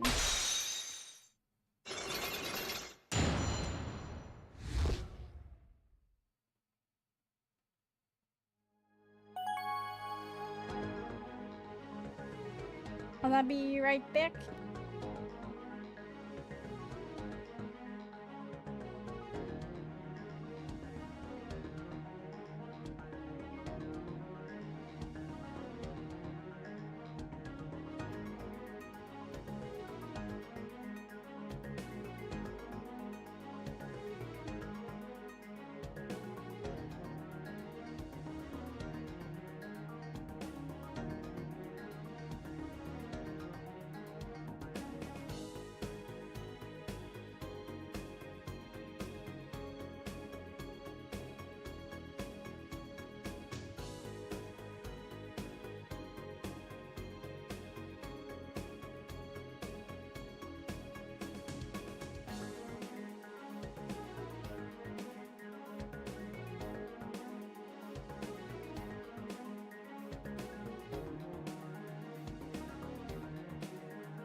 Alright, I am back.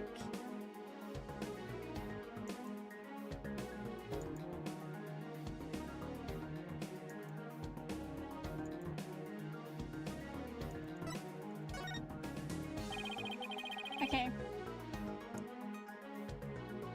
Oh wait. Could you tell me about Soren's injury? Very well. This is what I heard directly from Master Soren himself. To summarize, Master Soren was stabbed by Bloomsbury on the day of the murder. It happened after the first wedding reception. The happy couple was in the reception hall when suddenly Bloomsbury appeared. He attacked Miss Ellen and tried to take her away. Master Soren went to stop him and found himself in a struggle with Bloomsbury.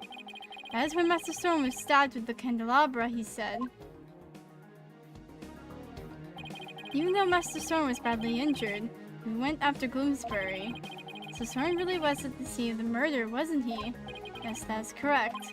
However, by the time Master Soren arrived at the scene, Bloomsbury had already been murdered. So Pierce is saying that Soren was at the crime scene, but that he didn't have anything to do with the murder itself.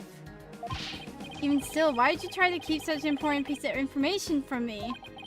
I'm very sorry. Master Soren's injury and Bloomsbury's murder were not directly related, so I decided not to mention it, as to not unnecessarily complicate the investigation. Well, now it's made even more complicated because you didn't brought it up before. But it makes more sense now, but like, so that it's not him. It has, I swear, I have not seen anyone else. It has to be you. Mother fricker. Now then, I'm sorry, but I'm afraid I really must go now. Please excuse me. Thank you for your time. You should have just told us everything in the first place and saved us all a lot of time. Yeah, but I guess it isn't that simple for him. He is the family butler after all. He sure didn't make our job any easier though, did he? At least we learned something new. Soren was at the scene of the crime. That's true. One step forward is better than none. So what next, Nick? Let's see. The forensics team might be done investigating the reception hall by now. Let's go check it out. Sounds like a plan. Oh, now we can go here. I almost went back to...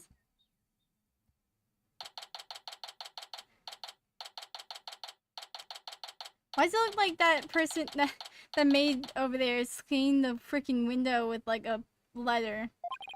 It looks like the police are done with their investigation in here. I wonder if it's okay for us to take a look around now. Oh, hi, Mr. Wright. Hi, Emma. Would it be alright if we investigate in this room now? Sure, the police are all done, so go for it. Oh, remember that broken lantern? I restored it to perfection. I have to say, it's some of my best work. Sounds like the repair job was a resounding success. Thanks, Emma. We'll take a good look at it, too. Well, I have to be getting back to the station. Try to mess up the crime scene if you can help it. We'll be careful. I'll be seeing you. Bye, Emma, and thank you! Well, shall we get started?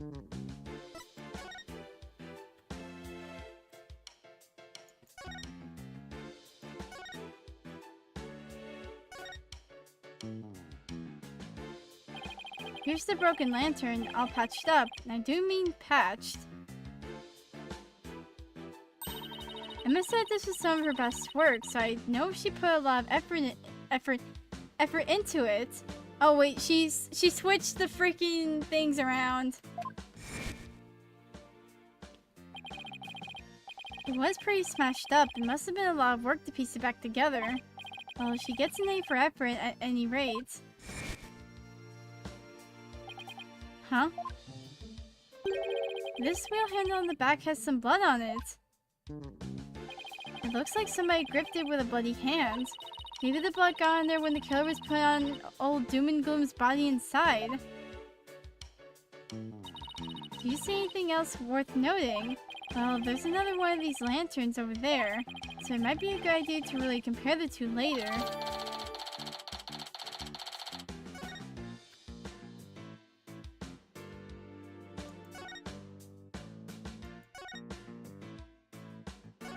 Oh no, that's not what I meant to do. Oh wait. Well, I'm glad I made that mistake. Is this where the murder weapon... Is this where the murder weapon, the timekeeper, was displayed? I guess it's in police custody now. Huh? What's this? A key? Let's ask the maid about it. Good idea. She might be able to tell us something. Excuse me, can I ask you a question? Oh, of course. What would you like to know?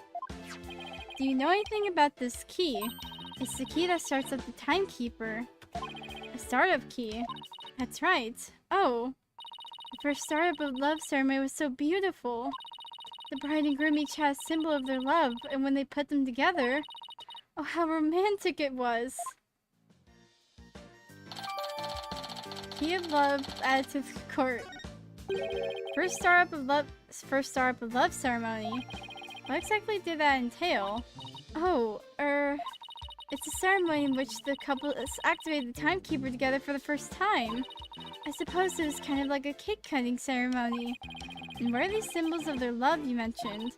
Well, that's kind of an industry secret, so I can't really say. I'm sorry, I'd better be getting back to my work. Looks like there's an order from above not to talk about it.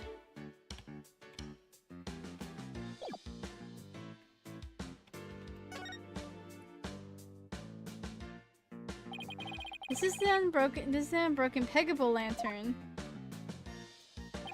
And this is the one that Emma restored. I wouldn't say they look exactly the same. More that they're made up of the same parts. Wait a minute. What is it, Maya? I think there's something off about this peggable. Just about everything about it looks off to me. I'm not quite sure what it is, but some detail isn't quite right. Show me the restored lantern again. Hey, I know. It's this, right? What? Where? The thing about the restored lantern that's often is the... It's the color of the wheel. Look, it's the wheel handle. It's a different color altogether.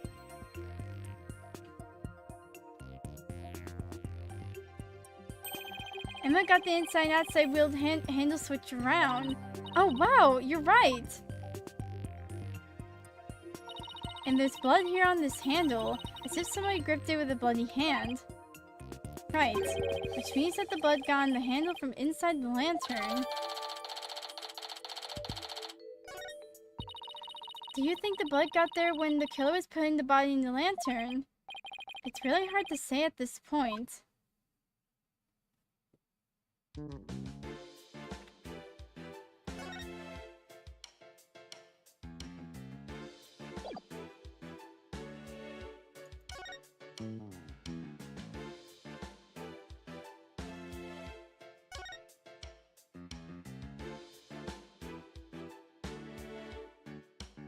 Oh, wait, what? Hey, take a look at that door. I wonder where it goes. Shall we open it and see? Wait, please don't open that. It's the emergency escape hatch. It's directly outside. You'll fall to your death. That was a close one, huh, Maya? I'll say.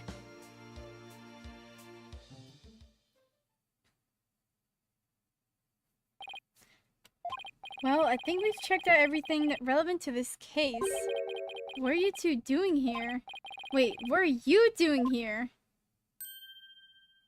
Oh, Soren, shouldn't you be resting in bed? You're injured. How do you know about that? Never mind.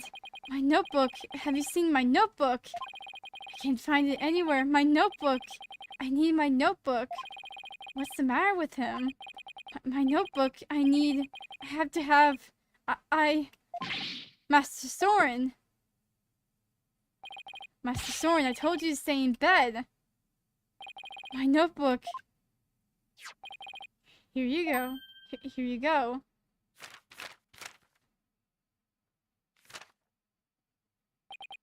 Yes, this is it. So Soren gets emotionally unstable without that notebook of his.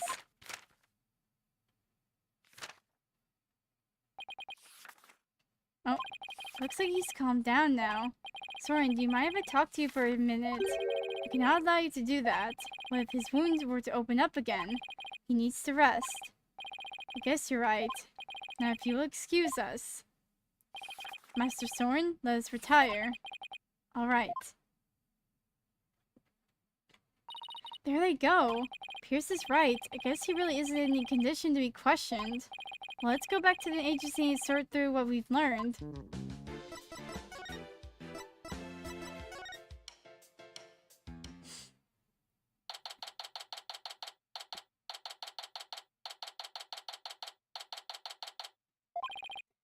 We're back. Anybody here? Oh, hi, boss. Athena, I thought you were with Trucy. I guess you could say that I'm taking a short break. But enough about me. What about the investigation? Did you find anything out anything? Well, it turns out that the third person Ellen says she saw at the crime scene might have been Soren Sprocket. What? Really? I always thought he seemed suspicious. Thing is, by the time Soren got to the Vista deck, the murder had already occurred, apparently. No way! I don't buy that! Not for a second! It's a cover-up! A cover-up, I tell you! That's certainly a possibility. And as a lawyer, it's certainly a possibility I have to pursue, but what? It's your job, right? To pursue the heck out of it. Just do it! Yeah, but is that really what's best for Ellen? Soren could be found guilty if the truth comes out tomorrow. But if we don't pursue this possibility, Ellen could be found guilty instead. Oh man, either way it sure doesn't spell out happily ever after for the two of them. So what are you gonna do, Mr. Wright? I can't let an innocent person get convicted, so I guess all I can really do is pursue the truth, even if it ends up devastating Ellen. What a tough call to make.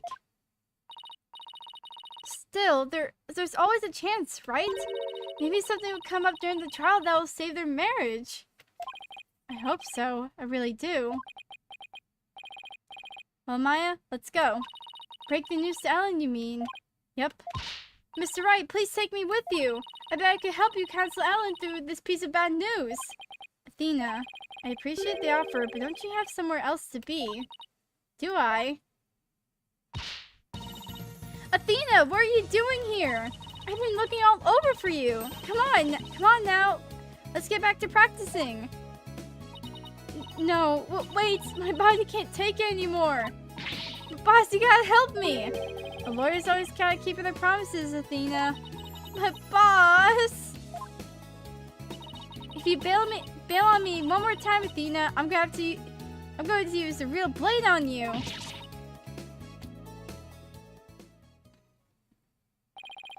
Sorry, Athena, but somebody's gotta do it. Better you than me, though. Hang in there, kiddo. Come on, Maya. We better get going. Like, this is literally like the era of like, no, we're not having anyone else. Only the OGs. Except Gumshoe. Where the frick is Gumshoe at? I'm sad. Hello, Ellen. How did your investigation go, Mr. Wright? Before I answer that, I need to ask you something. Was Soren with you when Mr. Gloomsbury attacked you in the reception hall? I'm sorry I kept it from you. I was afraid that he'd come under suspicion if I told you. So I kept quiet about it. I'm really sorry. I see. I thought it was probably something like that. Listen, Ellen, I'm afraid I had to make a very difficult decision based on what I found out. What kind of decision? This is very hard for me to say, but the mysterious person you saw at the scene of the crime was most likely Soren. What? In other words, in court tomorrow, I'm afraid I'll have to propose the possibility that Soren is the true culprit. No! Soren is innocent! No! But don't you see, if I don't try to pursue that line of thought, you'll be found guilty. No, no! No! Oh my god! Please, Ellen, calm down! Oh my god! Soren just can't be found guilty! I'd much rather be found guilty instead! Ellen, you can't let yourself think like that. But, no! Marriage is for life, right? Do you really think you can run away from the truth and still be truly happy with him? You're not married, so how can you possibly understand? Sometimes you just got to do whatever it takes to make things work. But Nick, you talk to her. Hey, don't just dump this all on me. Mr. Wright, I'm innocent and Soren is too. So please, prove our innocence in court. I'll certainly do everything in my power. I just hope she doesn't lose control like this in court tomorrow.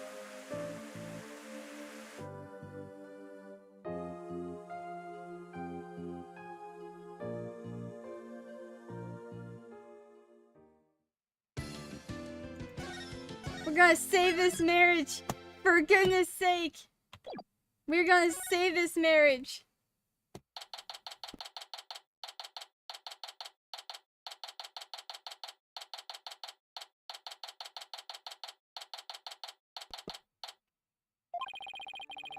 So the one thing we found out yesterday is that Soren was there at the crime scene. I only hope I can get some testimony from him that'll get to the heart of the matter. Mr. Wright. Good morning, Ellen. Look, I'm afraid you might not like the result of today's trial. Nevertheless, don't tell me you're still thinking of going that route. Soren is innocent. He can't be found guilty. Take me instead. Ellen, please try to get a hold of yourself.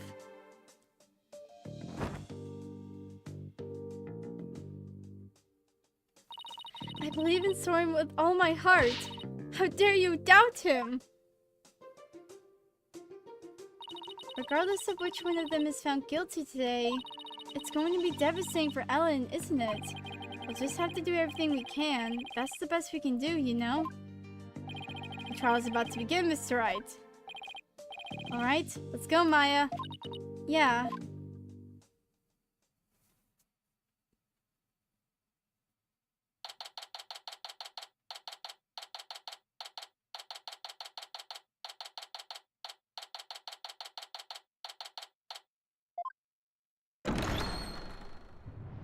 Day 2, course now in session. All rise. Course back in session for the trial of Ellen Wyatt. The defense is ready, Your Honor. The prosecution is ready, Your Honor. Let's see now. Where were we? In yesterday's session, we found out about the Sprockets family's conspiracy to cover up the murder of Miss Gloomsbury with a second reception. Taking advantage of her collective shock, the defense as usual made a nonsensical claim, namely that there was a third person present who struck the victim. Objection! Hey, don't try and make it sound like I made it all up! The defendant herself made a statement about the existence of a third person, and further investigation has only proven her statement to be true. I presume the defense intends to focus on proving the identity of this third person. Is that alright with you, Mr. Edgeworth? Indeed, Your Honor. In fact, I predict that the defense will most likely attempt to name Mr. Soren Sprocket as the true culprit. How did you... The driver during the accident that killed Mr. Sprocket's sister was the victim. Therefore, Mr. Sprocket had a motive to murder Mr. Gloomsbury. That's what you plan to assert, is it not, Mr. Wright? Am I that transparent? Yeah, pretty much.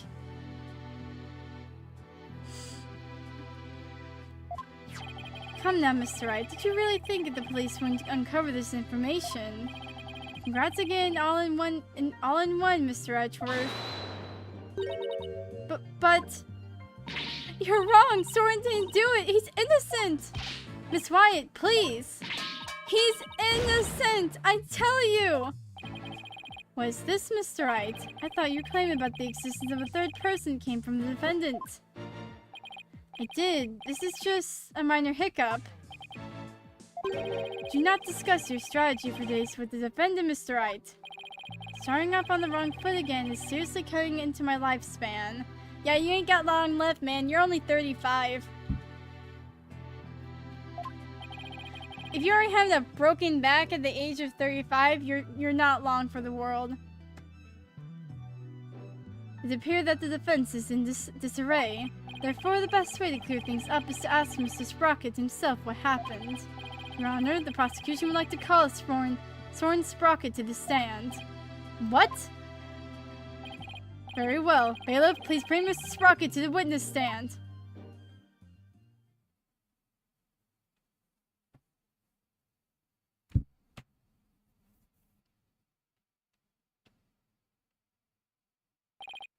Witness, please state your name and occupation.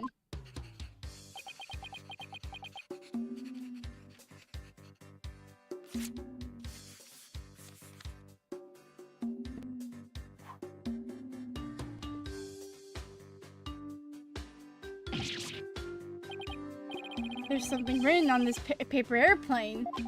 Let's see. Soren Sprocket, Managing Director of Sprocket Aviation. Mr. Sprocket, please give your answers in words, not paper airplanes.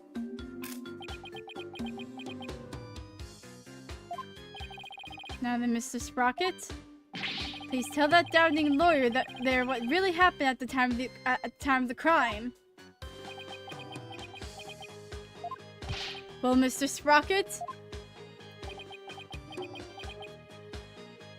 See, like, we make it the difficult, like, defense, like, right? Defendant? We make it the difficult defendant, but freaking Edgeworth has the difficult witness to deal with.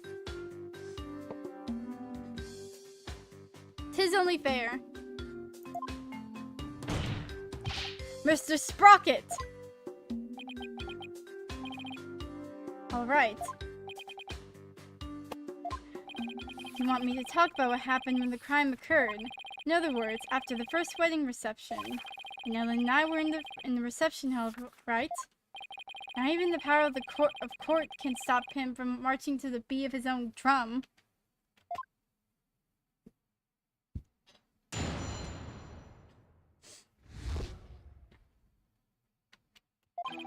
I was stabbed by Dumas in the reception hall, and I collapsed to the floor. The next thing I saw was Ellen and Dumas on the Vista deck. I knew Ellen was in danger, so I headed for the Vista deck. But when I got there, Dumas was already...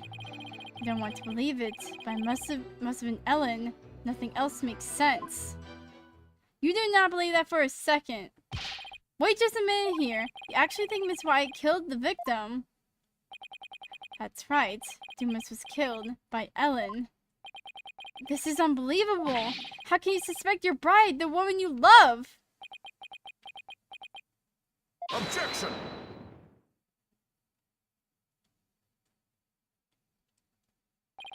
The truth can be cruel. Miss Wyatt, you must be very upset. Is there anything you wish to say?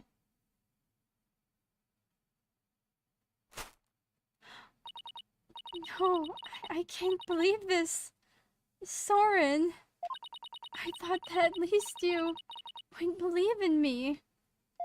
The best way now to show your love for your groom is to admit your guilt and try to atone. Soren. Hold it! Mr. Edgeworth, I haven't even cross-examined the witness yet.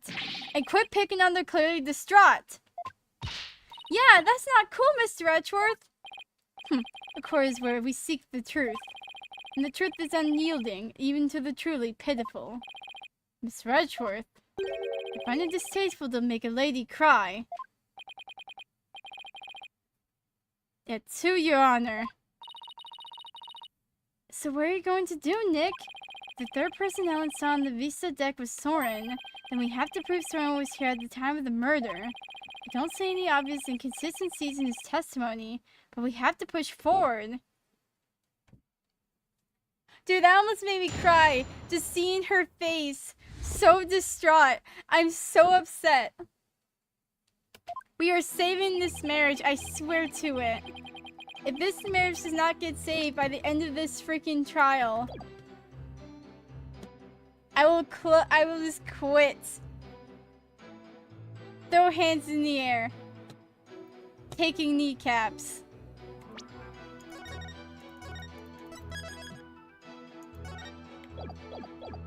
Hold it! Please tell me everything you can about when you got stabbed. After the reception, Ellen and I were enjoying a moment alone in the reception hall when Dumas appeared and stabbed me. He grabbed Ellen and the timekeeper and left the reception hall. Did Mr. Gloomstar say anything at the time? I don't remember. After I was stabbed, I was immobilized by the pain. Let's see. Next thing I saw was Ellen and Dumas on the Vista deck. Hold it! The Vista deck, huh? But it was nighttime then. Could you really see them in the darkness? The moon was out so I could see them clearly. From the looks of it, Dumas was trying to push Ellen and the timekeeper off the side. So you saw the defendant. About to be thrown off to the airship, you say? That's right. In such a desperate situation, it would only be natural for her to fight for her life. And the murder weapon was right there within her grasp. This isn't going well at all. I've got to do something fast.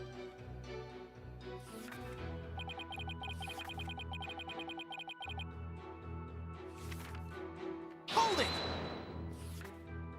I understand that your bride was in danger, but were you really able to move with a stab wound to the gut? I was desperately trying to push the pain out of my mind. I see, so adrenaline kicked in and gave you strength. Is that right? I don't see much of anything in this statement I can refute. That's right. I almost passed out several times as I made my way to the Vista deck.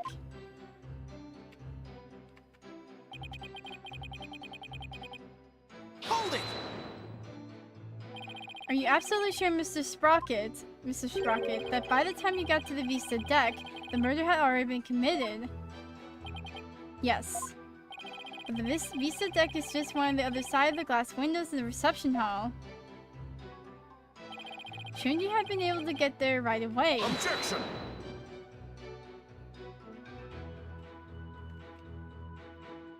Mr. Wright, have you investigated nothing? The only way to the Vista deck is to go to the hold and take the lift.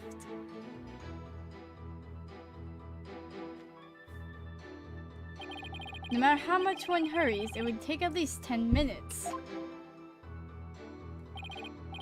Well, that's unhelpful. So Soren had to have gone there before the murder or my claim won't stand.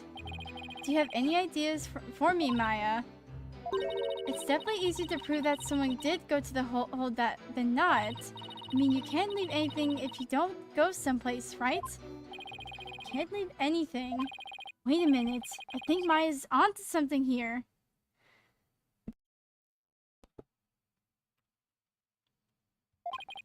The lack of a certain something actually proves that Soren didn't go to the hold.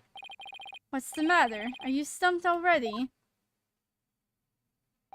No, I'm far from stumped, Mr. Edgeworth.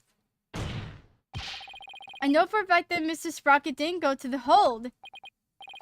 You and your paper-thin bluffs. Mr. Sprocket's bloodstain on the lift proves he went through the hold. So what possible proof could you have that he did not, in fact, go through there? You want proof? You got it. You can do this, Phoenix. There's gotta be proof that Soren didn't go through the hold. Mr. Wright?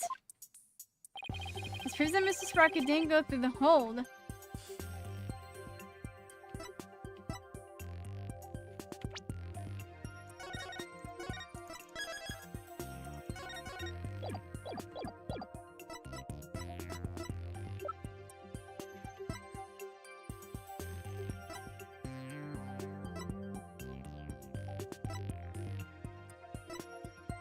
Wait. Oh! Take that! As anyone can see from the hold entry record, there was absolutely no mentions of Soren Sprocket entering the hold. The defense asserts that Mr. Sprocket used a different route to get to the Vista deck. You can assert all you want, Mr. Wright, but can you actually prove another route exists? Can I prove the existence of another route to the Vista deck, you ask? Oh! Wait! I can prove it! Even if it's just a bluff, I have to present something. Anything that could prove the existence of a faster route to the Vista deck. Very well then, Mr. Wright. Show us how Mr. Sprocket got to the Vista deck. Mr. Sprocket made for the Vista deck through here. So the frickin' Take that! To save his bride from danger, Mr. Sprocket opened the escape hatch and made his way along the outside wall to the Vista deck. Isn't that right, Mr. Sprocket?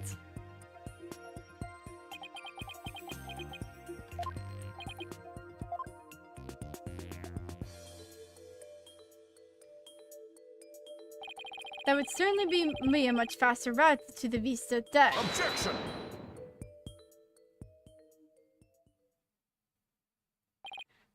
I'm disappointed, Mr. Wright. Is that really the best you could muster?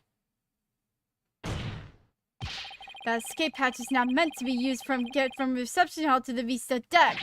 One slip and that's all it would take for Mr. Sprocket to plunge to his death. I have to agree, the defense's claim is really stretching it. Hold it! I understand how it sounds, Your Honor. But at this point, it's too early to definitively say that he didn't go that way. So that's what you're going with then, I take it. Of course, Your Honor. This is real life, Mr. Wright, not some cinematic dribble or comic book. If you have some sort of logical explanation to share that would convince us of your claim. I do. Are you sure, Nick? Kind of? Actually, I have nothing. So I'll just have to wing it somehow.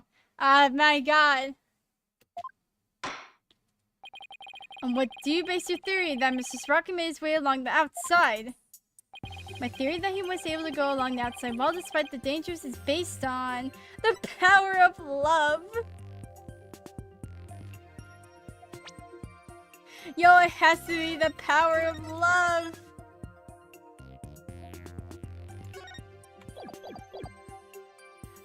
Love always wins! To save the bride he loves, the groom risks his life and rushed to her side. Mr. Sprocket was able to make it to the Vista deck despite the danger. Because of the power of love! The power of love!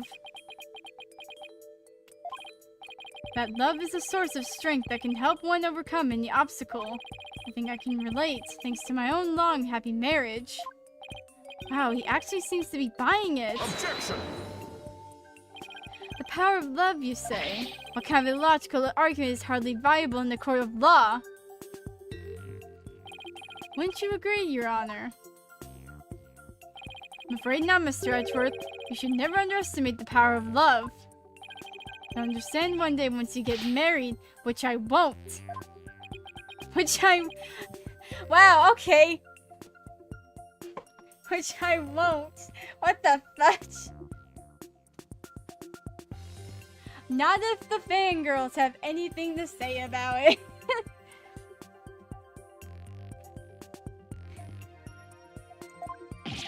Exactly what is so wrong with wishing to remain unwed? I mean, there ain't nothing wrong with it. Way to set him off, Your Honor. Like the freaking thought of marriage, like, that's freaking blasphemous. How dare?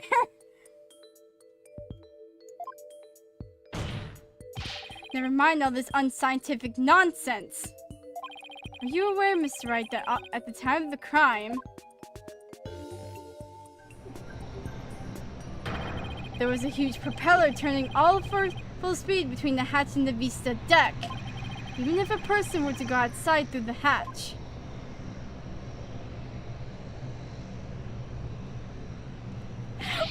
They'd be blown away in an instant! Why is the animation like going freaking away? Bruh. Yo, he gone.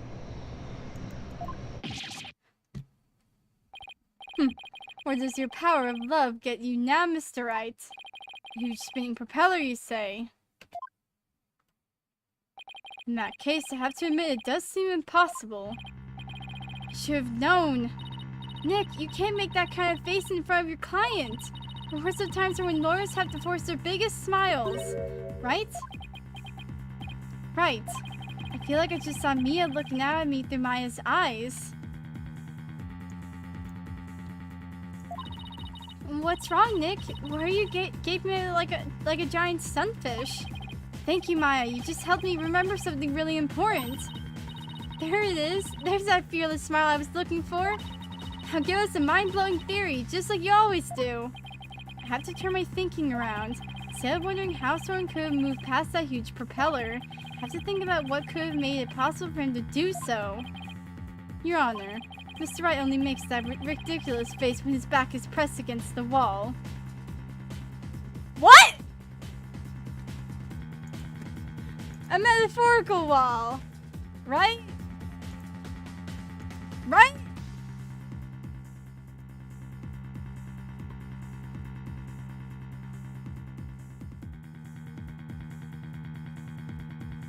I hope you mean a metaphorical wall, Edgeworth, or I swear to God. Because this just out of context is just so bad. Therefore, please do hurry and give your ruling before. Mr. Edgeworth, it's still far too early to discount my theory. What are you talking about? The airship's large spinning propellers have already been shredded to pieces. But if we think a little more outside the box, I'm sure we can find a way he could have made it. Stop trying to stall, Mr. Wright, and show us how it could have been even remotely possible, if at all. I must agree with Mr. Edgeworth. Very well, Your Honor. There must have been a way. Some way that someone could have moved along the wall in spite of the propeller. Now then, Mr. Wright, what specifically would have made it possible? This is how it could have been possible for Mr. Sprocket to get to the Vista deck. Had to get to the deck some other way. The airship wasn't flying, the propellers were broken. Wait, why would the propellers be going?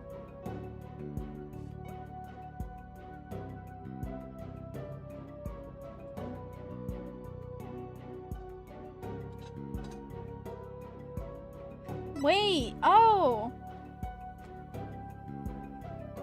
If the reception had already been done, like, it shouldn't have been flying at the time. What allowed Mr. Sprocket to go along with the outside the wall beside the propellers is the location of the flying chapel at the time of the crime. The location of the flying chapel. Wasn't it flying high in the sky? No, Your Honor, I'm afraid it wasn't. What? Then where was it? At the time of the murder, the airship wasn't flying through the sky. It was mortared to the ground. What?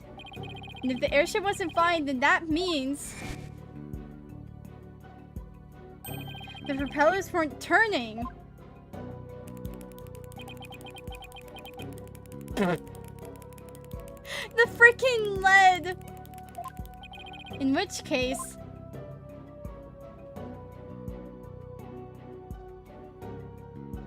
Mr. Sprocket could have gone to the Vista deck along the outside wall. Isn't that right, Mr. Sprocket? Oh!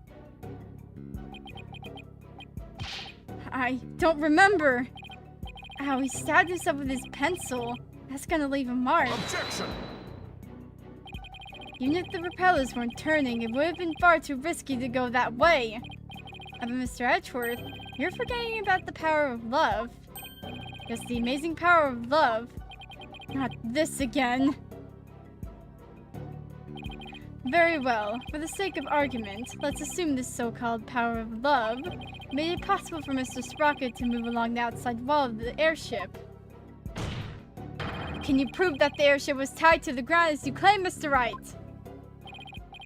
Well, I don't have any evidence that proves where the airship was at the time. You can prove it. You can prove it, can't you? Maya, can you think of anything we can use to prove it? Can't say I can. Oh, wait! Didn't somebody see something outside a window at the time of the crime? I think I remember someone saying as much. But I have a piece of evidence that shows what was outside of the airship. Well, what are you waiting for? This piece of evidence shows that what was outside the airship at the time of the crime. Oh my god. Wait. No. Oh my god. Where the frick is it? Because there was a storm happening. Take that! This piece of evidence shows that what was outside the airship at the time of the murder. What kind of lousy drawing is that? It's a drawing made by Larry Butts. And what can you prove with that for an attempt at artistry? Well, I think it looks lovely, Edgeworth, so frick off. Larry made this drawing before he switched the lanterns, so it must have been right around when the murder was being committed. Now, if I could direct the court's attention to here... Is that a pterodactyl? Does that mean that airship actually went back in time to the Cretaceous period? Objection! We've already proven that time travel is nothing more than a gimmick, did we not? We did, and I have no intention of bringing up that argument again, but this drawing shows us an important piece of information. It shows us that the airship was actually moored to the ground. And what makes you so sure? That's easy. All you have to do is consider who made this drawing.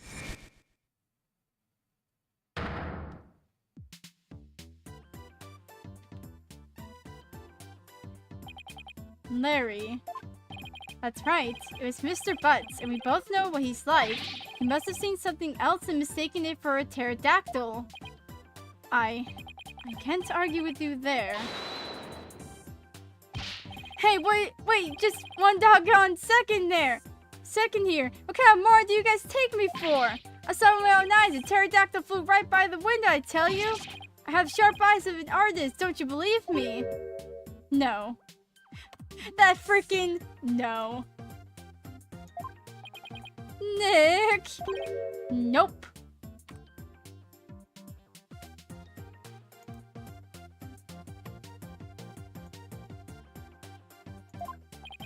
Some friends you guys are. What about the judge? You believe me, right, Your Honor?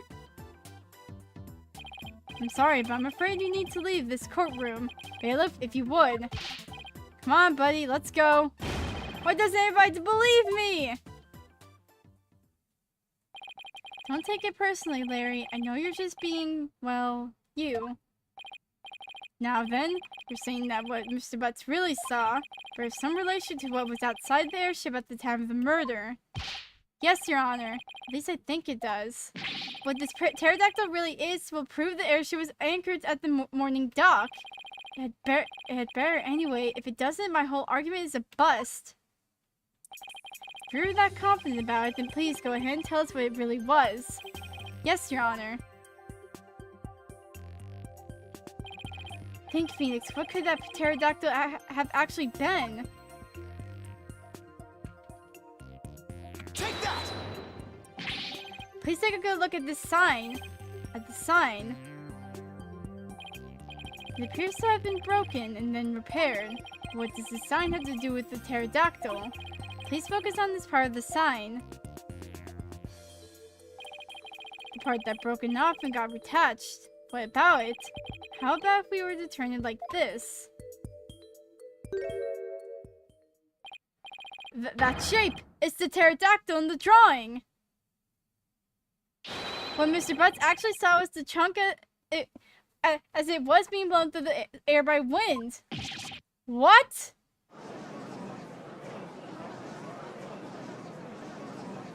Also, I just noticed the man is wearing a jetpack. What? Oh my god, did you use that jetpack or something? On the day of the murder, there were some heavy winds in the area of the morning dock. But it's hard to imagine that the sign would make it up as high as an airship would fly. That means the flying chapel must have been anchored at the morning dock that night. Isn't that right, Mr. Sprocket? Objection!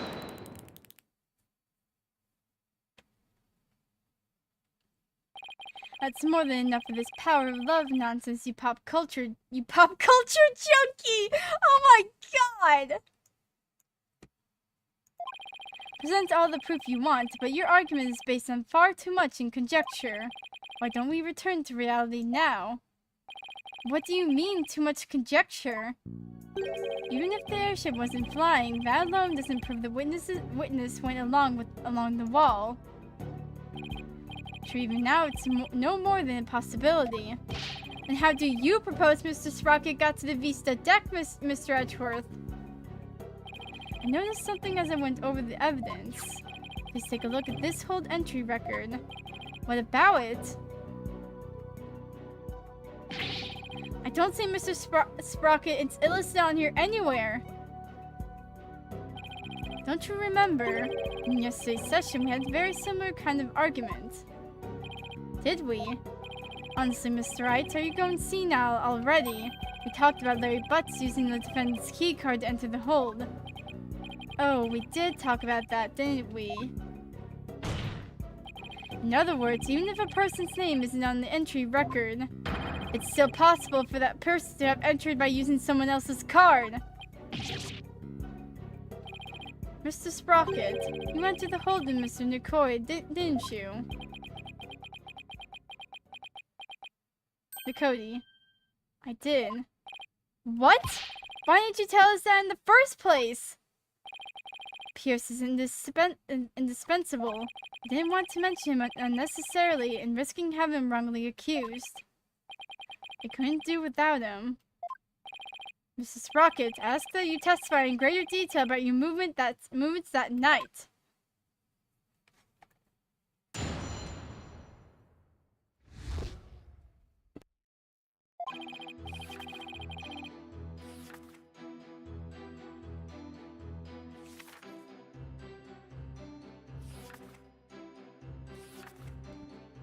In truth, I went to the Vista deck with Pierce.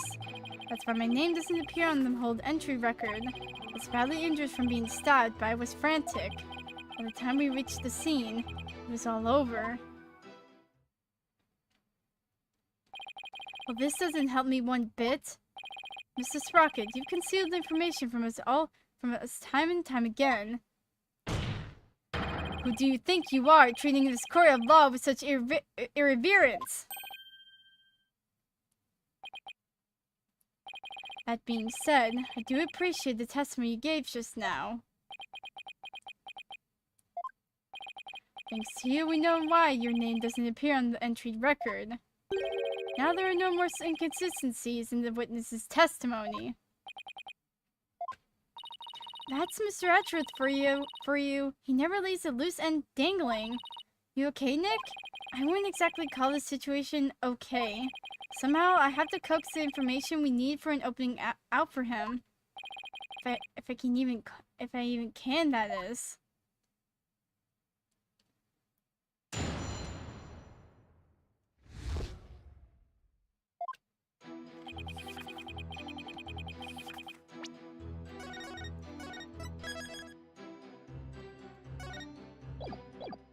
Hold it!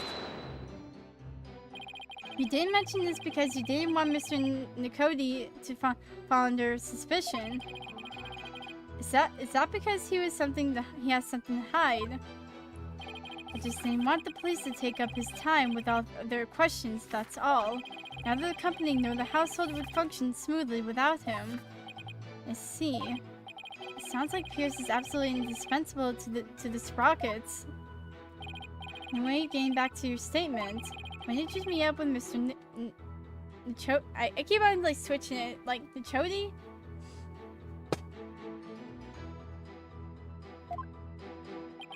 We met up on my way to the Vista deck.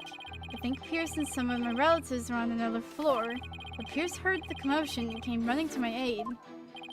He could hear the pandemonium all the way from another floor. Mr. Wright, would you like the current statement added to the witness's testimony? Yes, please, Your Honor. Very well.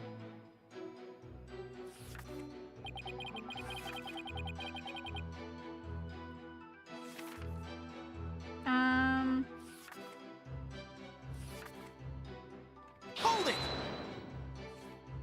Did Mr. Nichodi can't come alone? I believe some of his subordinates were with him, but I don't remember exactly how many.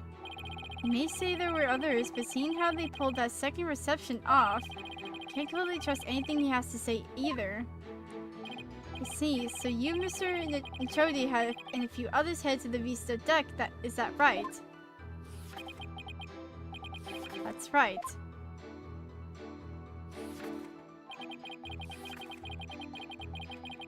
Hold it! Your name doesn't appear on the hold entry record because you entered with Mr. Nchodi using his keycard. That's right. So I guess the hold entry record doesn't matter as much as we thought. And now that Soren's saying he was with Pierce and a few others, it's pretty tough to refute that statement. What's the matter, Mr. Wright? Cat got your tongue. Did you finally realize there was no point in continuing this trial any longer? Of course not! I'll wipe that smug look off your face! Mr. Sprocket, please continue with your testimony.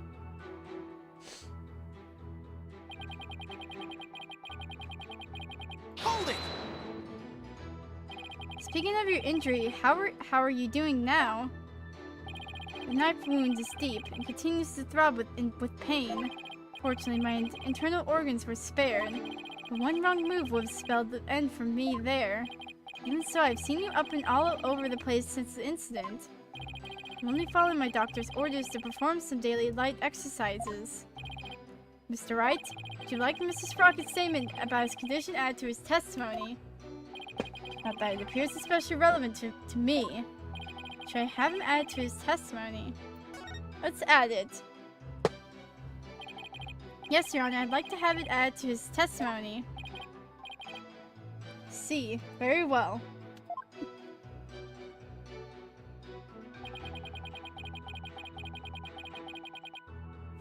Wait, knife wound?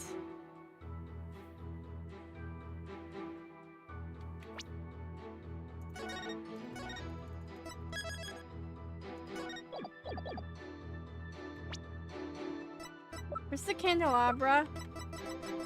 Oh wait, it was over here. Objection! Mrs. Sprocket, you just said your injury is a knife wound, didn't you? But the weapon you were stabbed with was this candelabra. A fact I know you're quite aware of. Very well. This is what I heard directly from Master Soren himself. To summarize, Master Soren was stabbed by Gloomsbury on the day of the murder, happened after the first wedding reception. The happy couple was in the reception hall when suddenly Gloomsbury appeared. He attacked Miss Ellen and tried to take her away. Master Soren went to stop him and found himself in a struggle with Gloomsbury. That was when Master Soren was stabbed with the candelabra, he said. Objection! It must have been simple memory slip that made him misspeak. It happens to everyone. It has nothing to do with the case. You must be pretty desperate to point out something so minute. I have to agree, Mr. Wright. You hardly need to make such a big deal over such a small mistake. I contend that it's an important inconsistency. Besides, I couldn't find anything else. This is the only thing I have to go after. And I say it's not important. Well, let's not waste any more time in this matter. I agree. Everybody has a little memory lapse every now and then. Hold it! But, Your Honor, please let me explain. But can you? Can you really explain to this court what makes this slip so important? Yes, I can, Your Honor. After all, it was Soren himself who told Pierce that he had been stabbed by a candelabra. This is more than a simple memory slip. There has to be some kind of reason for it. Well, Mr. Wright, please explain why the witness's slip of the tongue is so important. The point to focus on here is why the witness would mistake the weapon used to stab him. Think carefully, Phoenix. This could very well change the course of the trial. So why did the witness make that mistake, Mr. Wright? Mr. Sprocket identified the wrong weapon used against him because...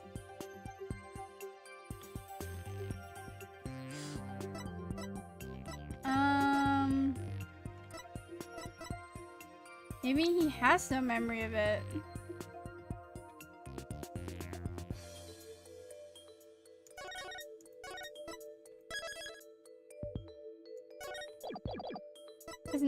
Give me that. Give me that.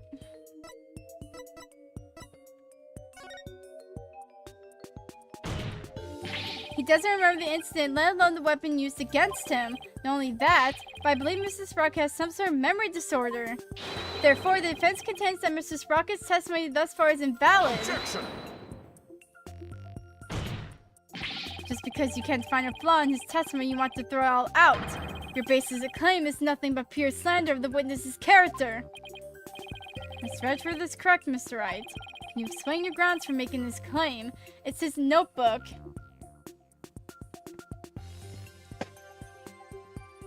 Because he has, like, so much information. Like, oh! Because of the incident of the car crash, he probably, like, suffers from some sort of, like, memory loss. So he has to write everything down. Of course, Your Honor.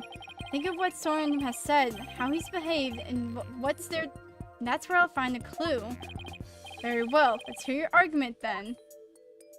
The grounds for claiming that Mr. Sprocket has a memory disorder is his turned personality. His airplane pen? No, it's his notebook. The notebook he always has with him. It's got daily events and information about the people around him recorded in it. Like a diary, perhaps. No, Your Honor, it's much too detailed to be an ordinary diary. It's more on the order of a database, actually. A database, you say? That's right. For some reason, Mr. Sprocket is apparently unable to retain memories. That's why he writes every little detail of his life down in this notebook. Objection!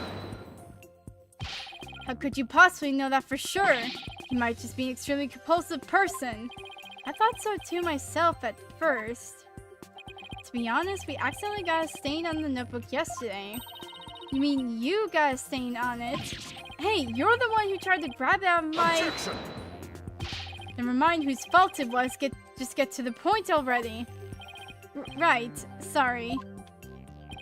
Mr. Sprocket?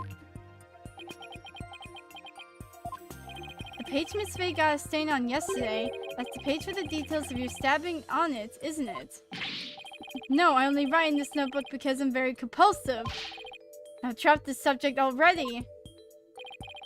Sorry, but I'm not convinced. Noticed an odd fact about your notebook, Mr. Sprocket. On the earlier pages, you used to write down invention ideas, but after a certain date, you start writing down a lot more and in much more detail. I believe your memory disorder stems from what happened on that date. Something so monumental has caused a memory disorder, Mr. Wright. You don't know what you're talking about. Sorry, but I do know what I'm talking about, and this is the proof. This is the thing that caused Mr. Sprocket's memory disorder.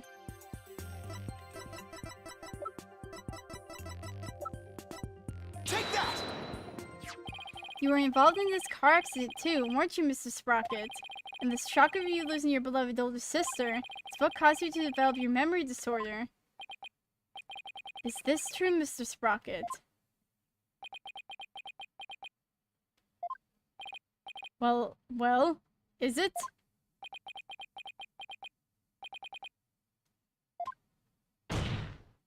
Mr. Sprocket! It's true. That accident did something to my mind. What? Ever since that day, every time I go to sleep, I lose my memories. When I wake up, the most recent thing I can remember is the day I lost my sister. It's as if I'm constantly going back in time. What? That's truly tragic. An inconsolable time traveler goes back in time whenever he goes to sleep. Besides, time travelers do exist, you know. But you wouldn't understand. So that's what Soren meant. He was talking about himself. The reactions of the people around me each time I woke made me aware of my condition. That's why I decided to write everything down in my notebook, so I could move forward. So the only memories you have since that day are the ones written in that notebook. That's right. And since the page about your stabbing got stained, you couldn't read from it, could you? There's just one more thing I'd like you to clarify for me, Mr. Sprocket. Exactly what are your feelings towards the victim? Mr. Sprocket's feelings towards Dumas of Gloomsbury. That's right, Your Honor. The witness said that every time he wakes up from sleep, his mind goes back to the day his sister died. Mr. Wright, you can't mean... Mr. Sprocket! Your pent-up feelings of anger and resentment towards Mr. Gloomsbury for the accident were renewed each and every time you woke, were they not? But you couldn't take it anymore, so you turned to murder, isn't that right? What? Mr. Wright, are you saying that the witness murdered Mr. Gloomsbury? For revenge? Well, Mr. Sprocket?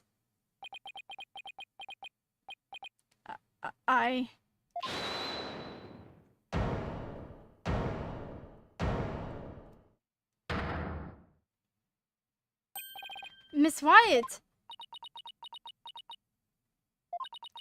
Your Honor, I did it. I killed Mr. Gloomsbury! No! What?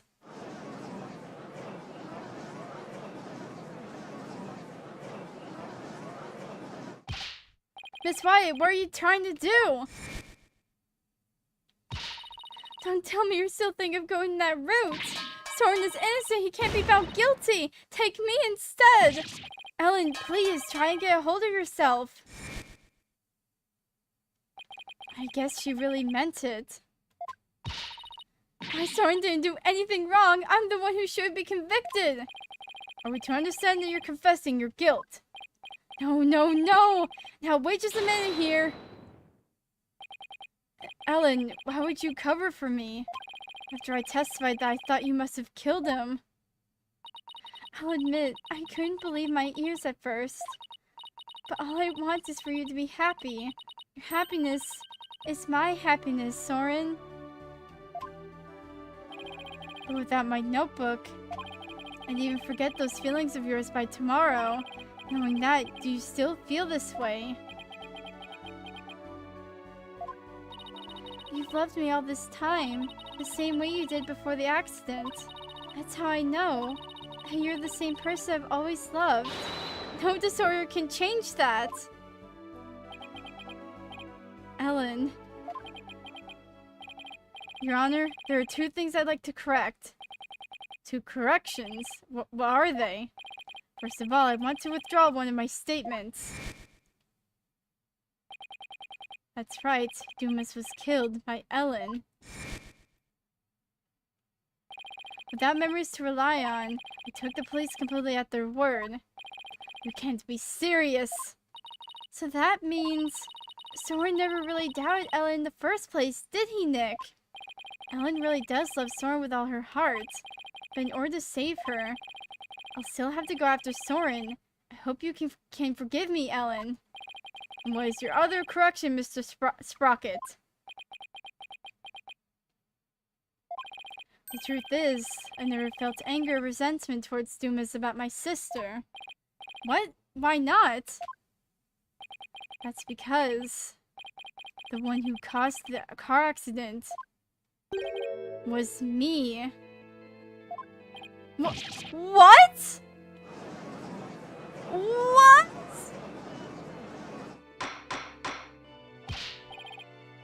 Order in the court! Please continue, Mr. Sprocket. I'm the one who killed my sister. To protect my career and my future, my father made Dumas take the blame. In exchange for money, the position of lead servant. Bruh! So you see, Dumas must have held a grudge against me, not the other way around. And he must have attacked Ellen to get his revenge on me. Are you sure about all of this, Mr. Sprocket? Very sure. It's all been written down in detail in my notebook. That notebook is important evidence supplying background to this case. I must insist you submit it as evidence. The lawyer said I had turned into a murderer, but that's not true. Wait, hold on. I need to look at this. So I've been writing nothing but ideas. Only began to chronicle the events each day. However, details of the day of the murder been rendered illegible by a bloodstain. Dang it. However, it is true that my older sister and Dumas are both dead because of me and my negligence.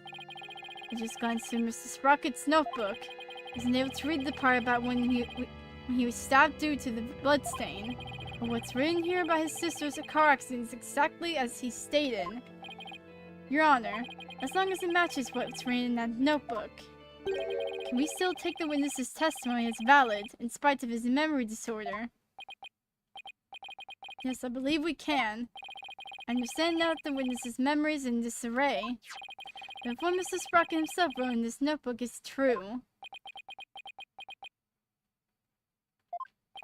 then that means by the time Mr. Sprocket's party reached the scene, the victim had already been killed. Edgeworth's right. I'm still in the same bind as before. Should I really simply accept the contents of the notebook as a substitute for Soren's memory? Well, Mr. Wright, what do you think? Will you accept Mr. Sprocket's notebook as official representation of his memories? Will I accept Mr. Sprocket's notebook as an official representation of his memories? Why do I have to repeat this like 2 or 3 times?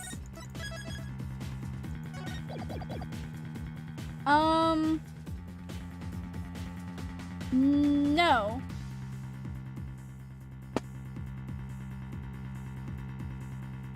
I think no, cause yeah, it has like dates of like how. Okay, that part's true with like him.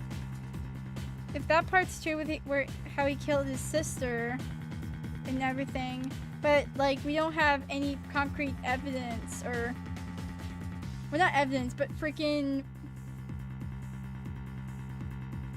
what happened on the day of the murder because of the blood stain. What a freaking coincidence! We dropped the book on the blood, and now we can't see it.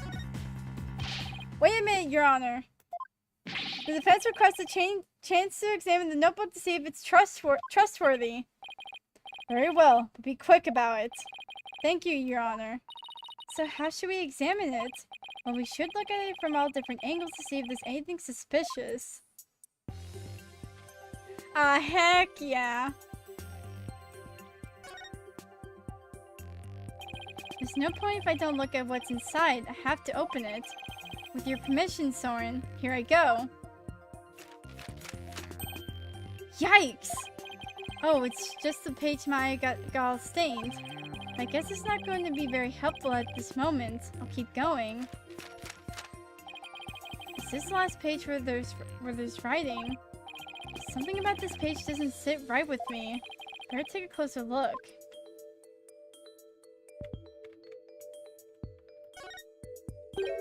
Huh? A page has been torn out, and it looks like there was something written on it.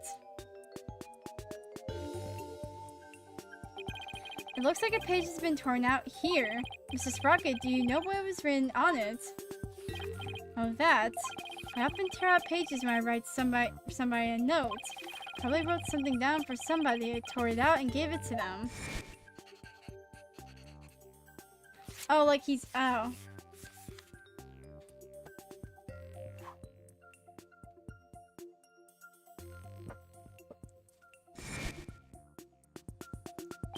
Oh, yeah. That solves that then. Objection! Wait a minute. We can't ignore the possibility that something important was written on that page.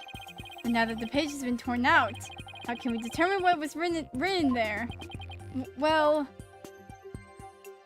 let's see. To find out what was written in the notebook, we should heat it with a lighter. Hold up to the light. Use finger...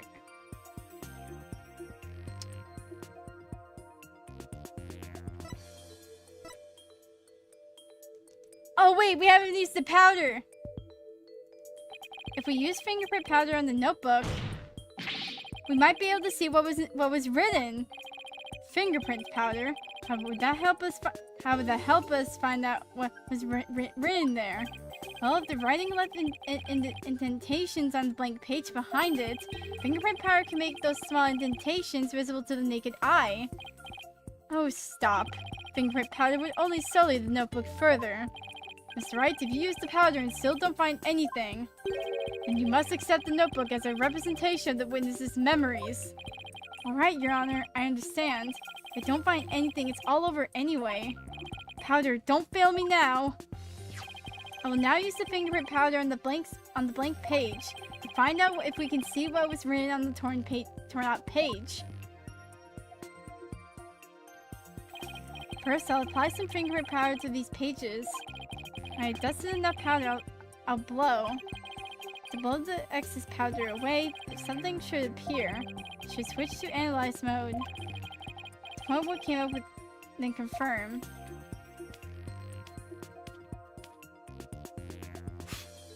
Oh!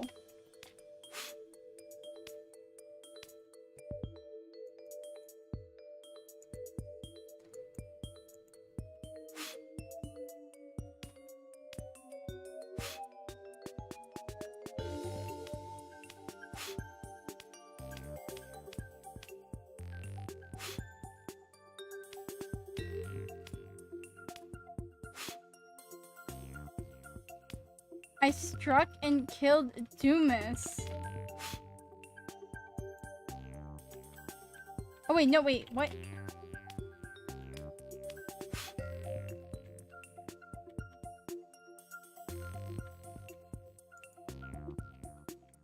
Oh, this ain't looking too good. Oh wait. Oh wait, there's more. I was gonna say like... Well, this handwriting is just...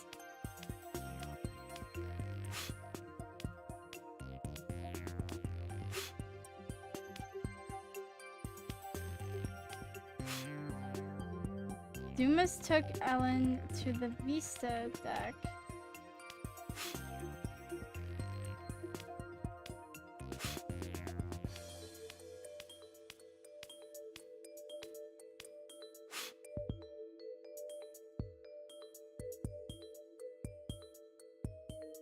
I can't look at my...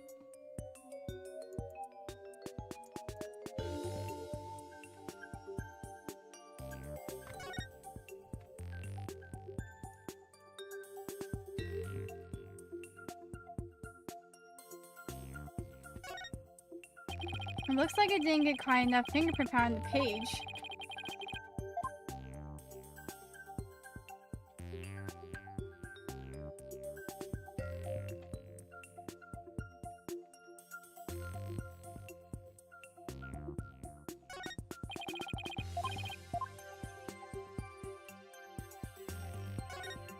It says I struck and killed Dumas.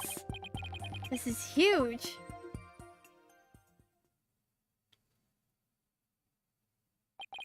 I struck and killed Dumas.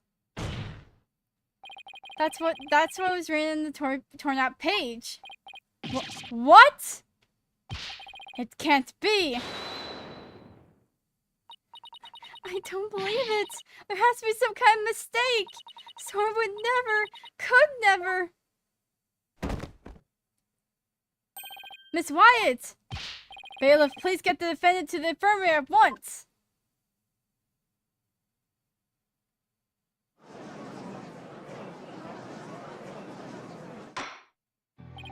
Apparently, the defendant got too worked up.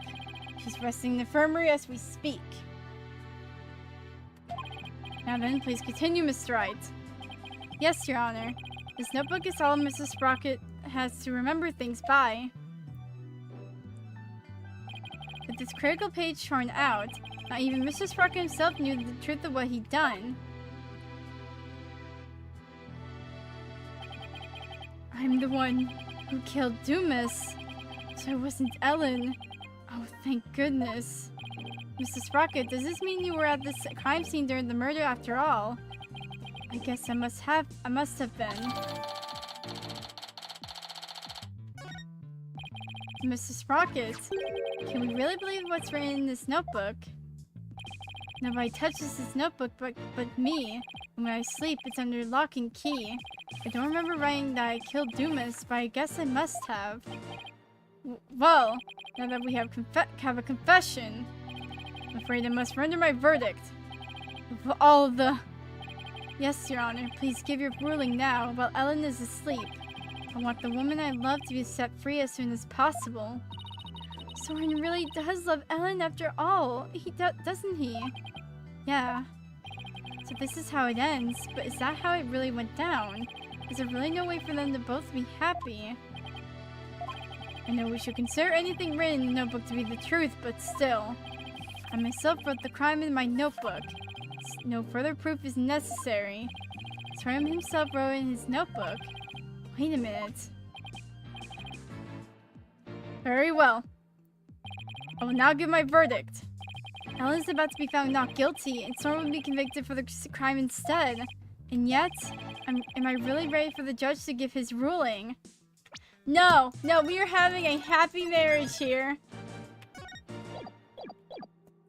No, not when there's still one more avenue left to explore. This court finds the defendant, Ellen Wyatt. Hold it! Your Honor, there's still something that bothers me about that notebook. Oh, is there? What are you doing, Mr. Wright?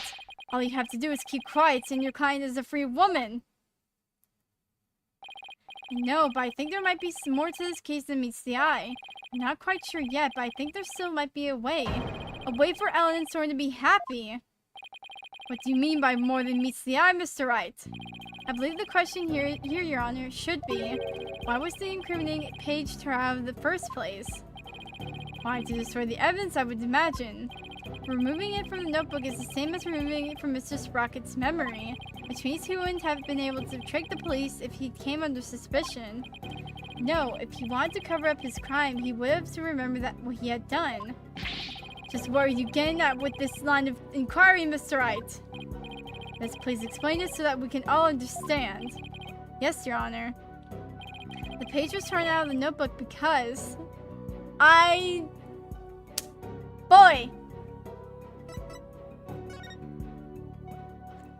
The incriminating page was torn out by somebody else. What?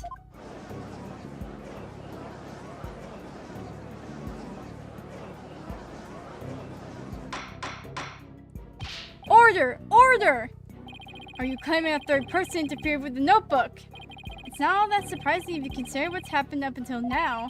After both the car accident and the murder of Dumas Gloomsbury, there was always a cover-up not far behind. But I had my notebook with me all times. Did you? Because I remember you were in a panic yesterday because you couldn't find it. That's true. So who orchestrated this particular cover-up, Mr. Wright? If we think back to the course of the trial, it's pretty easy to guess. The one who may have tried to tamper with Soren's memories is... Frick you, Pierce! The one who tampered with the notebook in order to manipulate Mrs. Sprocket's memory was Pierce Nichodi.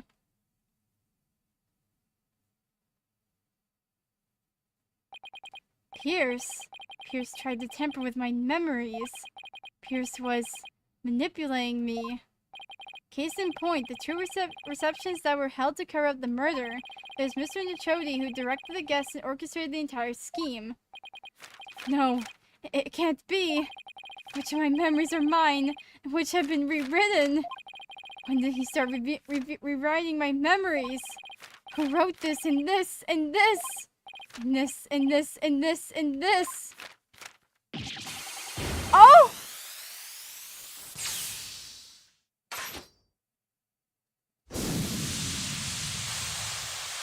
Oh my god! He literally took off! What? What in the world? Look, Nick, he's coming back down!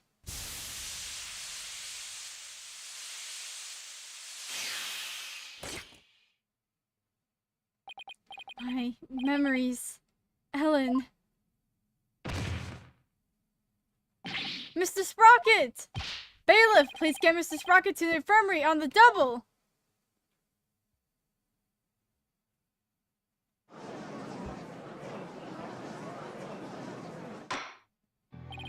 Mr. Sprocket has been taken to the infirmary. You don't have to worry about him running away, so let's resume where we left off. Your Honor, the defense would like to call Pierce Nichodi to the stand. Objection! We already know he carried out the cover-up to protect the company and Mr. Sprocket. What more do you want from him? This time it's different. The notebook, or rather, Mr. Sprocket's memories have been tampered with. That means the only person who knows the whole truth is now Mr. Nichodi. Don't tell me, are you actually trying to drum up a third suspect in order to exonerate the defendant and her groom? I'm not drumming up anything, nor do I have grounds to accuse him of anything yet. All I know is that Mr. Nichodi is the one who knows the truth. And I think he's still hiding something we don't know about yet. No grounds yet, is it? Well, Mr. Redruth, does the prosecution consent to calling the witness to the stand? It does, Your Honor. However, I would like a little time to talk with the witness before we do. Very well. We will break for a 20-minute recess.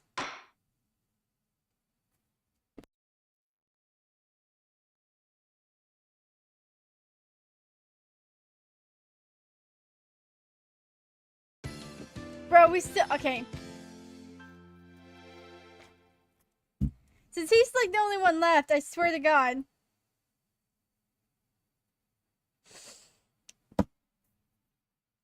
Yo, this has to be it. Nope, nope. Let me save it.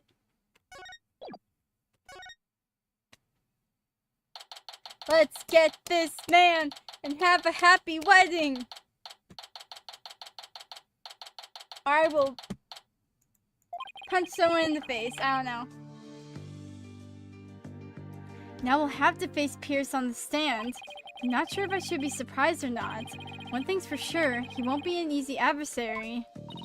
So, do you think Pierce did it? It's too early to say anything at this point. I do think he's still hiding something. Nick! Why didn't you pin everything on Soren Loser back there? Looks like Larry still haven't given up on Ellen.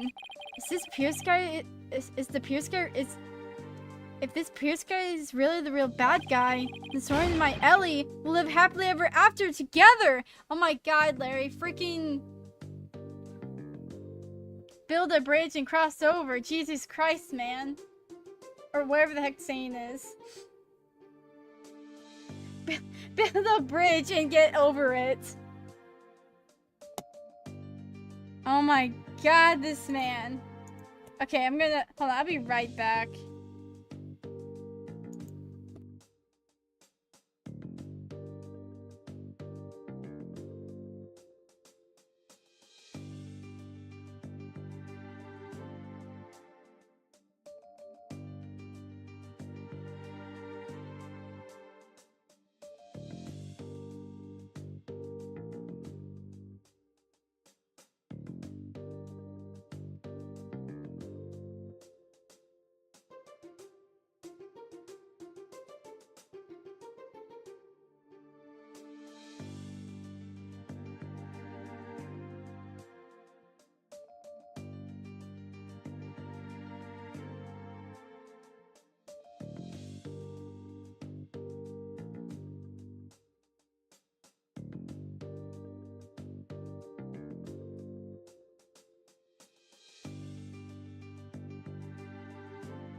Okay.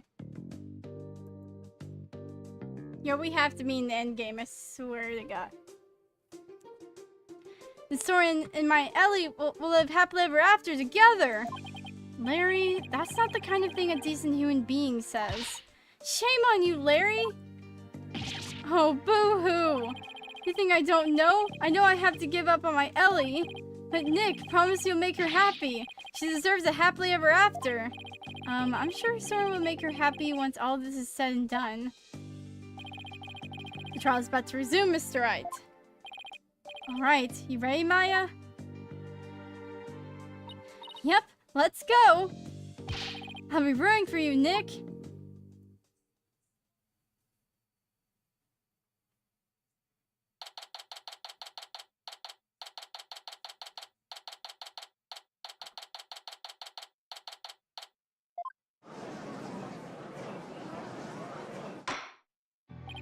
This court is not back in session. Witness, please take the stand.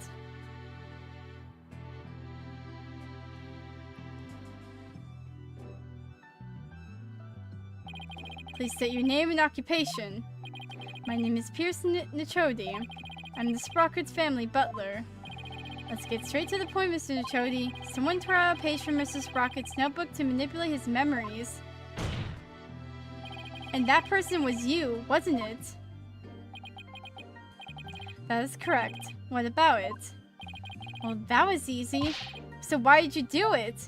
Why did you tamper with Sprocket's notebook? Please allow me to explain. It pains me to do this, but I'll tell you the truth. It pains you. That is correct. My testament will go against Master Soren's wishes. Soren's wishes? What the heck? What is he talking about?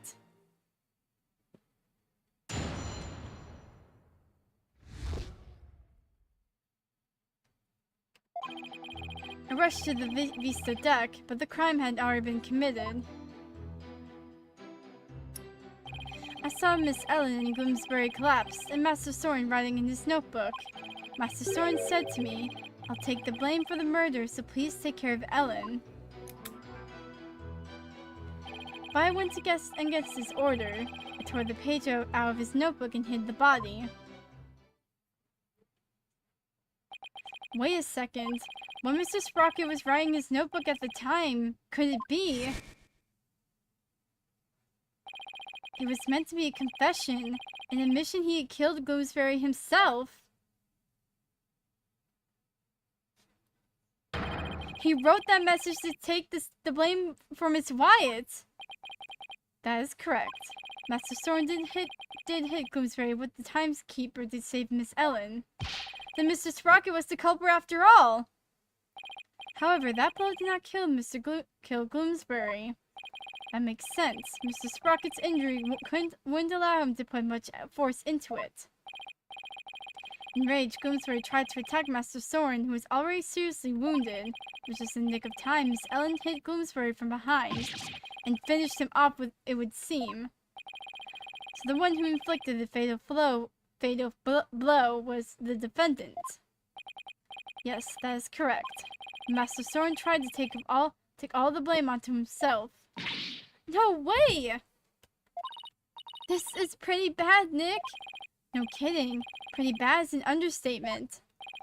Well, Mr. Wright, it seems your decision to call for Mr. Nichodi has backfired. For the true culprit behind this case remains the defendant, Ellen Wyatt. Could this get any worse? But Pierce was involved in the cover-up plot, and I bet he still has something to hide.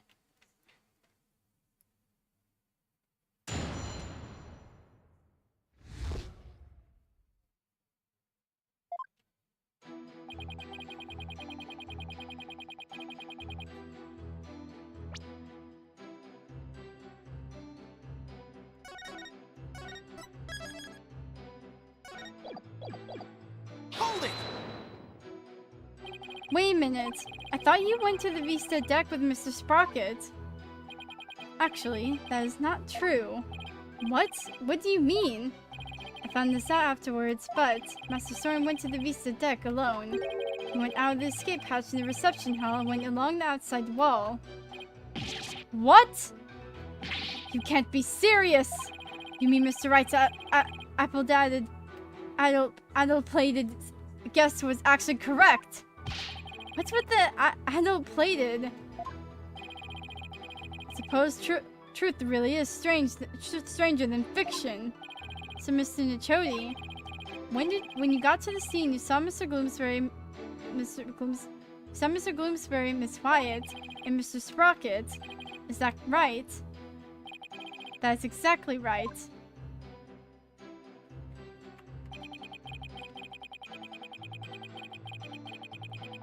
Hold it!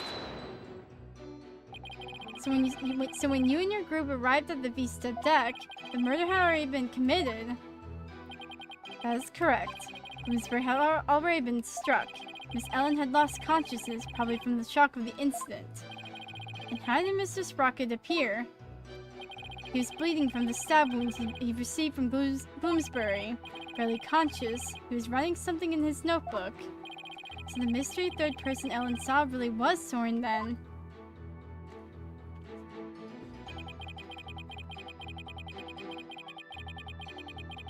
Hold it! So Mr. Sprocket wrote a note of confession in order to take the blame for Miss Wyatt. Yes. That notebook is the only form of memory Master Soren has. So you understand what his actions meant, I trust. What did it mean, Nick? To Soren, everything in that notebook is true. So Soren tried to take the blame by altering his own memory to make himself think he did it. No! Master Soren truly loves Miss Ellen. It must have been love that made him do that.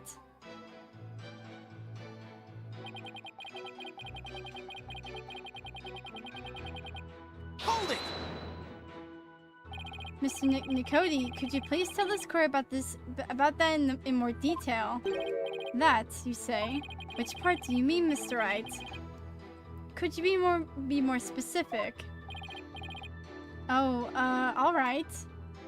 What part do I want to know more about? Maybe hiding the... Oh, the body! Wait, yeah, because we still haven't gotten this whole thing cleared out with the bloody freaking handle and everything. Please tell me more about the hiding of the body. Very well.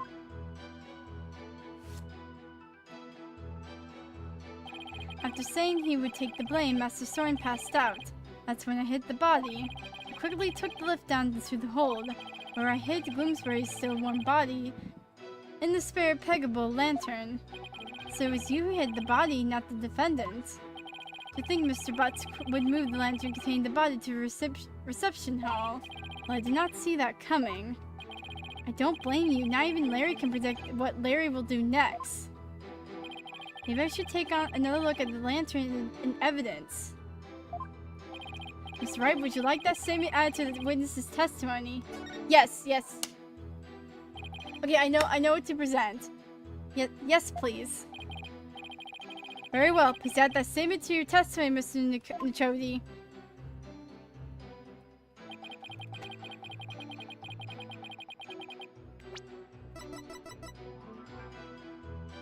Objection! Could it be? Is that what happened?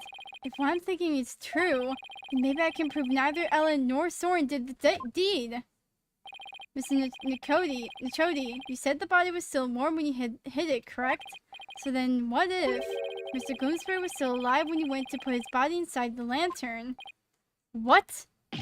What? That's preposterous! Actually, this shows that the victim might have still been alive while inside the lantern.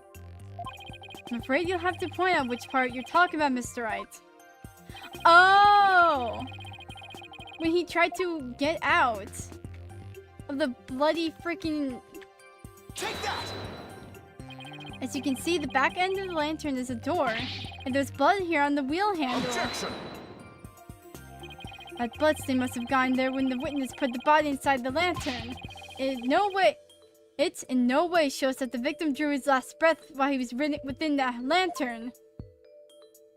I disagree, Mr. Edgeworth, for you see, in the putting this lantern back together, the police inadvertently placed the inside handle on the outside, vice versa.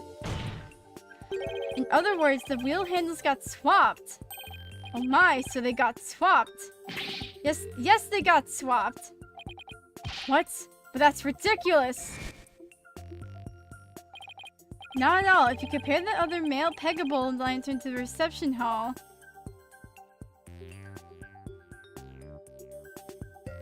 it's quite obvious the wheel handles were attached backwards.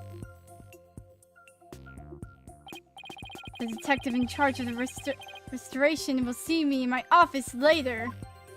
Sorry, Emma, and good luck. Oh, she's gonna die. In that case, what does the bloodstain on the wheel handle mean? The bloodstain didn't get there by chance. When the victim was put inside the lantern, he was only unconscious, not dead. When he regained consciousness, he probably tried to get out of the lantern. So he grasped the inner wheel handle, and that's when the blood got on it. This proves that the victim was still alive when he was inside the lantern. At the time, I was completely convinced Gloomsbury was dead. Had I checked more carefully, he might have survived.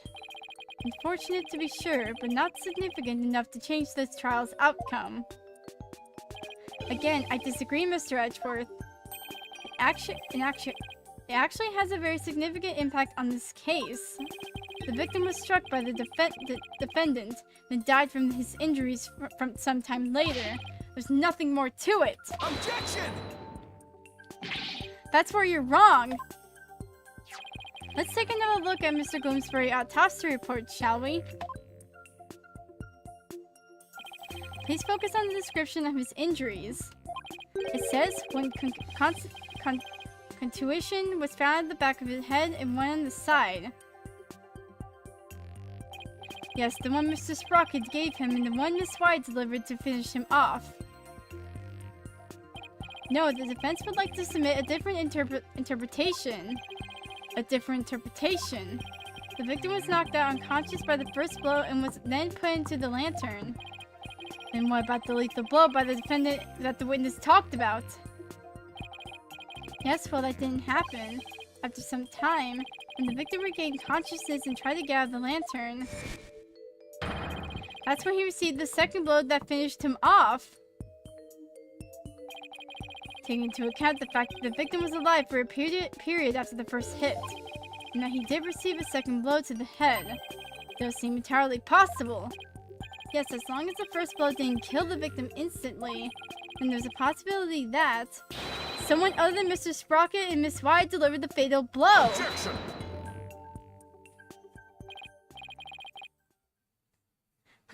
That's all you've got. Even if there was a time lag between the two blows, the prosecution's position doesn't change. What? What do you mean? It's elementary, Mr. Wright. After reception, the defendant was cleaning up the reception hall. The victim, who was supposed to be dead, suddenly came out of the lantern.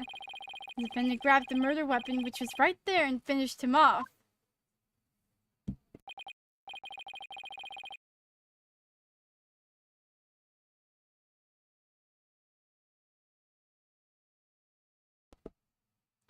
That theory sounds awfully familiar. Of course it does, Your Honor, because it's exactly what I proposed at the very start. The second blow was inflicted by the defendant after all. I see. Seems a tangle of mysteries unraveled into a single thread. Objection! But as long as there's a possibility that the fatal blow was delivered by a third person, then we must continue to be the deliberations. Give it up, Mr. Wright, unless you have something to prove the presence of your precious third person. Okay, Nick, just relax. You can do this. Come on now, take some deep breaths. Good idea. Deep breaths. Deep breaths. There, don't you feel better already? Maya's right. I should calm down, get my focus back, and go over everything again. And then hopefully I'll be able to find something to prove there was a third person. Let's see. First, why did Gloomsbury attack Ellen? Because he was tired of taking the blame for the accident. There's something about that line of reasoning just doesn't feel quite right to me. No? How come? Well, if it's just a personal vendetta, he had already stabbed Soren. So why then was he determined to go after Ellen? You're right. This whole thing feels too premeditated for a crime of passion. But Bloomsbury didn't seem to have a personal grudge against Ellen. If Bloomsbury didn't have a personal reason to attack Ellen, then... You've taken long enough, Mr. Wright. Now it's time for some action. What proof do you have that that third person was involved? Alright, I'll show you. I'm not really sure what I'm doing yet, but it looks like I'm out of time. This piece of evidence proves the involvement of a third person. Is it... Oh, it has to be this. Because it couldn't have been Bloomsbury that had ran it, because he's left-handed. Take that!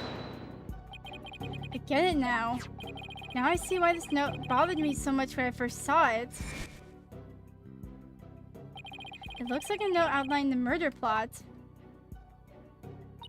That note was apparently written by the victim, but why would he feel the need to write instructions to himself like this? Your Honor, please take a look at this note. This is the victim's murder plan, right? It's definitely a murder plan, but what if Mr. Bloomsbury didn't write this note himself? What?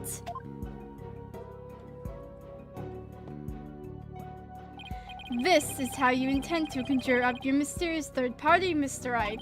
Can you even prove that note wasn't written by the victim? Oh, yes I can. Yes I can. I ain't bluffing. I know what I'm talking about. Very well then, please present your evidence, Mr. Wright. This evidence proves the victim didn't write the note. Take that!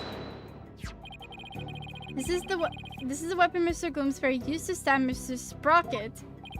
I was wondering what you'd pulled out this time. Dare I ask what that could possibly have to do with the note?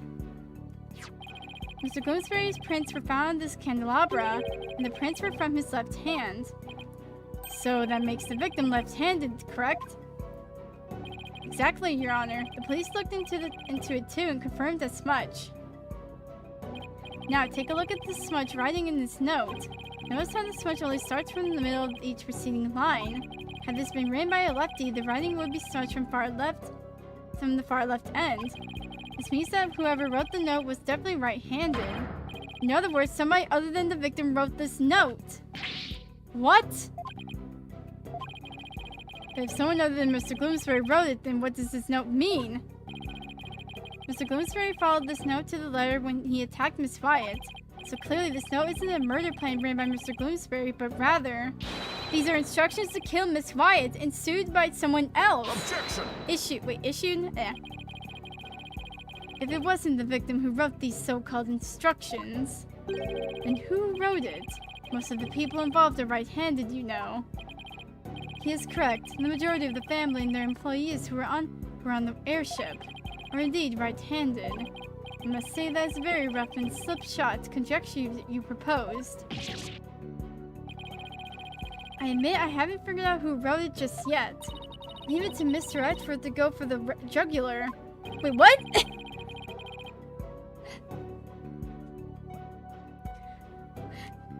Wait, what? This culprit who ordered Bloomsbury to attack Ellen, what could their motive have been? It doesn't seem very likely Ellen did anything to incur him by his wrath, right? Right. Not too likely, anyway. In that case, it has to be about Soren. If somebody were to hold a grudge against Soren, what would it be about? The accident, I guess. I can understand if Bloomsbury felt resentful about having to take the blame. But the one who lost the most to that accident was Soren's sister. She lost her life after all. Soren suffered too, of course. He was crushed by losing somebody so precious to him. Somebody precious. Oh, finally, we're gonna reveal this? Wait, there's one more person. There's someone else who must hold a grudge against Soren. Did you figure something out? I think so. I think that somebody else used Gloomsbury to try to get revenge against Soren. Did you say something? Did you say somebody tried to get revenge against Mr. Sprockets, Mr. Wright? The person who manipulated and used Mr. Gloomsbury was... The person who used Mr. Gloomsbury to try to get revenge on Mr. Sprocket and then finished Mr. Gloomsbury off to silence him was a man due to Mr. Sprocket's older sister, Selena Sprocket's fiancé. Not that I'm not positive, but certainly possible. His fiancé could have made Gloomsbury attack Ellen to get his revenge on Soren. What? Her fiancé?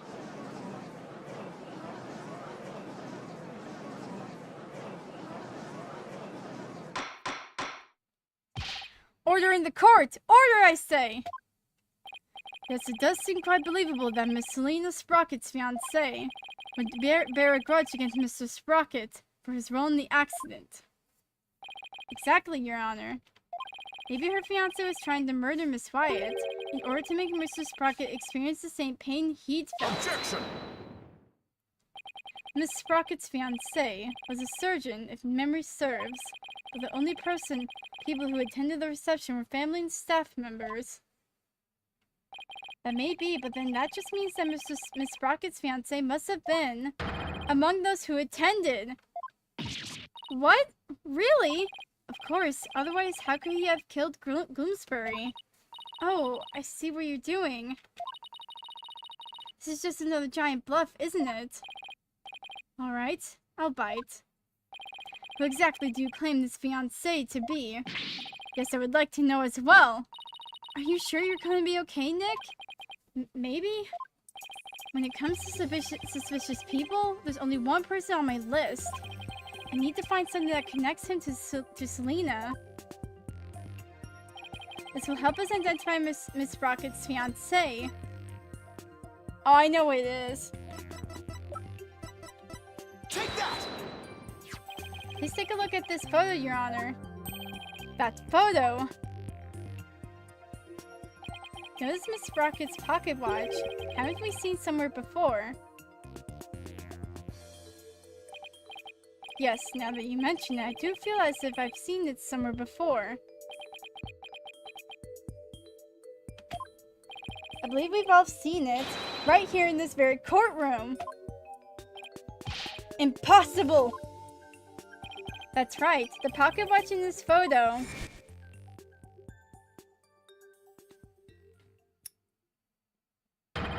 It's the same pocket watch Mr. Nichodi has on him right now. What? This is clear proof of a strong connection between Pierce Nichodi and Selena Sprocket. No. Well, Mr. Nichodi, is this true? Mr. Nichodi, you were once engaged to Selena Sprocket. That pocket watch, you keep it as a memento of her, don't you?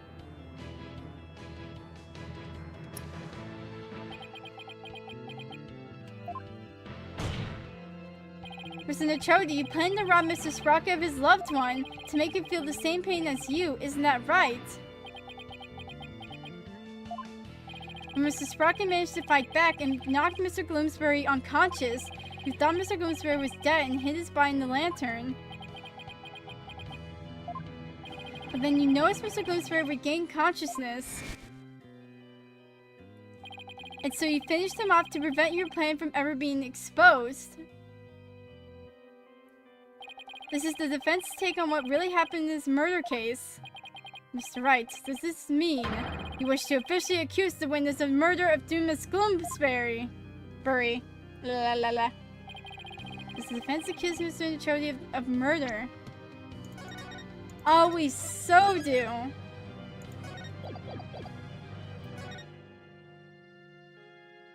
The defense indicts Pierce Nichodi on the charge of murdering Miss Gloomsbury. Oh my! Mr. Nichodi, would you care to respond? Man, this lawyer's yaps on and on. As you guessed, this watch is a memento of Selena. It stopped working at the time of this accident, though. Then you really are...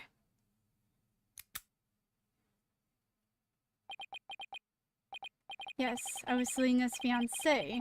Not just her fiancé, but the surgeon beside her deathbed. Objection! Mr. Nachodi, why didn't you tell me any of this before? Shut, you useless prosecutor. I thought you could be of use, but apparently this case was too much for you. What did you say? If your office hand stuck its nose all up in this, I could have swept it under the rug. Not only did you interfere with the case, but you even let me fall under suspicion.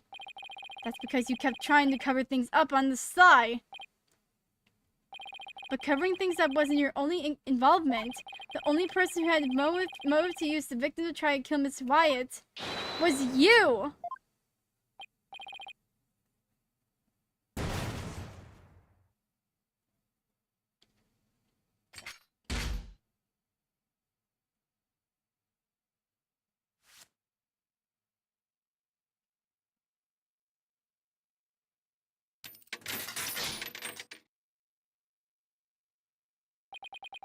Malignant tumors. There are malignant tumors in this courtroom, lesson oozing with false charges. What the? The tumors are one idiotic lawyer and one useless prosecutor. After the truth is revealed, I'll have both of you incensed from the legal world. I'd like to see you try. With the power of this rocket family, it'll be a cinch. What the? I will now begin the operation. What in the world happened to Mr. Nachodi? Looks like he's finally showing his true colors. Nick, look what he did to that shoulder mech. Quit your yapping before I suture your chatty lips shut. It's like he's a completely different person. Sure looks like it, huh? We can't let our guards down now. Mr. Nachodi, it's finally time for you to testify to the truth. It seems we're entering the final act at last. Witness your testimony, please.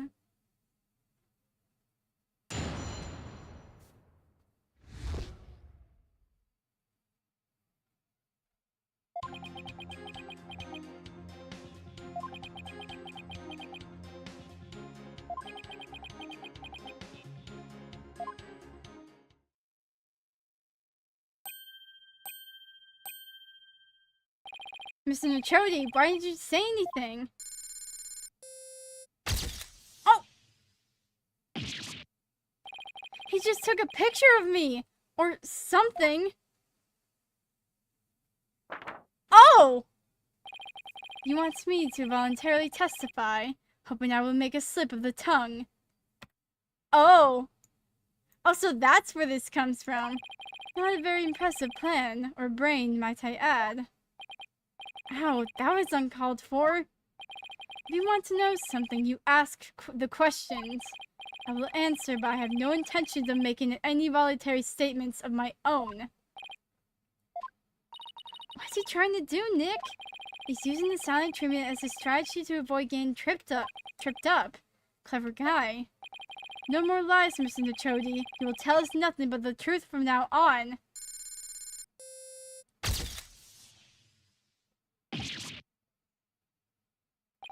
What do you think you're doing?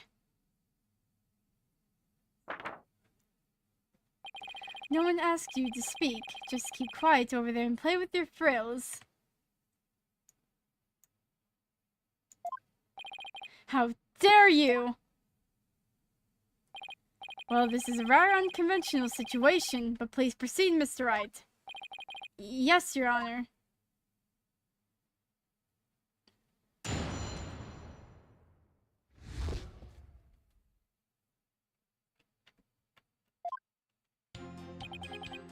Hold it! I didn't say. He won't speak voluntarily. I guess I'll have to ask him something. What question should I ask?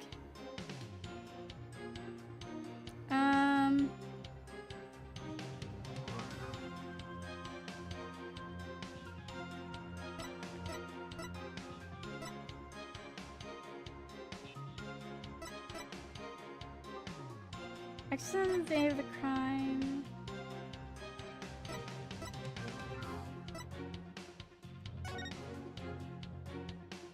You've been nursing a grudge against Mr. Sprocket over the loss of your fiancé, isn't that right? I'd be lying if I said I felt no resentment whatsoever. Master Soren didn't cause the accident on purpose. Master Soren himself had suffered greatly. But he quit being a surgeon and found a way to get even closer to Mr. Sprocket.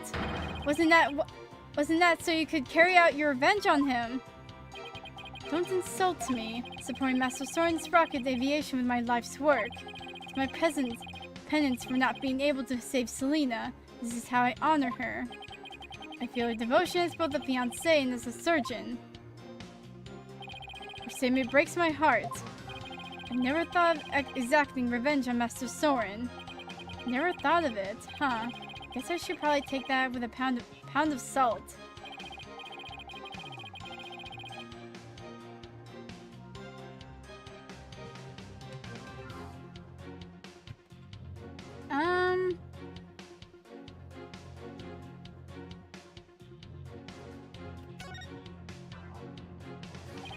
Yes, please, Your Honor. I have to find the opening somehow.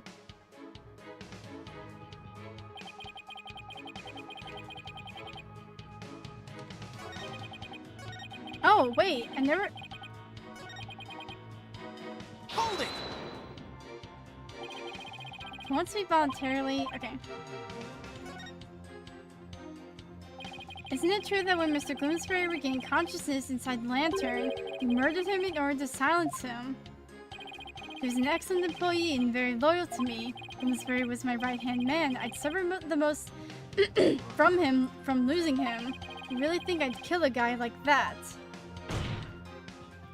That would make sense only if you were innocent, but since your goal was revenge, you don't really have to care about something like that.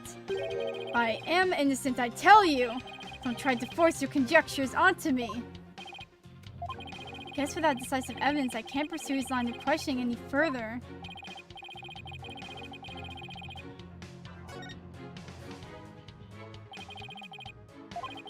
The little bit I can drag out of him helps, right? Okay, so...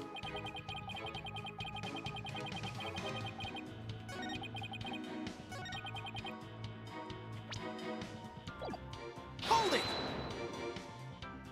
If he won't speak voluntarily... On the day of the incident, you were constantly surrounded by your subordinates, is that right? Absolutely. I was in someone's line of sight at all times. After all, I was busy taking care of every detail of the event. Mr. Edgeworth, I believe your investigation backs up my claim.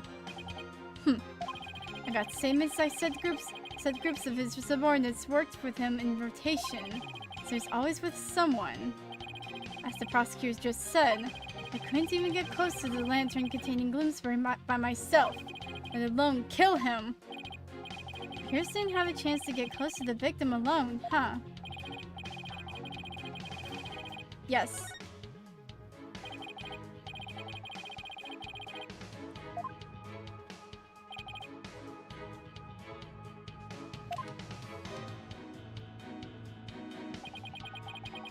I was always accompanying others. I didn't have an opportunity to murder Gloomsbury.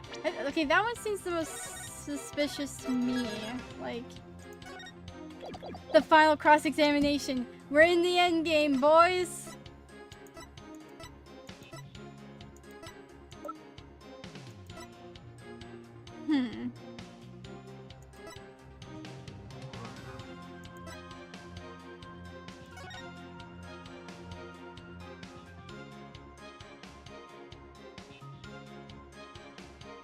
Oh, wait.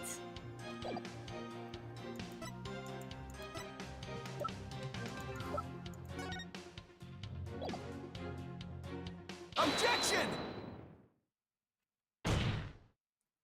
Mr. Nitrodi testifies that he was always with someone at the time of the incident and never had a moment alone to commit the crime.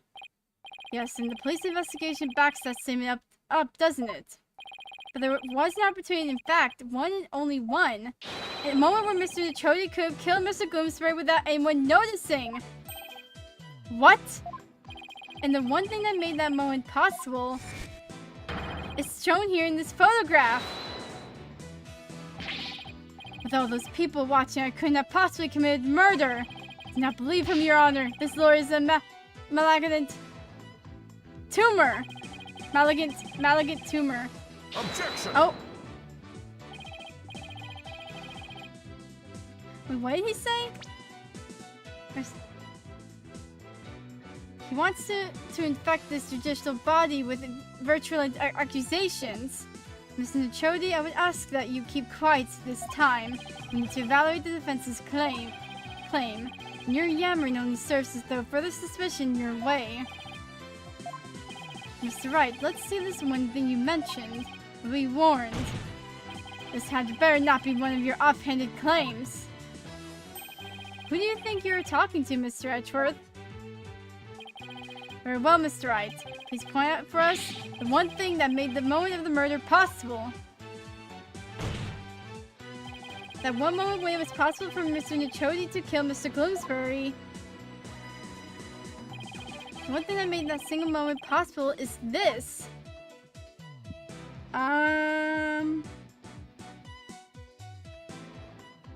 Oh! The fog was like completely covering this here. Take that! The one thing that made the moment of the murder possible is this thick mood fog that engulfed the entire reception hall. It is under the cover of this fog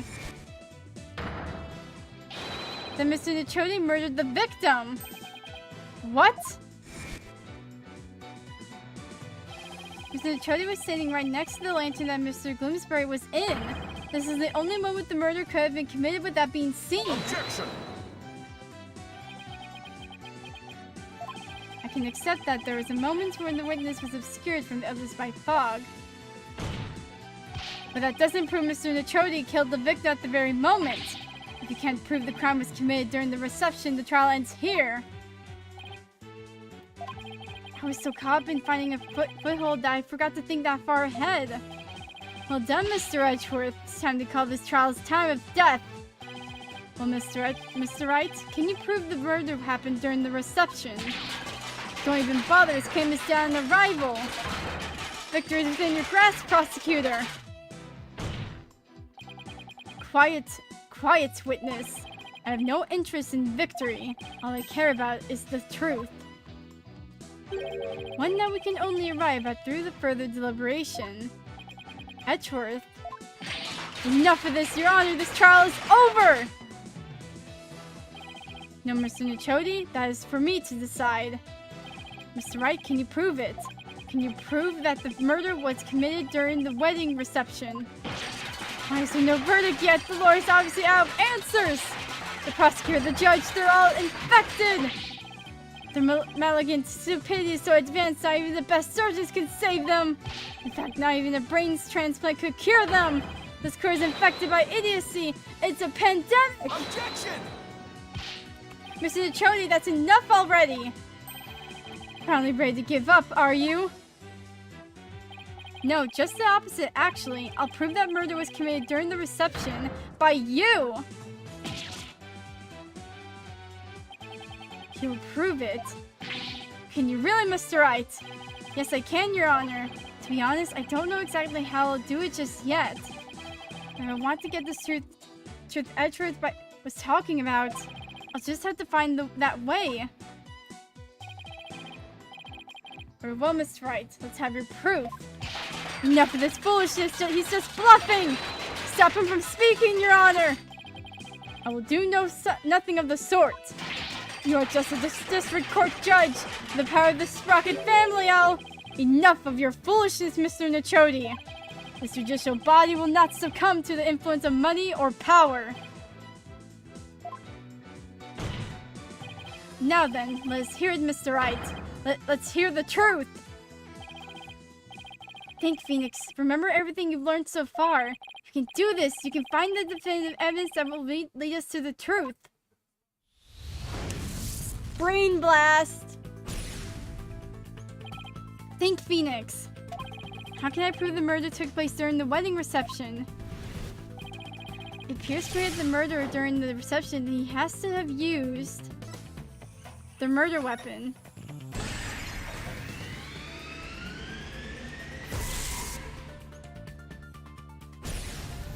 Yes, the weapon that was used to strike the victim twice. According to the autopsy report, the victim was hit by the same object both times, so without doubt, Pierce used it to commit the murder. The weapon used to kill Bloomsbury was the timekeeper.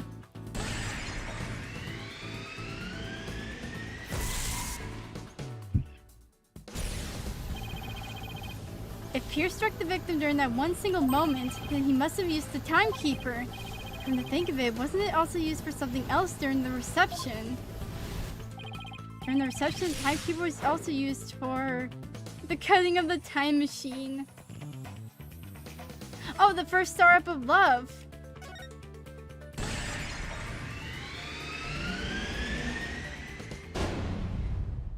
The timekeeper had been activated. That's right, the timekeeper had been activated during the reception. If we activate the timekeeper again now and find any trace evidence of the murder, that would be conclusive proof that Bloomsbury was killed during the reception.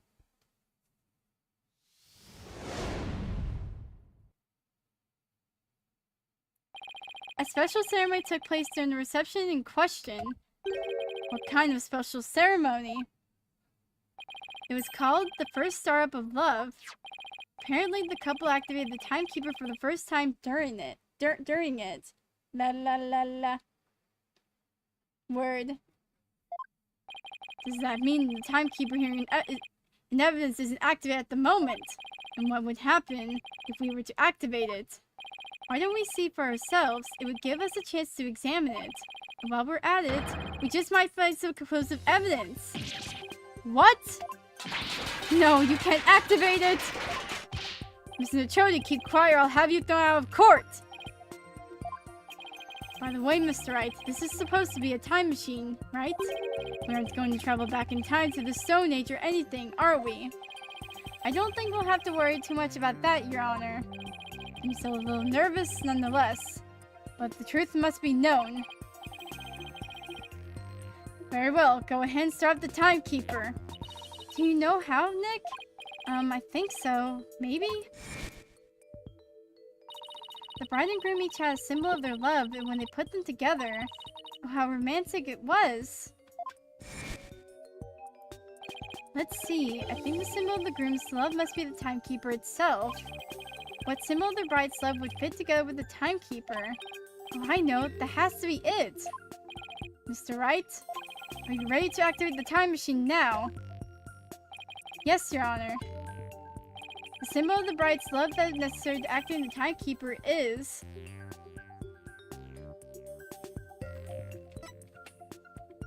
Take that!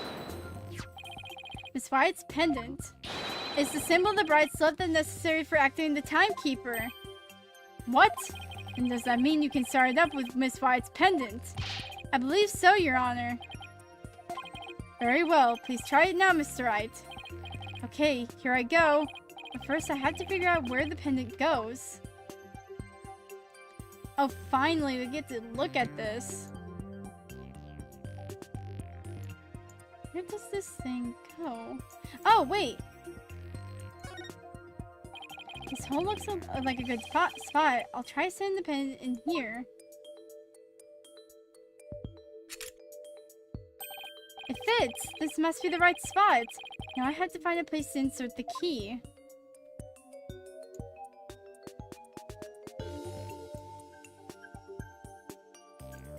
Where would the key go to?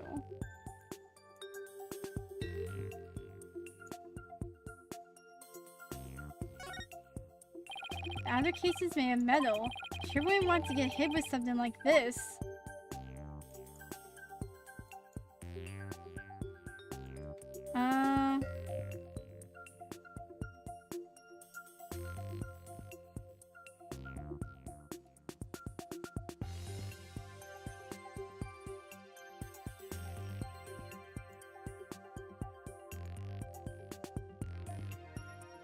Oh, wait.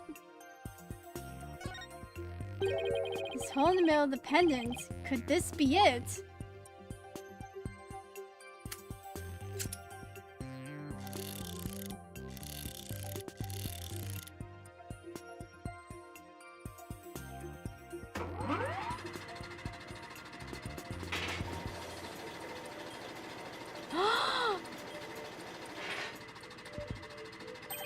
It worked! The timekeeper's been activated!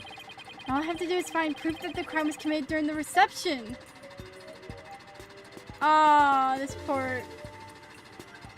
That's upsetting. I think I found it! Conclusive evidence that the murder was committed during the wedding reception. Bruh. Bruh moment. Just as I suspected, there's evidence of the murder inside the timekeeper, Mr. Nichoti. The timekeeper was only activated and opened during the wedding reception, right? No! Stop! So that means it's conclusive proof that the crime was committed during the reception! After you killed the victim under the cover of fog, you closed the timekeeper to hide the bloodstain, didn't you? No, you're wrong. Ellen killed Bloomsbury. It wasn't me, I tell you. Objection!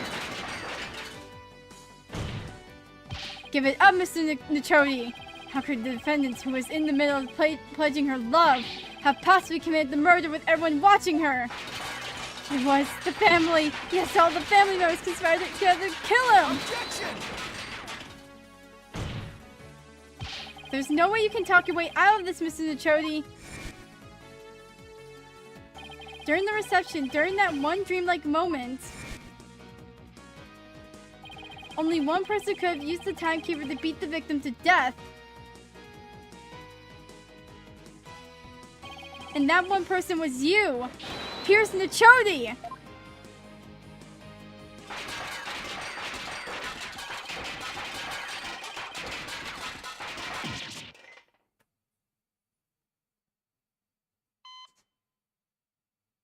No, this isn't over yet. I won't give up. Oh no, cut the artery. This stupid thing. I must stop the bleeding now. Give me forceps. Forceps, I said. Where's everyone? Fine, I'll manage this alone. I'll do it all by myself. Fix anything, repair anything. You have to get better. You have to live. You must. I would have been able to save her if only I hadn't listened to her. If I had only treated her first. If only that Soren hadn't been there. Selena. No.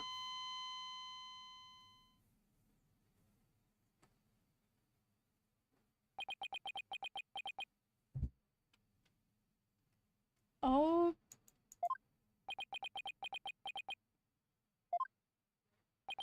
Witness, are you finally ready to tell us the truth? It's just as the lawyers deduced. So it was all revenge scheme against Soren Sprocket. Do you have any idea how hard it is to lose someone you love right in front of you? Selena's condition was clearly more critical than Soren's, but in spite of that, she said, "Please help Soren." Miss Sprocket's last words, so that's what she really meant by those words. I was able to grant her wish, but at the price of her life. So you got a job with Sprocket Aviation and waited for your chance to get revenge. You got close to Mr. Bloomsbury and hatched this plot, is that right? Bloomsbury already bore a grudge against Soren, so when I tempted him with an even better position, he immediately took the bait. He was your accomplice, someone who shared the same goal as you. Why was it necessary for you to kill him? I didn't expect Soren to strike Bloomsbury out on the Vista deck. I certainly never imagined he'd make his way there along the outside wall. Soren's love is the real deal after all.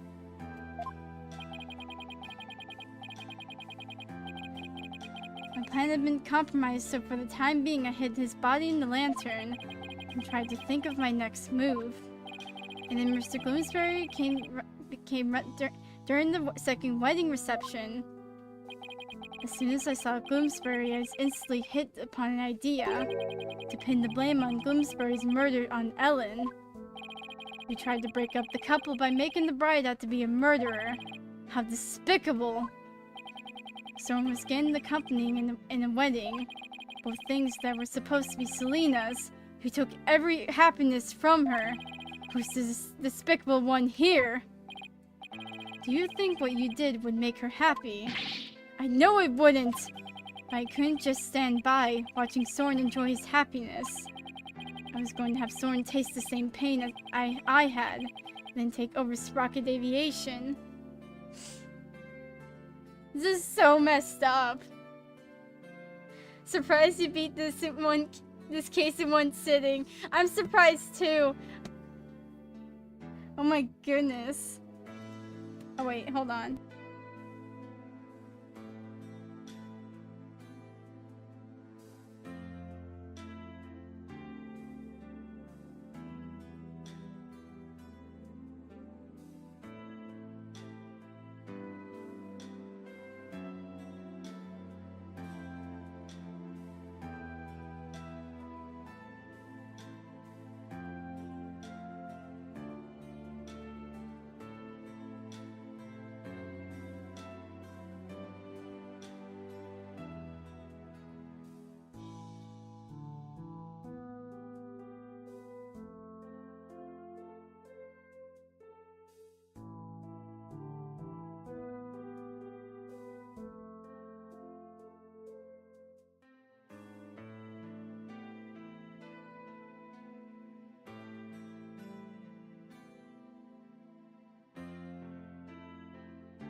Pierce was a pretty cool villain. It was pretty obvious, but still cool. Yeah. I kind of figured, like, he was the one who killed, the victim. But, like, this just goes an extra mile. Jesus. I would take back from him all of the happiness that was rightfully Selena's.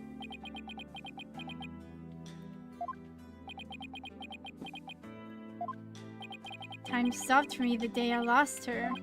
Just like this pocket watch of hers. Pierce? Miss Wyatt?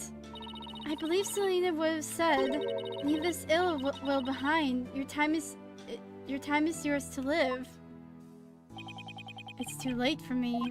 Time will never advance for me ever again. What? It can't be.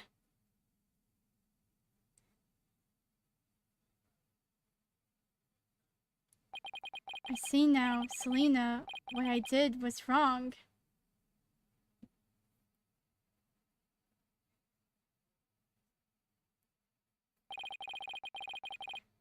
I see no further need to continue this trial.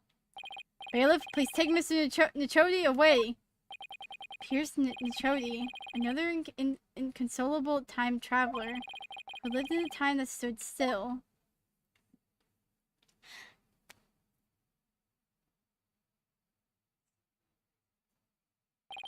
Now then, I must render my verdict regarding the defendant.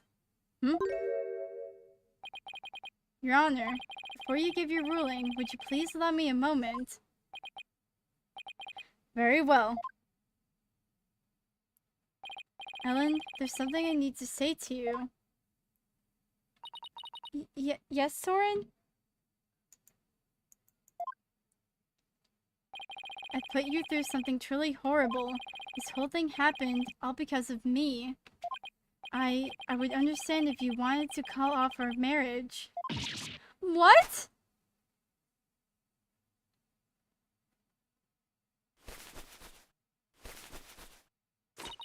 Of course not! I never once thought of that! If you stay with me, you'll only face even more trying times in the future. What do you mean? The truth of this incident, the car accident before it. I'm going to tell the public everything.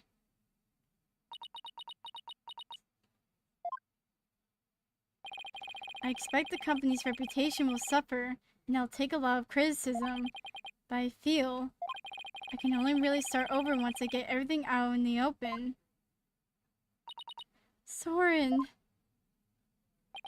After all that's happened, I might not have the right to ask you this, but... Well, how should I say this? Maybe I'll just...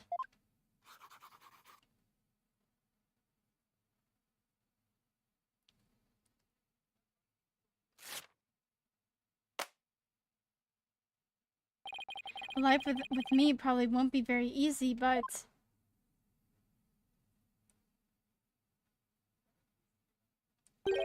Will you marry me?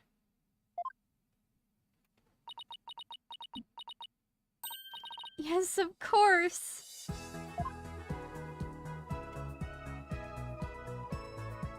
Ah! Look at them together! Ah! Your Honor, thank you for this time. Please continue with your ruling. Very well, but first I have one question. Do the two of you pledge your eternal love for each other for the goddess of justice, Themis? I do, Your Honor. I do. Does the prosecution or defense have any objections? Well done, Your Honor. No objections here. The defense has no objections either, Your Honor. This court finds the defendant, Ellen Wyatt. That's not right. This court finds the defendant, Ellen Sprocket. Not guilty.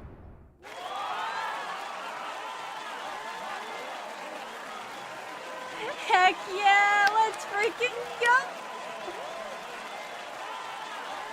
Imagine if someone actually objected. I swear to God. This court is adjourned.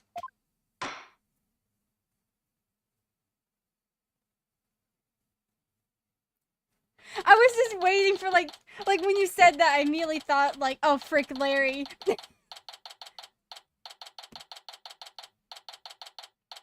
Waiting for him like to freaking jump down from like somewhere and just like, I object to this. Ellen, Soren, congratulations. Mr. Wright, I can't thank you enough. If you hadn't exposed the truth, Soren and I wouldn't. We wouldn't. But now you can finally start your new life together, right? Oh, thank you! Mr. Wright, we'll be holding our real wedding ceremony in the near future. Would you do us the honor of coming to it? I want you to witness our fresh start. Of course, I wouldn't miss it for the world. And Ellen, this time it'll finally be happily ever after, right? Oh, yes. The two of you have persevered and overcome this trial together. Now, no matter what obstacles come your way, I'm sure you'll be able to handle them. And there's another thing I'm sure of too. This person will always be watching over the two of you. Oh my god. Oh my god.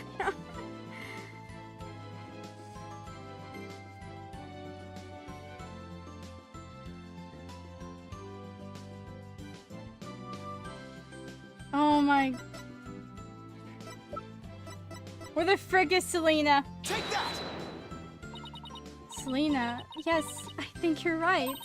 And we promise to live life to the fullest, for Selena's sake too. Right, Soren? That's right. Well, we'd better be on our way. Yes, my love. Aww! Wow, the old threshold carry, huh? Way to show off. We'll be seeing you. Goodbye for now. I'll be looking forward to that wedding. Hold on tight, Ellen. You believe I will. I'm never letting you go. Oh my god!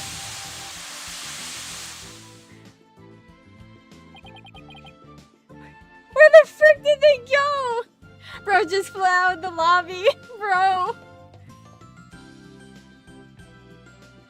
Bro. There they go. You're not thinking of going to that wedding by yourself, are you, boss? You're taking us too, right? Oh boy, I bet there's gonna be all kinds of fancy food there. Athena, when did you get here? Just now. I would have been here to cheer you guys on earlier, but Trucy never gave me a chance to slip away. You're going to be in even bigger trouble with her later. Speaking of the wedding, maybe I should ask them to invite Edgeworth. Mr. Edgeworth? Really? He thought Ellen was guilty all the way to the end. That may be true, but... Don't even bother claims down on the rival. Victor is your grass prosecutor. Quiet, witness. I have no interest in victory. All I care about is the truth. One that we can only arrive at through further deliberation. If he hadn't stood up for us when he did, the trial probably would have ended there. You mean Mr. Edgeworth gave us that chance? Maybe. Though knowing him, I doubt he'd ever tell, even if I asked. Well, if that's how you feel about it, Nick, then why not try getting him invited? Hey, Maya! Have you ever tried to catch the bouquet? What? No. I never had either. Fighting over a bouquet that's been tossed by the bride. Talk about a fierce competition. I'm totally stoked. I'm not sure if that's really supposed to be all that competitive. I still can't believe Athena only led one case in this game and was an assistant 1.5 cases. She really needed more screen time for Ace Attorney 7. Yeah. We need more Athena content. We need more. I'm a pretty good jumper, so I think I've got a chance. She's definitely missing the point of the whole thing. And Larry, how'd you manage to stay so quiet for so long? I was wondering where he was at! Shut up! Wishing the lady you fell in love with every happiness is what a real man does. I'm glad you freaking grown up, man. I'm pretty sure that relationship was over before it even began, Larry. Darn it all! If only I was 10 years younger, then things would have gone differently. Hands of time, when would you turn back for me?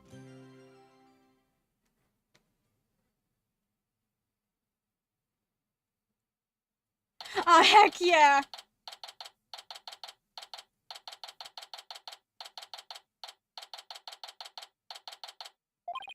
Today is Alan Soren's third wedding ceremony wedding ceremony reception. I heard the bride and groom insist on to be on the Flying Chapel again. In the end, they were nice enough to invite me and Maya. And Athena kind of invited herself. They also invited Edgeworth, Emma, and even Larry. They say the third time's the charm, right? I really do hope it's happily ever after for them this time around. So I get the feeling it's going to be one rowdy party. Oh, goodness. This case was good. It's really good. Ready when you are. Okay, here we go. Huh? Hmm? Oh, hey! Look who's next! Huh?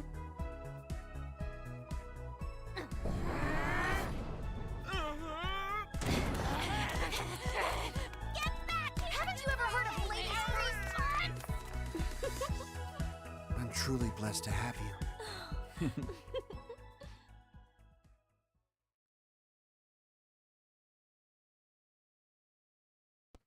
Oh my god. I was muted, so I was just like laughing to myself. Oh my god! You unlocked the special button. Oh! Oh my god! Oh my god! Yo! Yo! Wait, hold up. Hold on, wait. I need, wait. Where's the freaking... Give me the backgrounds.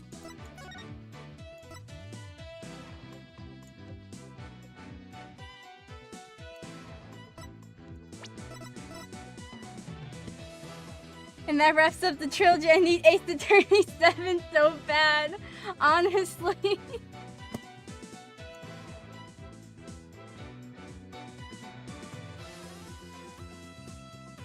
Wait, where's the music? Where the heck is it?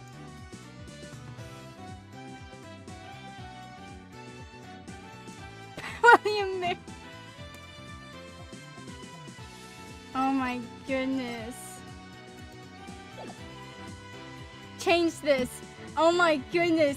Heck yeah. We haven't even seen you. Wait. Why the frick are you here? Why are you here, Clavier? Why is Clavier here? What the fudge? Oh my goodness. Oh my god, I love this so much.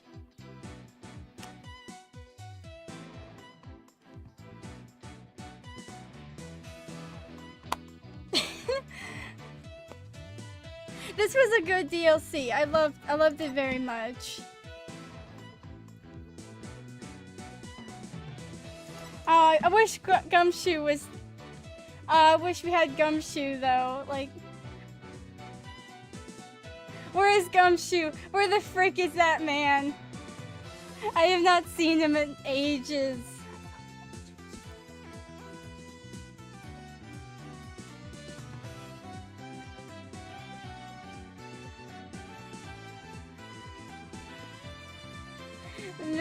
We all miss Gumshoe. Where the heck is he? Where is Gumshoe? Oh my goodness. Oh, that's okay. That's gonna conclude for Ace Attorney.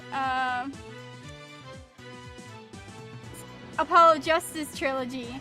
Are there any Ace Attorney games you haven't played? I haven't played yet. I haven't played The Greatest Attorney, and I haven't.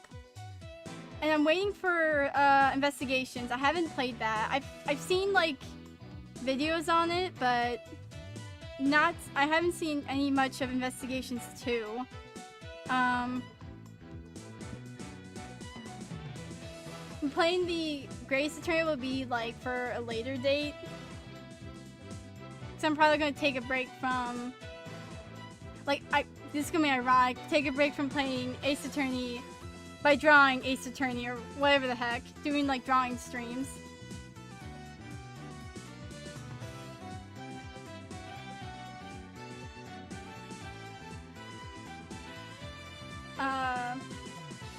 Which that probably gonna do a drawing stream or something next week.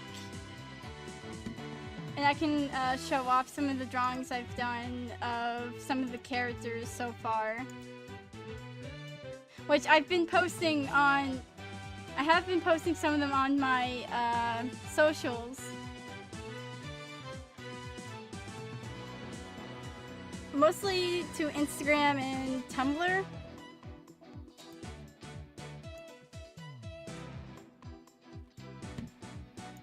Oh my god, I love the art so much. Wait, let's... Give me the art library.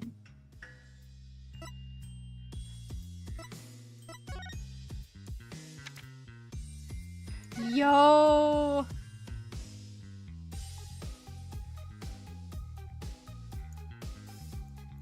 Why the frick are you here? Mother fricker, I have not seen you at all.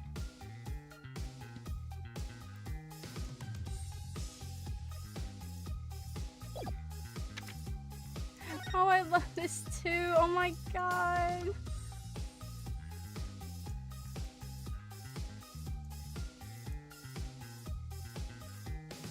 I love this so much. This is so cool. They need to grade this guy out though.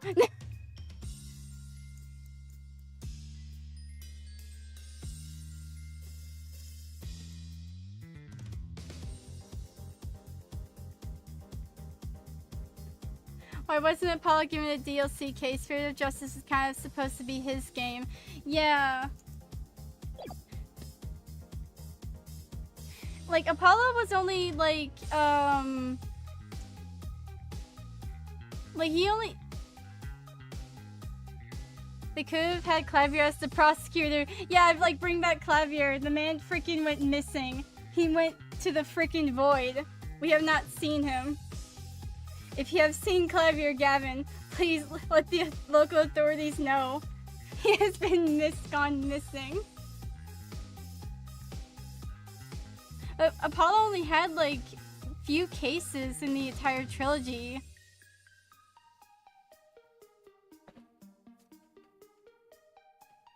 Well, more than any other character, but still.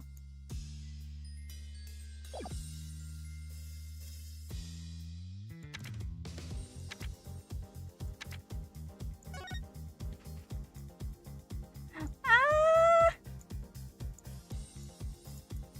Frick you.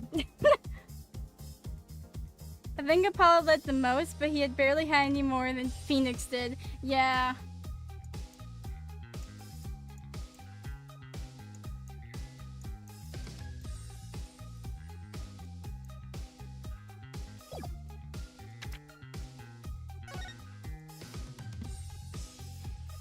It still makes me mad that they haven't tied up the whole Apollo Trusteer siblings thing. Yeah, like, they freaking, like, hinted at, like, oh, maybe we should tell them at, like, the end of the freaking case. Like, the 5th case. A Spirit of Justice. And I'm so mad. I'm glad they didn't just, like, let freaking Lamar or, like, be in the void. Like, yeah, so she's gone too. So I'll have to tie that up in the next game. SMH, SMH.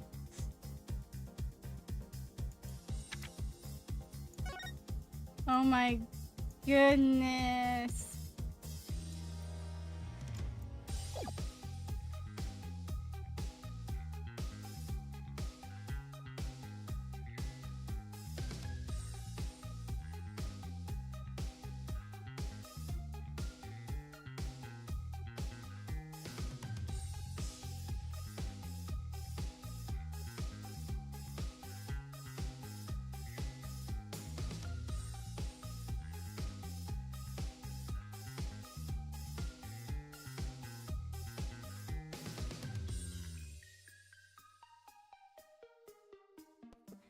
Apollo should have one case in the next game to wrap things up and give Athena the rest of the... Yeah. At least to, like, put things together and conclude it. Like, please, we need to, like, have the conclusion that, like, they find out that Trucy and Apollo find out they're siblings. Oh my... And, like, their mother is still alive. And if they pull that, like, oh, they revealed that, like, they're related and that's their mother or anything, and then she gets killed or something, I will cry. Like, well, none of them gets parents, I guess. Main character arc upon ye.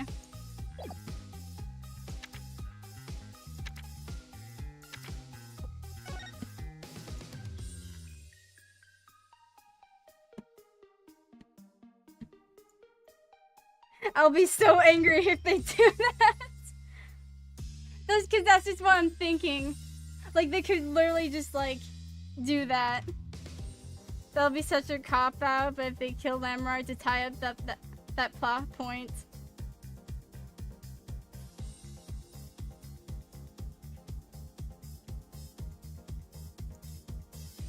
We don't know what they have planned.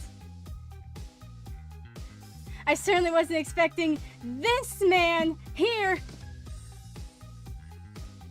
I'm still upset by it to this day. I will never let go. In my own, like, world, this man's still alive. I'm also interested in seeing Apollo being accused of murder. It's already happened with Athena and Phoenix. Oh yeah, Apollo needs to get accused of murder right here, right now.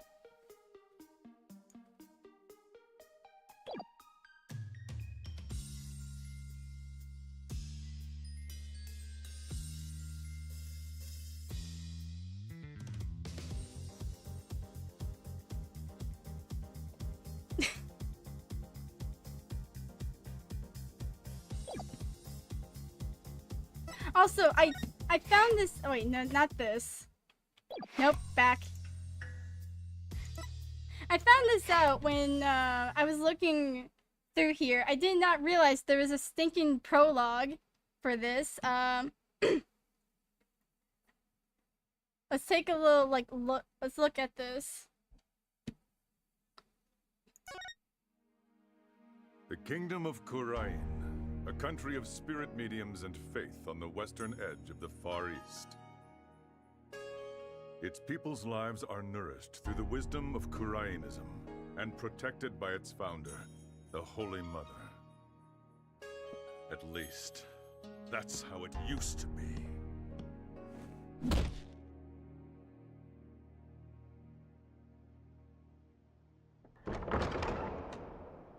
Prosecutor Sadmadhi, we've captured and detained one of the rebel escapees, sir. Silence, officer. You're disrupting the peace of this temple. Sorry, please forgive me, sir. Pitiful servant of a lost cause, renounce your revolution and submit yourself to the judgment of this court. In her infinite mercy, our Holy Mother may yet see fit to save your soul. As if I'd give in. What's the point of a court that only doles out guilty verdicts? A dragon's eye. One of the remnant lawyers, then? Sir, the other escapee was wearing a dragon's eye, too. O Holy Mother, as your humble servant, you would have me act to save this wretch's soul. I suppose this, too, is part of my fate. Objection!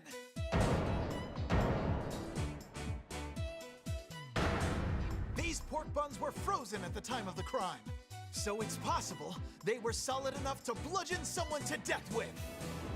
Silence!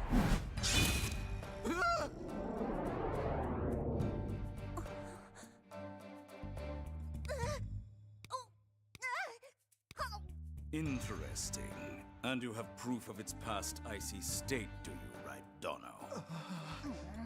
Well, there's bound to be some evidence somewhere, you'll see. It looks to me like we'll need to extend this trial by another day. Do what you will. Oh. Hey, Blackquill, you better make some funeral preparations. Perhaps I will, for the defense.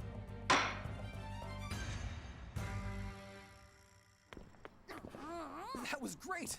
Just a little more and you would have clinched it. Yeah, but Prosecutor Blackwell's a tough guy to beat. Well, what are we waiting for? There's evidence to be found, so let's do this! I'm so hungry! Aw, come on, Widget! Okay, let's take a breather. Back at the office, guys. Oh, okay. Oh, wow! Would you look at that? Hey, come to think of it, aren't we coming up on the end of, Miss Faye's ascetic training? Yeah, we sure are.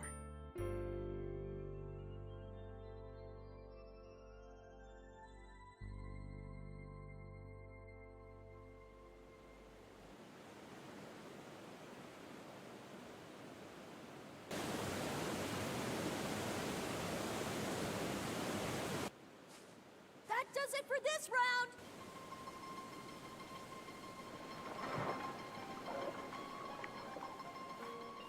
You were really into it. Yeah, I guess I was. Didn't stop the water from being freezing, though. I thought it was gonna turn into a popsicle. But I'm not done yet.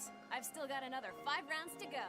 Yep, just 5 more until you finish the Khurain School Special Meditation course for increasing spiritual power. Okay. Then let's get going. I mean, I'll never become the head of Khurain Village if I don't finish my training. The head of your own village? Then you will be just like her benevolence, you know? Oh, really? Her benevolence, huh? You mean your princess, right? So, what's she like? She's really nice, Miss Maya. I bet you'd like her. No, you're wrong! Her benevolence has performed the divination seance. But I know I didn't do it! How dare you? Are you saying that my insights contain an untruth? You insolent criminal. There is no room for argument. I now pronounce the accused guilty.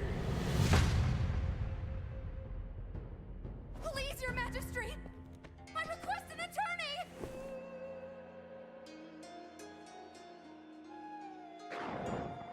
And exactly what good would a lawyer do, when all we need to know is revealed through my divination seances?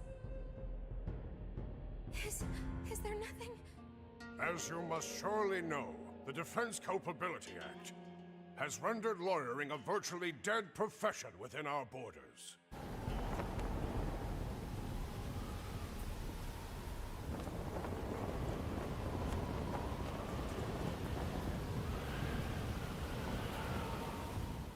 Apollo Justice is doing fine! Athena Sykes is doing fine!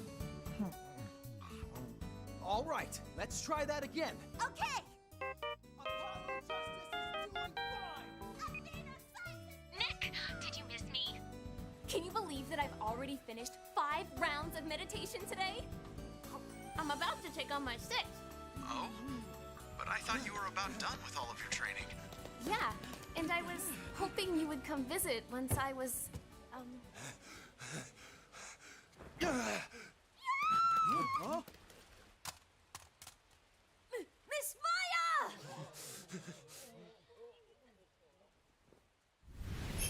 Oh, you poor, pitiful, unenlightened soul. What do you want? Come along quietly, and you may yet know the Holy Mother's forgiveness. Like hell I will.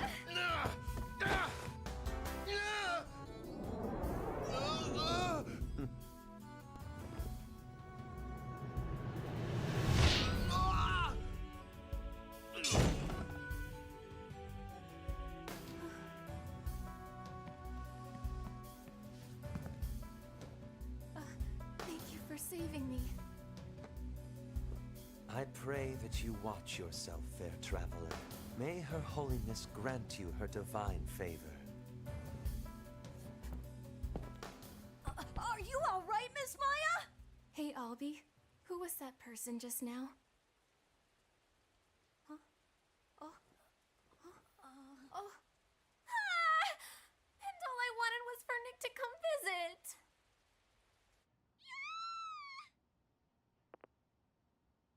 Maya, hey! Answer me!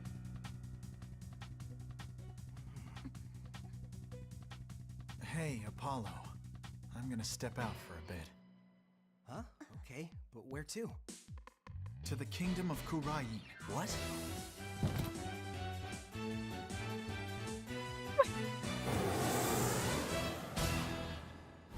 It won't be long now. A phoenix approaches this land. And with him, the flames of purification and change.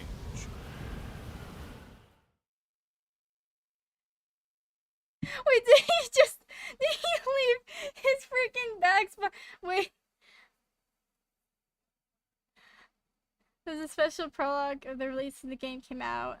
Spirit of Justice anime, Duel of Destinies anime would go so hard. Probably was, yeah. I would love for there to be a Apollo Justice like anime. That would be great.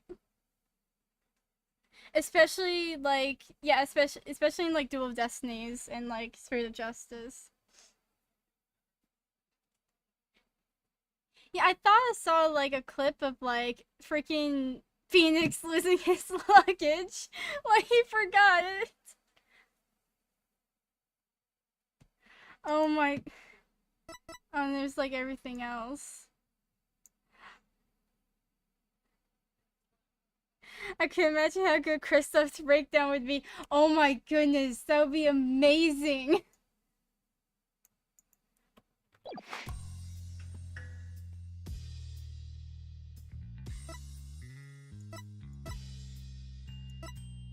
That would be great.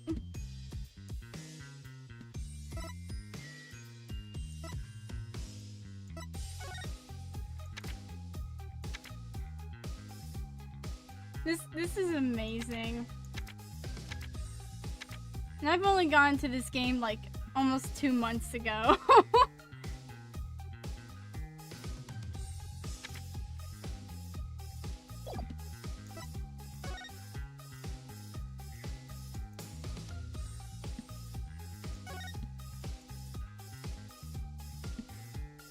I'm kind of sad we didn't see Clavier a whole lot in this trilogy. We only saw him in Apollo Justice and like one case in Duel of Destinies. Yeah, I really did. I did pick up at the right time.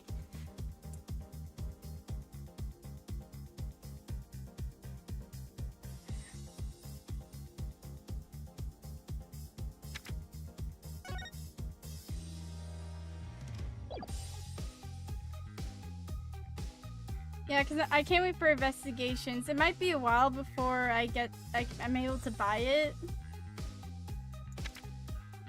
Because at the moment I don't have any money to like pre-order it. Oh, look at Pearl! Look at all their faces! Oh my goodness.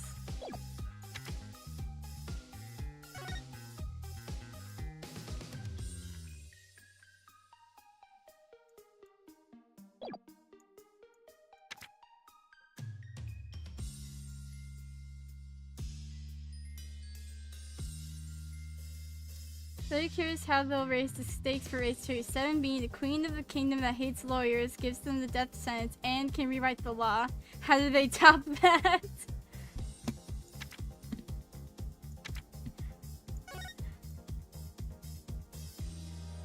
Now I'm trying to think. Yeah, cause like that's just like you beat a queen that has like was able to rewrite the law and everything. Oh my freaking god, this guy can go in a ditch. He can go in a ditch here. I got so ticked off with him saying like the ends justifies the means. Like you can screw off, man.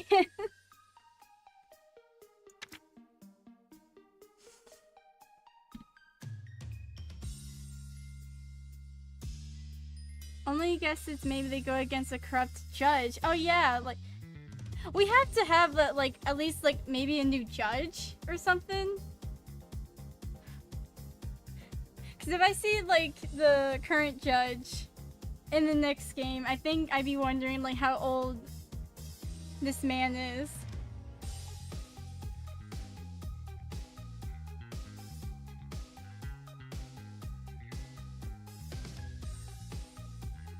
Cause he's like, I swear the man's been around for so long.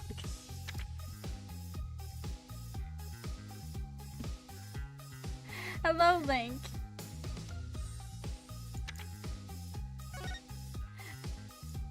I've finally beaten freaking the Apollo Justice Trilogy. Yip-ee. Ah, frick, wait.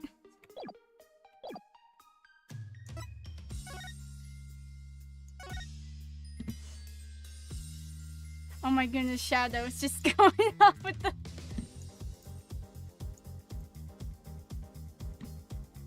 This is so good.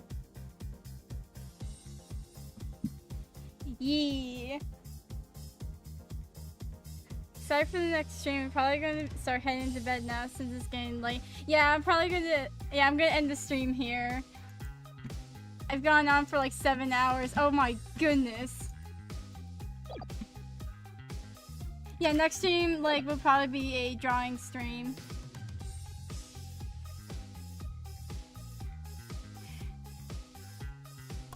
Either drawing stream or maybe freaking tier list. I don't know. Maybe a bit of both. So 24-hour stream. No, I cannot do a 24-hour stream. I would die. I did a 12-hour stream with Rise of the Ashes, and that killed me.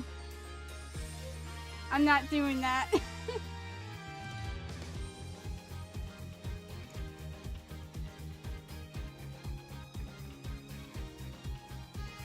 Yeah, so sometime next week is when I'll be doing probably a drawing stream. 12 hours isn't that bad. But yeah, I feel it, yeah. Yeah, next week I'll be doing a drawing stream.